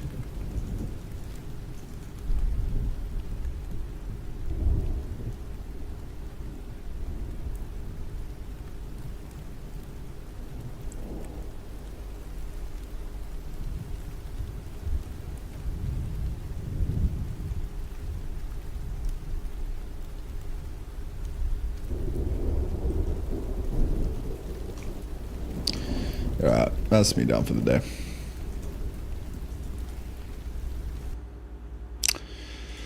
Goodbye, gentlemen.